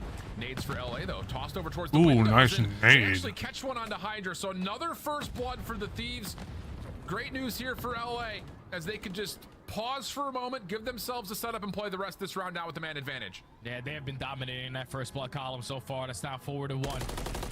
Early man advantage for them on the attacks. But they prefer on a map like High Rise. But Kismet taking a lot of ground toward top heli. His positioning is going to be known, and now he's forced to give it up. This is a bit of a window right there for sure, but a little bit of a killing of the clock has happened. Kismet now just trying to play the pixel peek through the barrels. Cramp thinking about it. Skies up top denied. LA perfectly prepared, and now Sib has to try to. Oh my god! It's a flawless round for LA. It's just easy when you're fighting the initial first blood in the first 10 seconds, because now you're forcing the Subliners players in a 3v4 to change their defensive look to try to cover more ground. And every single time they tried to edge their way on up, LAT were able to spot them, force them to back on down, and then eventually work their way over towards that B street. It's like, I guess they love that gunfight over towards top propane. Not a single player staying alive in that position from the Subliners. Yeah, they absolutely must. Okay, have to have this round here if you're New York, without question. Ghosty still hanging on 4, Joe on 3. Opening shots from New York, maybe tag a couple of players coming out of the spawn, but really no damage to speak of here, as New York are going to take their time and see if they can maybe find a first blood somewhere. But I mean, LA, you can see they're feeling confident around the map as Cramp starts to maybe make a setup over towards blue. Yeah, because they have all their bases covered. So when you have such the lead that you have up 4-1, you can start to make a couple crazy kind of plays. Nice and the crazy kills. play is upon us as Crep gets aggressive up through blue. Another first blood to the Thieves. Yeah, and Ooh, that's unfortunate. They got trapped. Isolates B alley completely, but Sky's the bomb carrier. Has to get a read over towards Crep. The shots are good. The kill is in. Okay.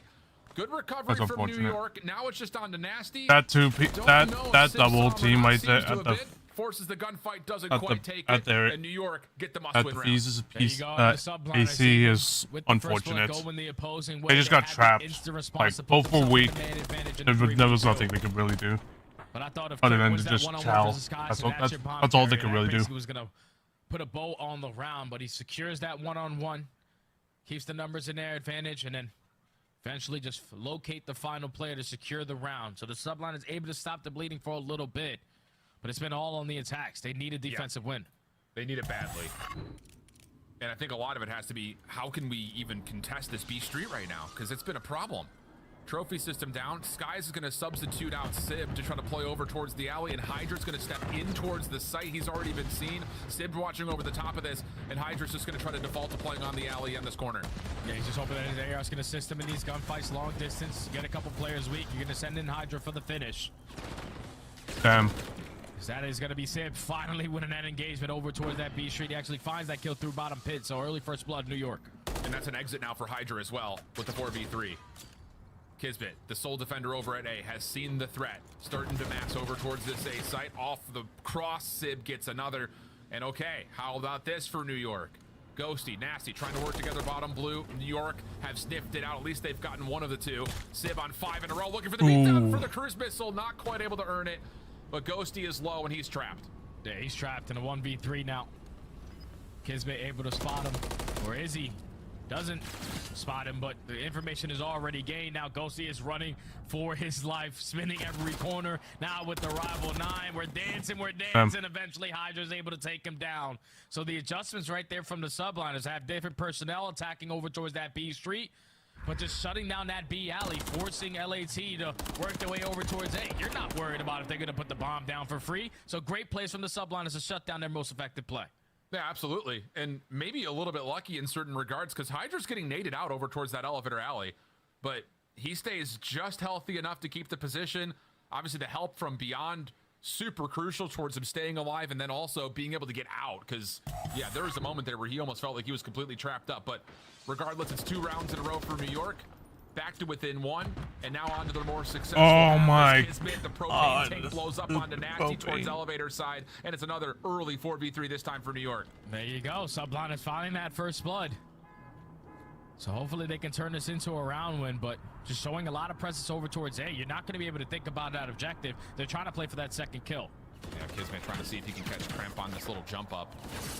Now he seems to think he's got the window to make the play forward. Cramp tucked in the corner. Oh, not the cleanest of shots. Smoke is out, making a mess of this. Kismet just trying to get back away over towards the shack, and he at least keeps his life for now, but LA have staved off the kill, at least for the time being, but Kismet finds elimination. Now a 4v1 as it's just down to Ghosty, once again stuck to the opposite side of the map. Yep, another 1v4 for Ghosty. This time on the defensive side, Skies is already watching. That's unfortunate. Oh my god. gonna shy away Come from on, a don't gunfight. choke this. Is able You to secure it you for the worked your. Subrunners. That's 3 You rounds got in a row to tie the got game up 4 at rounds in a 4. row. Do Carolina not went choke from this. having Come on. frowns to now smiling a little bit. A very, very back and forth S&D. Oh my goodness. But I think there's still a question here as far as how can New York continue to play good defense around B? Do you keep subbing out Sib to allow Skies to play that angle? Can Sib find a way to work towards mid-map? Do you trust that Hydra has to commit into B? There's a lot of question marks here, and this may be the round we start to figure out what the adaptation actually looks like for New York. Yeah, you just got to dominate B Street again. That's been the recipe for success, especially on a map like High Rise. But they're sending multiple players on this side of the map. Sib's still going to play over towards the top of Pay. You cannot afford to die. Thankfully, he's able to get out with 8 HP. Yeah, Hydra's still playing over towards mid-map as well, just trying to keep Sib safe. But there's a question on where this Thieves offense is starting to set up at, and Kramp is going to try to play around the back. That's pushed away. Oh, boy. It has gotten really tight from First Bloods on either side, but everything gets back to calm as we have 55 seconds in a 4v4. Oh, and they're just going to completely allow Sib to get isolated. That smoke grenade shuts down that line of sight for Skies. So early First Blood in favor of the Thieves. Hydra with some great shots, not able to find that trade. But now that bomb is getting planted. Yeah, Kismet, I think, saw one player over towards the outside in the form of Cramp. Skies trying to get back up towards Heli. Hydra in and around the backside at Underground, shut up by Nasty. So now 4v2 post plant setup for the Thieves. Pretty solid read on where exactly the threat's coming from. Ghosty gets the read on a Kismet. The shutdown is in, and Skies once again finds himself in a an unwinnable position, I should say. And LA put themselves now on the reverse sweep point, looking solid. And that's just beautiful plays right there. The mid-round adjustments was perfected because you smoke out over towards the B Street. You completely shut down that line of sight from Skies, and then you isolate onto Sib because you know he loves to play that position. It's now 3 First Bloods from him on that side of the map. Just can't afford to drop in that spot. And now it leads to LAT being at game point. Back to the defensive side they go. If you are the subliners, just try to find that First Blood.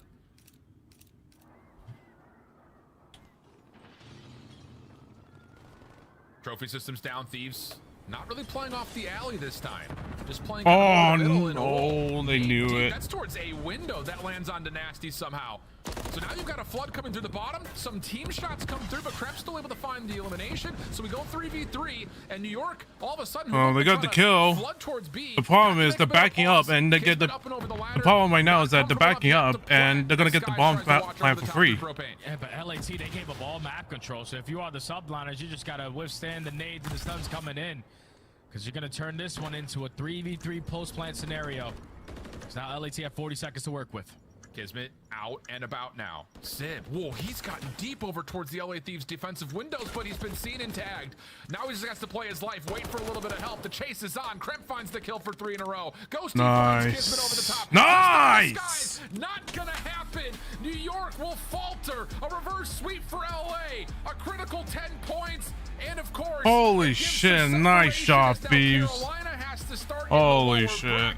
Let's fucking maybe a go. little bit of a lifeline for LAG's playoff hopes as well all of a sudden.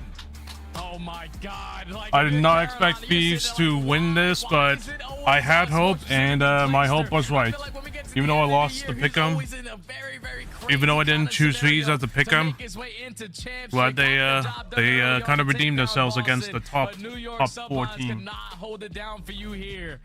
LAT just turned up. It all started with that invasion control, man. They clutched up in a very long time in a round 5, and then a nail-biter sub-base hardpoint that they haven't played all throughout this stage, where they had a 2-7 record. They've been putting in practice, and they were able to be victorious there. But then the battle of the First Bloods, man, even with the subliners finding it early on into this round, they were able to instantly respond, and then the subliners just try to make too many plays happen. Like, once Sib gets spotted in that position, and you saw that Kismet now changes his spot up to try to keep Kismet alive, they both fall, and then it turns into a 1v3. LA Thieves just able to sniff him on out.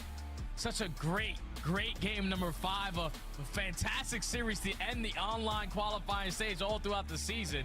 But that's LAT just ruining the fun from Carolina and taking that winner's bracket spot with a good force. I mean, regardless of what happens, you're going to have some drama coming into Major 4. The extra lifeline of being on the upper bracket side definitely, of course, ups your odds towards playoffs, and it obviously changes the dichotomy of what that looks like for teams like Thieves, for possibly now LAG, for Vegas, and of course for Carolina, whereas for New York, this is just more reps trying to get themselves into championship form, and losing in reverse sweep fashion definitely hurts a bunch, as that will conclude our final map worth of online Modern Warfare 3 desk. Take us home. Incredible stuff there, and a big shout out to Shift and Study. Another game 5 for us from the lads, but at the end of this one, it's New York crumbling and LA Thieves locking up a 4 seed with this win. Alley Cat, this is so impactful because now if you're LA, you're not matching up against Atlanta in that first round like we thought they were. Instead, they will draw Miami. Let's talk about how we got there. I mean, that is a big sigh of relief for LA Thieves. I mean, Miami has shown a lot this stage, but I'd say Miami, Seattle, and LA Thieves are kind of on the same plane right now, and also just for how young this LA Thieves team is to hold. Apologies, my mic was off. She was spewing some fire, I'm gonna be honest. Hot fire. That's what's crazy about it. But for how young this LA Thieves team is, back to what I was saying, is the fact that they were able to hold the composure to even pull off one of the few reverse sweeps that we've had this season. And to do it in that round 5, you heard the stat from Jay and Alan, the fact that they were 1 and 11 in round 5, Yikes. regardless attack, regardless of defense. They get the D in invasion, they're able to lock it up and force that game 4. They outslay on subbase so much. For LA Thieves, they suddenly start getting the momentum going, and it's just a beautiful S&D. Nameless, on the other side of this one, you were calling out the mistakes from subliners, some glaring issues with the team giving up early first bloods, and we need to see a little bit more map pressure in even situations. Yeah, I mean, I also thought it was a fumble on the sub-base hard point. Like, they'll go back and look at that. They're going to be so frustrated. It's going to make their tournament much harder, given the changeup of seeds. But then you talk about that game 5, like the round 9 Sib being inside of that elevator. You got to be able to get there and help him, man. He's trapped. You can't just give up those free first bloods. This is a tough game to watch, honestly. But LA Thieves, their best win, I think, in their tenure as a team so far, with their backs against the wall, being able to come out with that reverse sweep is so impressive. We'll talk about the overall standings, but first we have to hit your Scuff play of the game, and it is Dan Ghosty doing Dan Ghosty things. I love the patience he displayed in Search and Destroy. The man was lighting it up in the respawns when you need him, and of course we went to the listen-in, leading this team alongside Nasty. Some fantastic comms from those two. Yeah, I think the big segue for LA Thieves is Dan Ghosty has been the most consistent player, the best player on this team, and considering again how young this team is across the board and being able to do what they can, and they needed this win. They needed these 10 points not only to crush Carolina Royal Ravens' dreams, not only for their bracket heading into Major, but also they are still technically in that bubble where they could get pushed out from champs. So a win here against New York is huge for LA Thieves. And you're now starting to see the balance. Like, at first it was Ghosty being like the leader of this roster. Now when we go to listen, like you mentioned it, Chris, Nasty, very vocal and also making huge plays. If you think back to that sub base, like it was neck and neck. Sib's on a huge pinch on P5, and it's Nasty who reads that, picks up the kill, and then they secure the rest of the time. So Nasty, huge role in the team, making big plays down the stretch. The AR's doing big work, especially on the anchoring. On the front lines, though, it's folks like Kremp locking up the multi-kills. He joins us now in our Monster Winner Spotlight. Kremp, big implications with the match win today. You knew you held Carolina's future in your hands, but you also kind of controlled your own fate on whether or not you were going to play Atlanta. Did you think about the bracket at all, or were you only looking at the subliners here? No, I'm not thinking about the bracket at all. I mean, every match we get into, we just gotta win it. Every point matters. Like, I didn't really care at all about the bracket, honestly. I didn't really do the math on it even. Talk me through the series here. It seemed that you guys weren't expected to rebound, but you were able to get it done in game 4, and then of course clutching up in game 5. What were the comms like throughout all 5 of these games? To be honest, the comms specifically weren't bad at all. We definitely started slow, but I think within the last week we've been practicing getting better comms, like calming a lot cleaner, not just screaming and stuff. Sorry. And I mean, comms were fantastic the whole series. No one lost energy. It was a great series from us, honestly. We started slow, but we definitely bounced back well. Graham, kind of piggybacking off of that, you are one of the youngest teams on average in the LA Thieves. Who is kind of the vibe master when things aren't going y'all's way? Who kind of puts you back on track? That's me, bro. Come on, bro. I gotta hype everyone up. It's definitely me. I like that call. Crimp, obviously, you know, you look back at that last major and you guys could have went a lot further. I feel like you said about the last 2 majors and you had that big 1v1. Coming off of that, you have just been performing in Search and Destroy every single series. I mean, finding the first bloods, your top 4 overall there. What's it been like for you? What do you attribute the success to? I mean, to be honest, everyone's just letting me run it down. They trust me because every play I make usually ends up in a kill. If it doesn't work, it's all good. I know I learned to make it better. And I mean, to be honest, I feel like the team just trusts me a lot to make the plays. And it feels really good, honestly, because I just free roam. I came from Search. Like, I'm insane at Search, so yeah. Crimp, if the Puckett math is right, you guys will walk away with the 4th seed. That means you'll play the 5th seed, Miami Heretics, in the first round. Are you looking forward to that matchup? We didn't see it throughout these qualifiers. I got to get him back. I got to get him back for sure. Yeah, it's going to be a good series, but yeah, it's definitely a personal one. Hopefully it goes well. Well, you'll be playing in your hometown. We're all excited to come out your way as Burbank kicks off next Thursday. Thanks, Crimp. Thank you. That is Crimp. That's our final Monster Winner Spotlight of the regular season. There is nothing left to do but to celebrate everything that went down, and of course in the matches today. Let's start here with the fast series that we kind of saw coming. We alluded to the potential of a 3-0. I don't know if the 3 of us actually were serious in the moment. Al, you're looking at me like, yes, I was serious. I was very serious. After if they beat Boston yesterday, maybe it wouldn't have been such a confident 3-0, but after that monstrosity of a performance, I definitely saw Toronto Ultra. I mean, one of the favorites alongside Atlanta FaZe as we head into Burbank. It was definitely an easier series for them. A little bit of a struggle on that high rise. Again, they've been 5-1 on it, now 6-1, working on that map, adding it to their map pool. Easily one of the most dangerous teams we have right now. And the bigger picture here, Nameless, Toronto locks up that number 1 seed, and Optic is handed the 12th seed after winning Major 3. Yeah, they're going to have to dig super deep to make a run. I mean, being that 12th seed. But Toronto feeling extra good. I mean, you got a top 4 seed down there in the LB, one less to worry about, who gave you problems, obviously, at the last major, and you're at the top of your game where everybody's performing. So they're going into this tournament extremely confident. I don't know if it's a good thing or a bad thing for the Royal Ravens, because after their win, they are going to walk away with the 9th seed. They don't make it into the winner's bracket, but the good news is you're on the opposite side of the elimination bracket from Optic. Let's take a look here at what we saw in that second fight. Carolina versus Boston was quite the exciting one, with Carolina a lot of pressure coming into the day. Yeah, and looking back at that series and how well they played versus Boston, it's just like you get so upset thinking way back to their first match of this qualifiers versus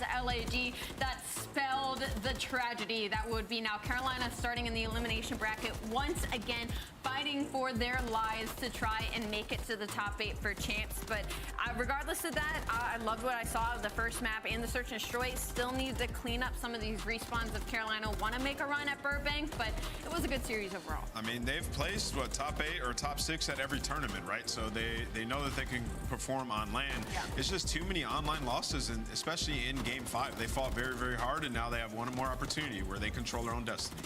Fantastic week of action, and we are now all done with the qualifiers. The bracket is set. Let's take a look at the final seedings. Well, Toronto versus LAG, FaZe versus Heretics. Really hope that FaZe can get the revenge. And then FaZe, Subliners, this is going to help be interesting. And Seattle, Vegas Legion. I'm sorry, this is so wrong, but I just look at this bracket and I'm like, spot the imposter of LAG going up against Toronto Ultra in round number 1. That's a tough pull. Am I wrong, though? I mean, I would say that obviously this is the most interesting bracket we've had all year long, for sure. Given that Optic Texas is down there in the losers, and then that top side of the bracket you look at and you're like, okay, Ultra should be a shoo-in. But if anything, history's told us that these last majors are so exciting. People are going to be turning up when they need to with their backs against the wall. I can't wait.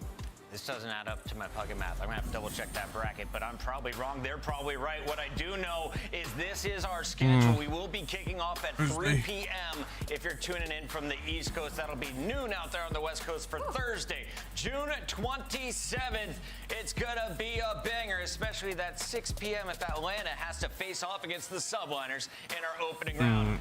Chat, I'll be having class on that day, so unfortunately I won't be able to do a watch party on that, but I will be able to do a watch party on Friday and Saturday and Sunday, so that'll be interesting. Before we go to Burbank, what are we looking forward to? Looking forward to the top 4 if they make it to Sunday once again. What about you? Amazing season. Can't wait to be in California, first and foremost, and then also land. It's going to be amazing. The champs race continues. Points and money on the line. We'll see you all live from Burbank. Thanks for tuning in. On behalf of everyone behind the scenes, I'm Chris Puckett. We'll see you next time. Yeah.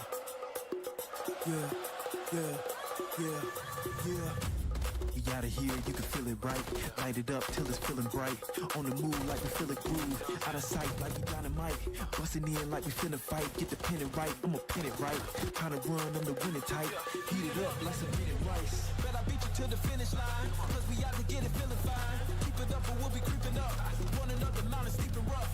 Jumping over hurdles, beat the rush. Hold it like a girdle, throwing out the burners. I'ma keep believing till I touch. Give another level on the clutch. I'ma get up in your face. Keeping up the pace, whoa. Get the feet that you can taste, whoa. Squeezing by your like some pace, whoa. Feel your confidence and race, whoa. This is the beginning, ain't no way to spin it. Headed for the finish. I'ma get up in the wheel, about to win it. Are you ready for the show? Now we caught up in the flow. Ready, set, go. Are you ready for the show? Now we caught up in the flow. We gon' give a little more. Ready, set, go. Ready, set, go. Ready, set, go. Ready, set, go. Ready, set, go. Are you ready for the show? Now we caught up in the flow. We gon' give a little more. Ready, set, go.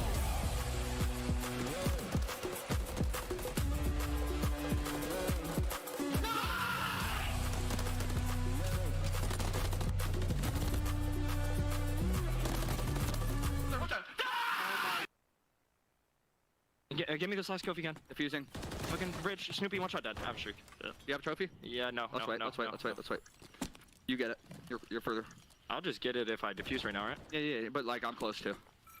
give me a sec. We'll drop it. And pick it back up. And I'll have mine. What do we call it, Teach? Wait, should we give it to Tej? Yeah, let me get it. We should have given it to Tej. That was your one, That was it, Brian. That was the defuse. That was your one, bro. I have a streak too.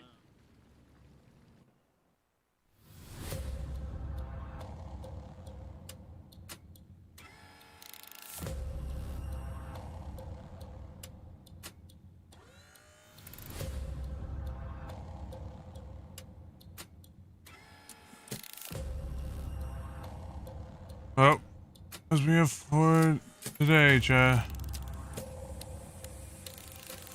Unfortunately, it just sucks that, you know, I just had hopes that, Optic can be able to do, at least like be able to win this, because I know they're better than this, but there's somehow a disconnect each other. It's just somehow the whole team has like some sort of disconnect in their teamwork somehow. I don't understand this. But you know, it is whatever at this point. They're in the losers either way, so they can't do much. So they're gonna have to make a losers run now.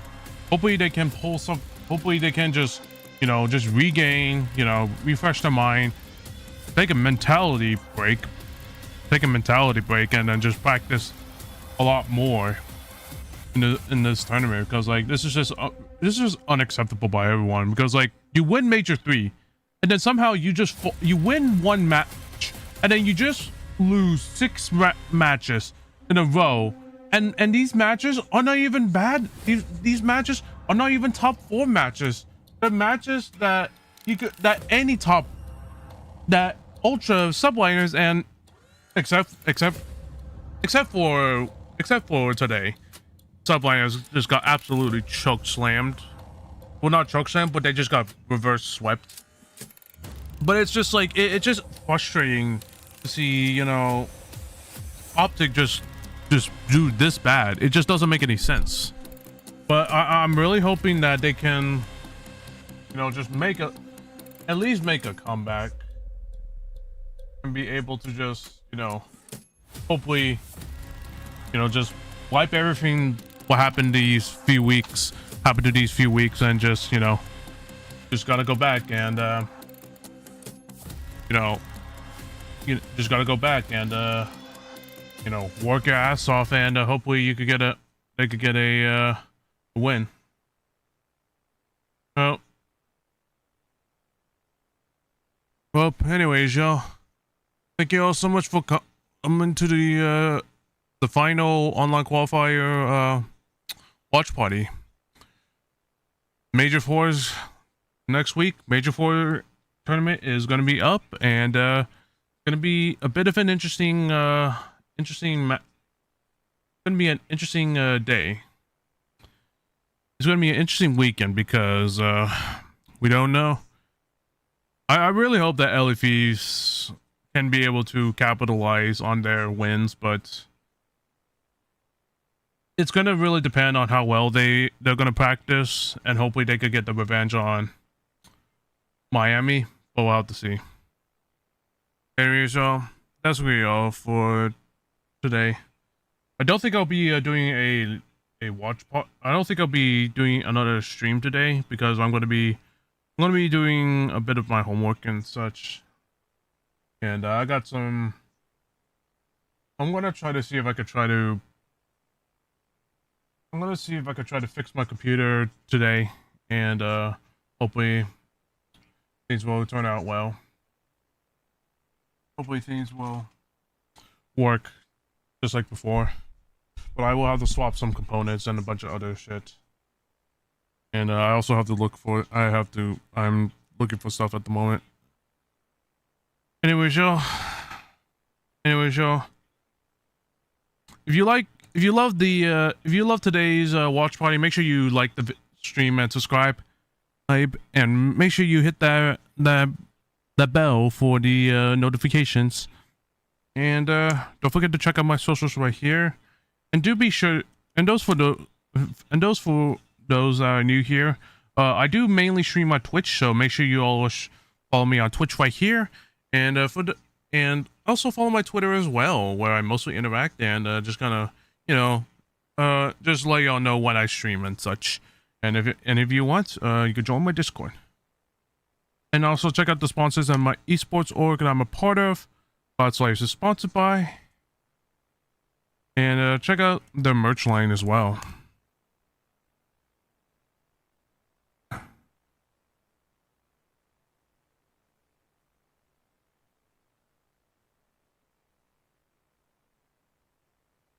And check out the sponsors right here, everyone. We are sponsored by Radius Energy. Sorry about the silence. I just heard my name.